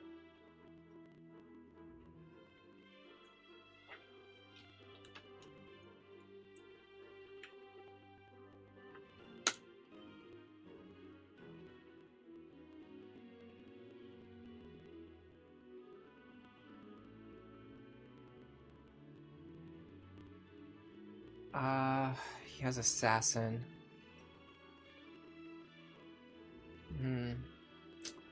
He can't get any of the classes that I want. Oh, what about Jerome then? Can Jerome get into Trickster?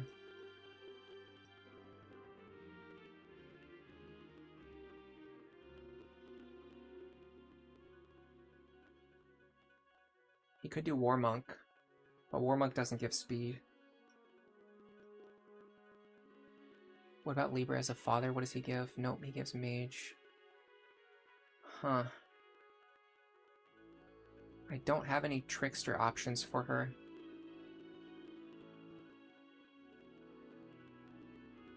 Can this Owain get into Trick? Well, I mean, that doesn't really help me. The whole point is we gave him Magic +2 and Tome Fair.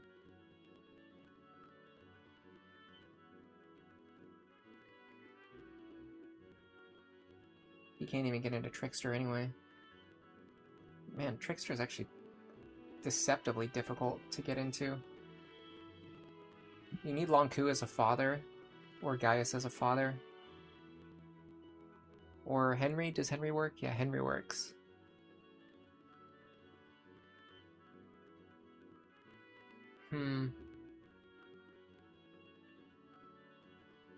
Sorry, I know I get easily distracted.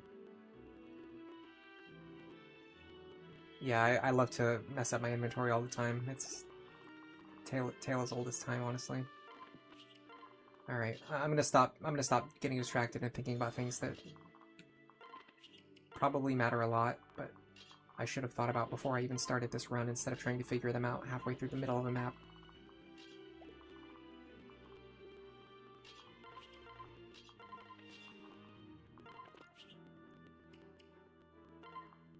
Does Yarn have Trickster? Because Pan has Thief, yes, but we don't have Yarn. We don't have any way to get him anymore. It's too late to get Yarn. I'm thinking about the characters that I like have available. Not just like any character. But yeah, I think Yarn is one of the options if you're looking just like broadly. That is true. Yeah, he doesn't get Wyvern, even though his mother does have it. He can get it from his father, though. It's like they knew that Jerome and Yarn had really good stats, and so they messed up their class access in order to try and compensate. But the thing is that, like, because they don't have any of, like, the tier S plus broken classes, it just ends up hurting them, because they weren't going to be, like, top tier units anyway. So they're just units who have good stats, but, like, none of the best classes.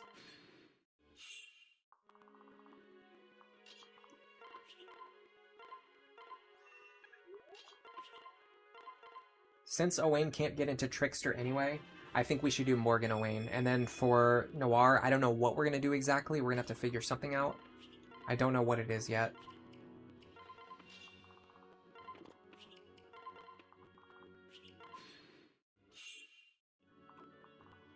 It might just have to be something like a generic, like, speed and defense pair-up, or speed and, like, something else. Well, what about Swordmaster?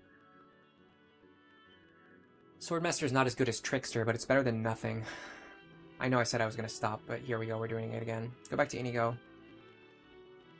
So, Inigo can get into Swordmaster. Man, it's a shame that I can't get him into Trickster. He would be perfect for this if he could get into Trickster. We could do Swordmaster, though. It's a pretty mid-tier support class, but it's better than not having a partner at all. In fact, we could probably just promote right into Hero, so we get speed and defense. It's either Hero or Bow Knight. So Hero would be speed and defense, Bow Knight would be speed and skill. I think speed and skill actually matters more.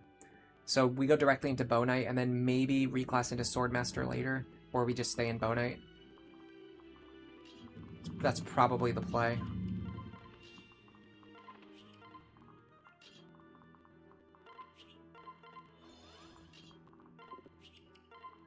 Alright, this group is very, very, very, very, very, very, very, very annoying to pick apart. I'm trying to remember if we can actually fly over the walls. I think we cannot. Yeah, we can't fly over the walls, so we have to do something like really weird. If you want to actually provoke these enemies, you have to attack them from a very strange angle.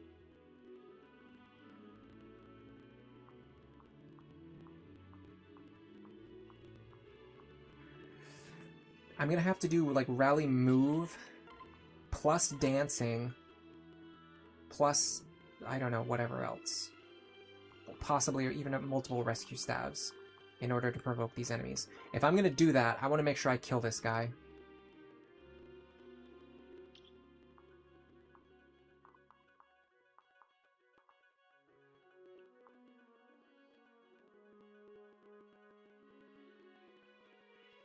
Vaike should be able to do it. Can Noir do it? That's a good question. 30 speed. If I can get +3 speed, I'll have enough speed. What about attack? I'm gonna have to... Hold on, I have to actually access her inventory so I can calculate her attack. +10, so 48. -11. Where's my calculator? So 37 damage times 2 is 74. Noir can get this kill. I need her to be paired up with someone who has super high movement and gives her speed. Now that is Cordelia, but that doesn't work because Cordelia needs to be the one to rally move. But I can do this. This should work. So you go like, let me make sure Olivia's in the right spot because she's definitely not. Move, idiot. Okay. So you go here, rally move, dance. Like, come on, like really? Like really? Like really? Like they, like really? Like actually? Okay, sure. So let me get this straight. With rally move, you can't reach this guy, but there's no way to approach him without getting attacked. It's a little suspicious, but okay, sure. That means I'm going to have to dance from further in, and I'm going to have to use multiple rescue stabs. To that end, I need to make sure Libra can actually reach.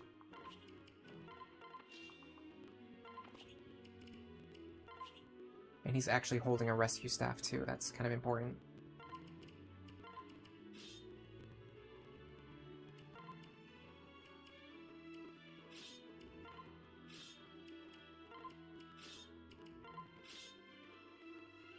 I don't care. Okay, so something like 20. Okay, so we definitely have enough reach. Then we're gonna need a Wayne and Morgan available.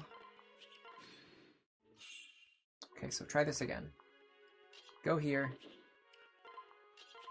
Dance. Rally. How in the world? Hold on a second, I messed up. I was supposed to go deeper in. That was the whole point. But once I commit to it, I can't back out again, so it's a little bit dicey. So go here. Don't do that.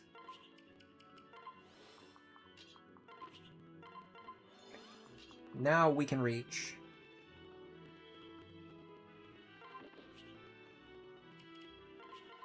We guarantee this kill.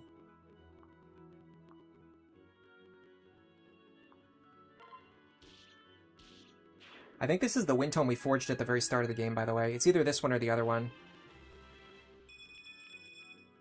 Good level up. Okay, now we need to start thinking about our rescues.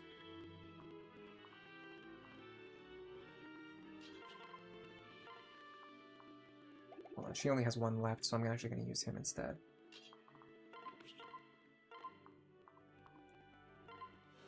Olivia here. Noir back here. Okay. Next. Spear. We can handle that. We need someone fast enough. 34 speed. Vaike is fast enough.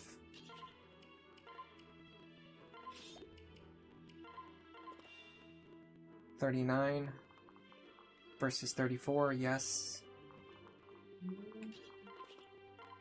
Bronze bow.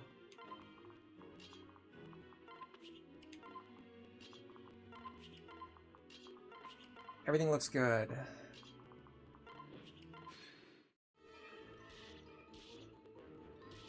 I love how they survive on one. That's so funny.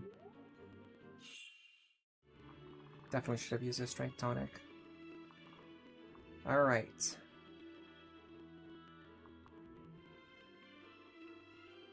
Should be able to hit this guy.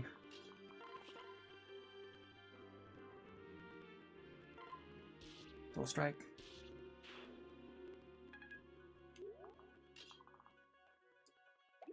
That's annoying.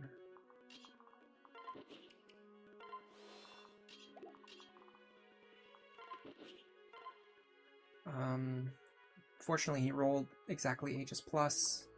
It's not a surprise.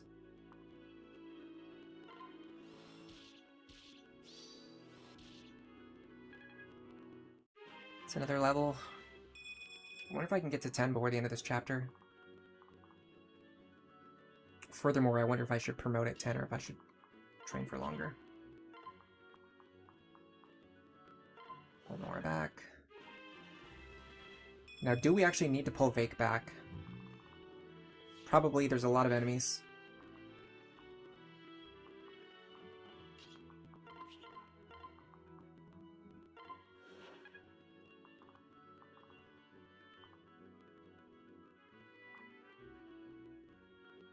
Vaike can fight you, although you've got rally speed. So, he won't be able to double. She will be able to double. I think killing these guys fast is more important.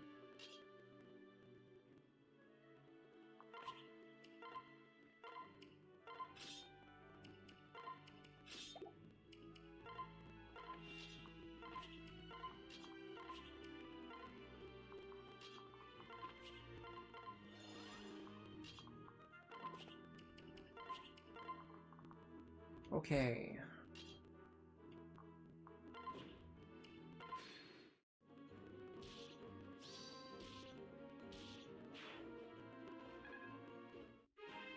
Now we just have to clean up 3 enemies. Oh. Did not expect that, honestly. Well, now we only have to clean up 2 enemies. Because of rally speed, Morgan probably can't kill this guy. Also, she's too far away again. Isn't that fun? We also can't take the hit this time. We do double, though, so that's good. Okay, hold on a second. Morgan. Heal your sister. Now you should be able to get this kill, or at least weaken this guy. 41 times 2 kills, 33 times 2 kills.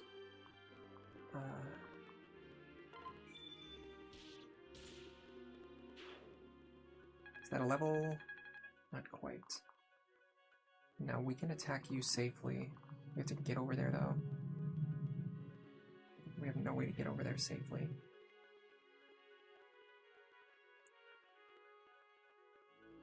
Okay, in that case, I'll just give the kill to Vaike. I want the chip experience, but I just don't have a way to get it.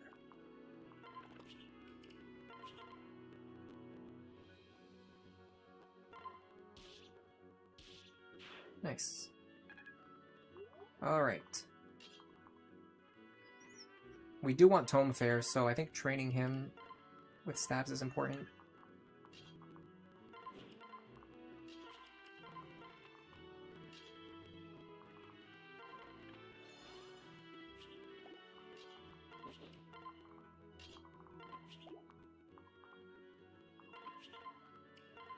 Now, I don't think the boss is going to move, so I can just take my time getting over to him and healing up. Kiel is benched, yeah.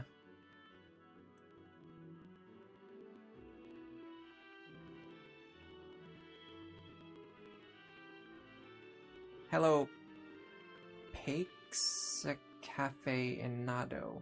Welcome to the stream. Jerome not getting access to Gale Force hurts so much. I mean, it's not that bad. You can make characters work without Gale Force. It's just that he doesn't have access to, like, any of the top classes. Like, he doesn't have Dark Mage, he doesn't have Dark Flyer, he doesn't have Paladin by default. He doesn't have Trickster by default. You can get him like some of the good support classes, but you have to work to get him those classes. I think he doesn't even have. I'm pretty sure. Let me check. I'm pretty sure Jerome doesn't even have Berserker by default. Yeah, he doesn't. So you have to get him Berserker. You have to get him like Trickster. You have to get him Sword Master if you want to do swords. You have to like. There's so many things that you like. If you want to make him work, you have to get him a class to make it work. And like most characters don't really have that. Like most characters are not like, oh, you have to go out of your way to get them. Like even one top tier class. He doesn't have Paladin. His set is kind of weird because he starts with like Priest, which doesn't help him in any way. You can make it work for Church, but you can't. It's like way less good for Jerome because you can optimize Jerome. Like him being stuck in Priest makes a lot less sense. With Church, because she doesn't really have that many options, you can kind of make it work. But yeah. This is so annoying. This is like my least favorite part of every Fire Emblem game. Whenever they decide that you need to just spend 1,000 turns moving across this giant map full of forests and other terrain. Like why? Like why? Why do I have to do this?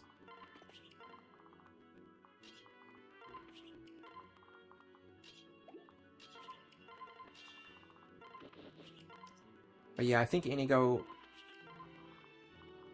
as her partner makes the most sense. It's not an ideal partner at all, like even close, but it's the best that we can get for her in this playthrough, and it will give her speed, which is important. It would be so much nicer if we could get her some magic, but I just don't see that happening.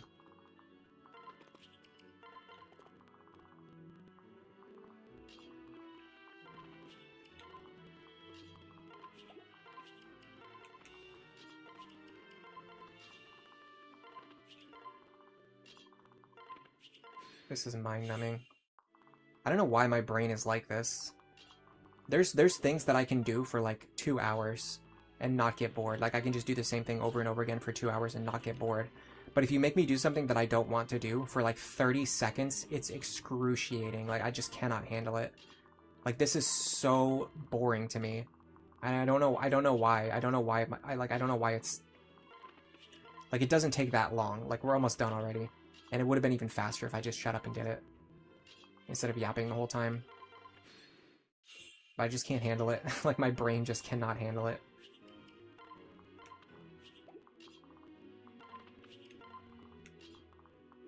Okay. Fine. Now, I think this boss does move, but I can't remember. I feel like we experimented with it last time, and I feel like I was surprised. But the problem is, when that happens, now I can't remember if I was surprised because he did move or surprised because he didn't move, and now I'm misremembering which one it is. So again, it doesn't really help. I have to basically figure it out all over again. Again, I have to stress my memory is my worst possible skill.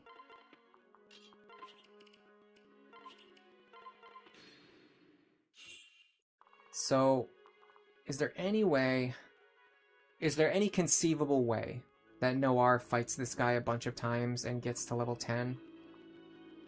I don't think she's close enough for that to be a reality. Especially because, unfortunately, her magic is so high that she'll just kill him. And she won't be able to fight him more than like a couple of times. I'm also particularly concerned that she will just die trying to fight him. That's a possibility too. Let's check on that possibility. Nope. Dude, how do these guys have so much movement on this map? It's crazy.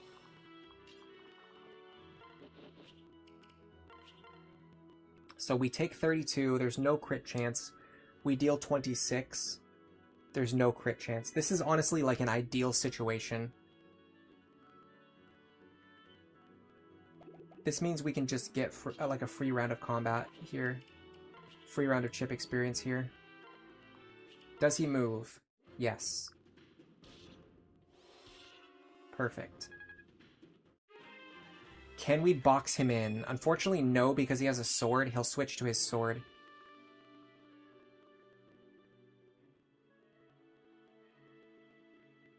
If we try to box him in, he's going to switch to his sword.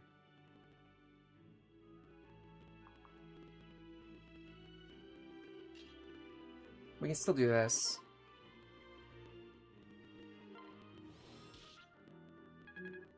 Now, if we can get him below 13, we can actually give her the boss kill. That will get her up to level 9. I don't think it's that important to get her up to level 9. If we could get her to level 10, that would matter. Getting her to level 9 is like, okay, who cares? She's level 9. Now she's still not level 10. You know what I mean? Like, it doesn't accomplish anything. So instead, I'm just going to focus on this.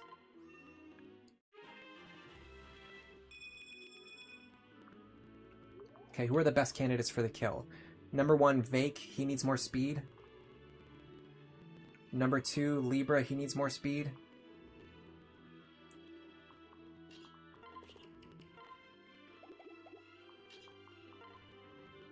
They're pretty close, but Libra's a little bit behind. He's also working towards Tome Fair.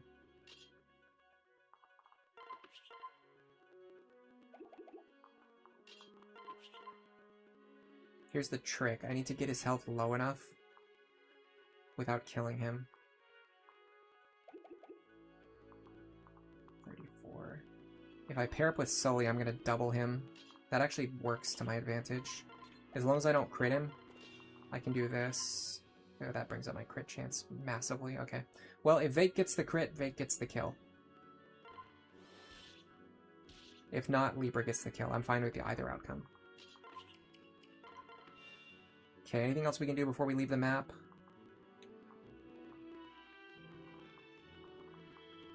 Technically, we could still give the kill to Noir now. Although, actually, we can't because we can't dance for her because there's other characters in the way.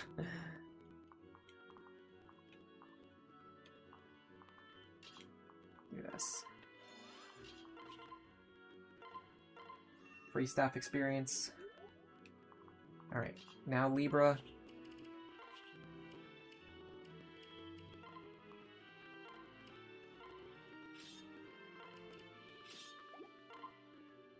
Gets this kill.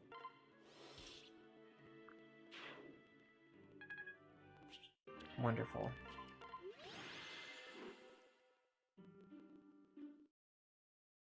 And that's Noir. Our favorite daughter. Honestly, I'm actually kind of hyped about Morgan this playthrough. I'm usually not. Not that Morgan's bad. Morgan's actually a really good unit. But for some reason, I just don't really usually get hyped about them, and then I end up not building them, which ends up making them weaker than they should be.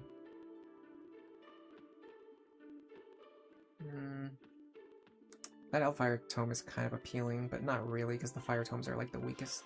Or not the weakest, but the... how do I want to say it? They're like the least...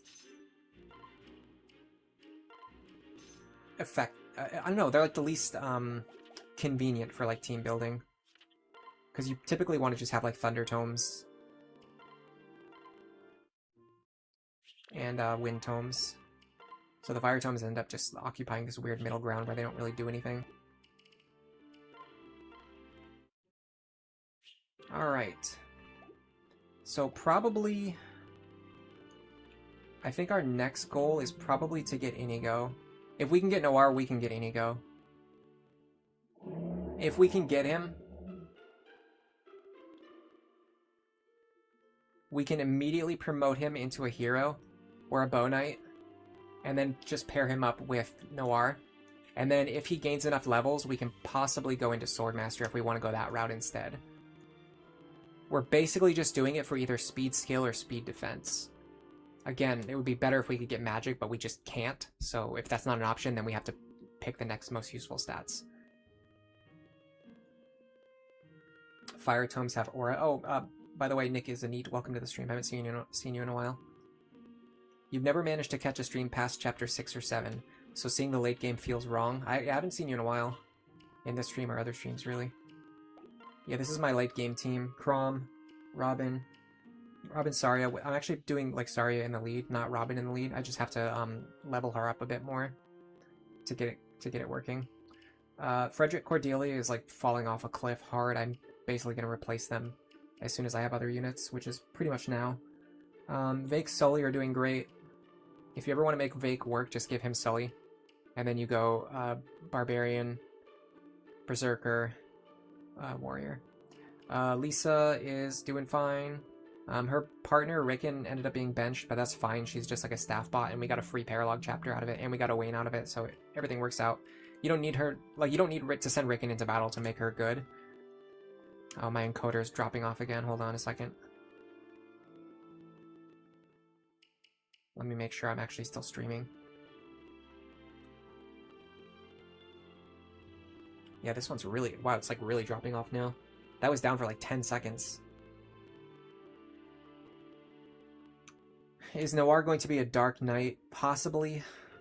I'm not 100% sure. We'll find out when we get to Sage 15. I'll decide where I want to go from there. Vivi Cooley, a bit of an odd question, but how would I go about building Robin Severa? Robin Severa, huh?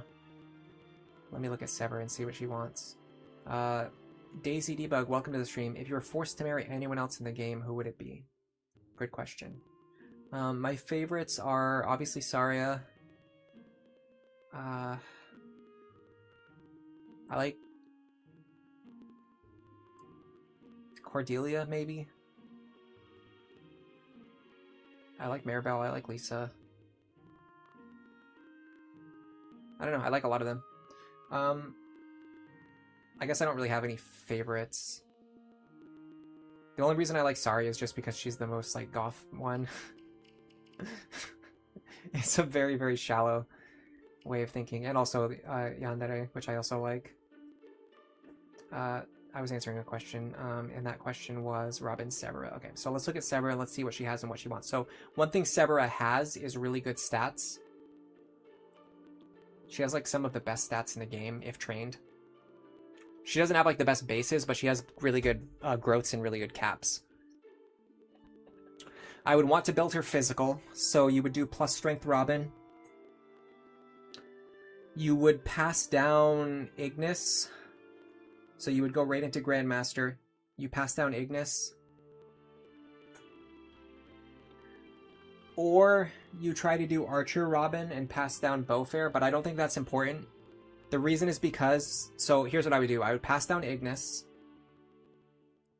I would probably pass down Speed +2, or... I don't think passing down Gale Force is going to work because Cordelia is not going to get Gale Force fast enough to matter. So I would actually go Cordelia into Falcon Knight and just make her into a staff bot. Or a support partner for Robin. Pass down Speed +2. Pass down Ignis. Severa immediately switches to Archer and begins training. You go Archer into... Actually, maybe... Yeah, no, this works. So you go Archer into Sniper. So then you have Beaufair, Speed +2, Ignis.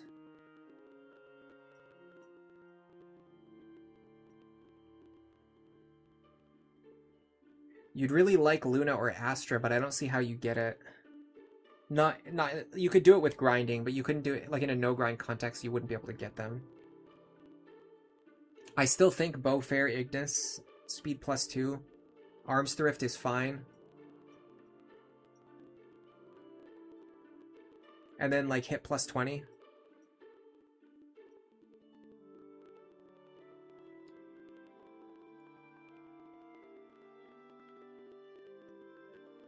It's like technically a better version of Stall Severa, which is really good.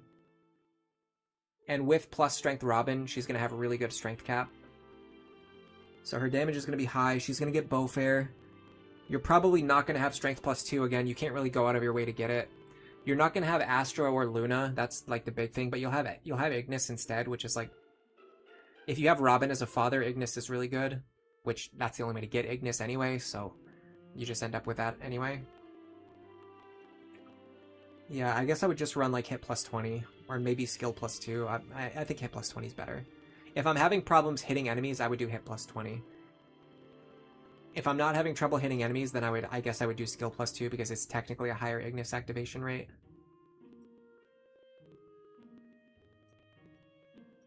Arms Thrift is like not terrible on a sniper because you get more longbow charges. That's what I would do personally. I don't know if that's the best plan. That's just what comes to my mind just looking over the list right now. You can train her in Sniper. Training it. So the easiest classes for a Gen 2 character to train in are Sniper and Priest. And the third easiest would be Mage. And you just saw we were able to gain 8 levels in Mage in her join chapter on a very hard join chapter. Like, that's how easy it is to train out of Mage. Training out of Archer is even easier than that. So as long as you build her physical and you send her into Archer immediately, she can train out of Archer with no problems. Stall isn't better, but stall is less important. Like, giving stall to Cordelia is less of a cost than giving Robin to Cordelia. Obviously, everybody wants Robin. So if you give Robin to Cordelia just to make the same build that Stall can do, but slightly better, you're taking away Robin as a potential parent for another person. So I would probably recommend Stall, or actually Virion is really good too. The problem with Virion is you don't get Luna or Astra, so you're really just like a vanilla sniper. But the good thing about Virion is you can pass down strength +2 pretty easily. It's up to you if you think the guaranteed +2 damage is better than the theoretical extra damage from Luna. I think Ignis is way better than either option though, so I still think Robin is the best.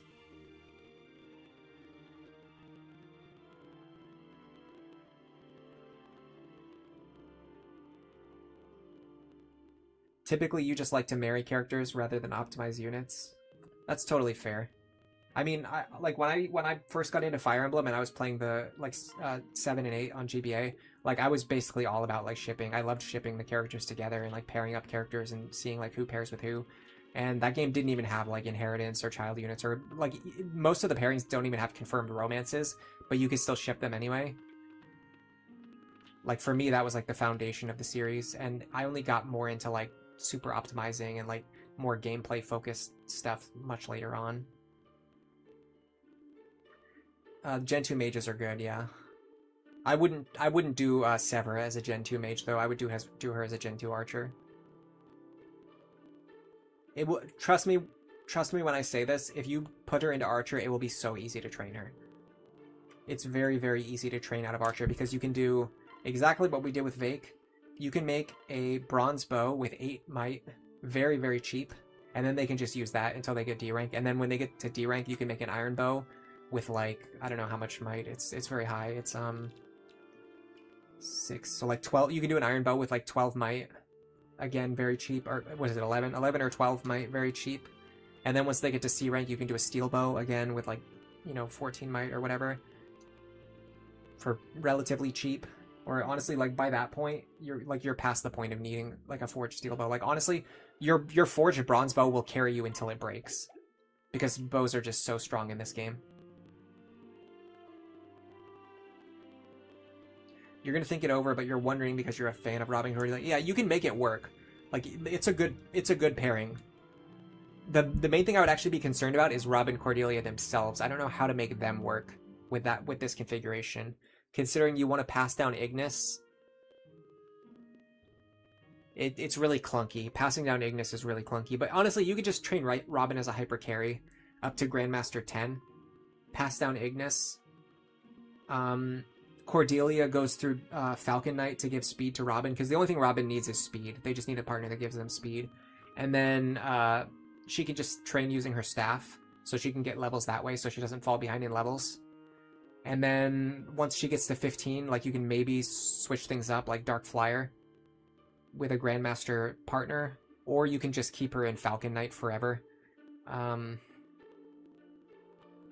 Or put her into Hero if Robin wants defense. Questionable. And then Robin, like, once Robin is done carrying in Grandmaster, you can just put them into whatever physical class you want, like Sniper or Berserker. Swordmaster even works. Who cares? You can get away with anything, really. Robin's just so strong. You can make them work in any class, really. Especially if you go right into Grandmaster, it's even better, because then your internal level is like still relatively low once you start reclassing, because the Master Seal doesn't add to your internal level. Anyway, a good yap session. I'm probably at my limit for today. I have to decide what I want to do for the next chapter, and I can think about that before next week. So let me get a drink of water really quick, and then I will start checking everyone who chatted today, and I will give you your thanks, which are well deserved.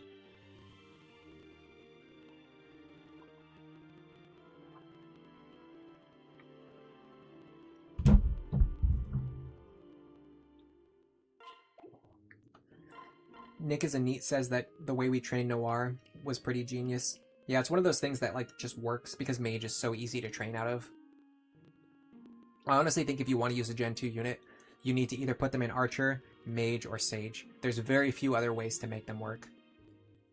Browser Jr., it was a very fun stream. Shout out to Noir Gaming. Thank you very much. I'm glad you enjoyed it. And thanks to everybody who liked the stream. Thank you to everybody who commented. Thanks to all of the new subs, the lurkers, the regulars, everybody. Thank you, Red Watcher, Skywing, Miguel, Vivi Cooley, Nodot, Browser Jr., Self Love, Fat Tim Slim, Asius, Hunter B, Snow Warning, TVP, Indomitable. That's like Dom, like spelled like a Dom. If you know, you know. Nope, Reverse Lunatic. By the way, that was Nope 7543, not me saying Nope.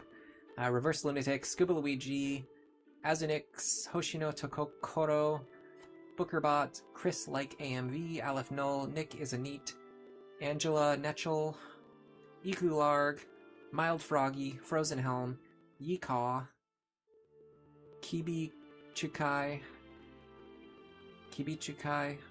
Tony Meza, Thunder Polar Bear, interesting combination there, Olerin, Daisy Debug, Kunai Cat, Pexicaffinado, I'm never going to be able to pronounce that one, Leono, BFBB, Turumbar, Roblox, Asus Papa, XPY, I see that name a lot. It's funny that you like don't have a real username. Your username is just XPY6ZC. John, Sothis, Krios, Manic Sloth, Nye, Remnants, Elia apparently. Oh, Eli apparently, I see. Eli apparently. I get it. Nova Zoe, Gamer, Teza, and Haunts. If you were not mentioned, that means you were not one of the top 50 chatters. I'm sorry, but it only keeps memory of the top 50, so I can't see everybody. I can only see the top 50. Laters, and have a good afternoon, says Hunter B. Goodbye, everybody, and for now, enjoy the rest of your day.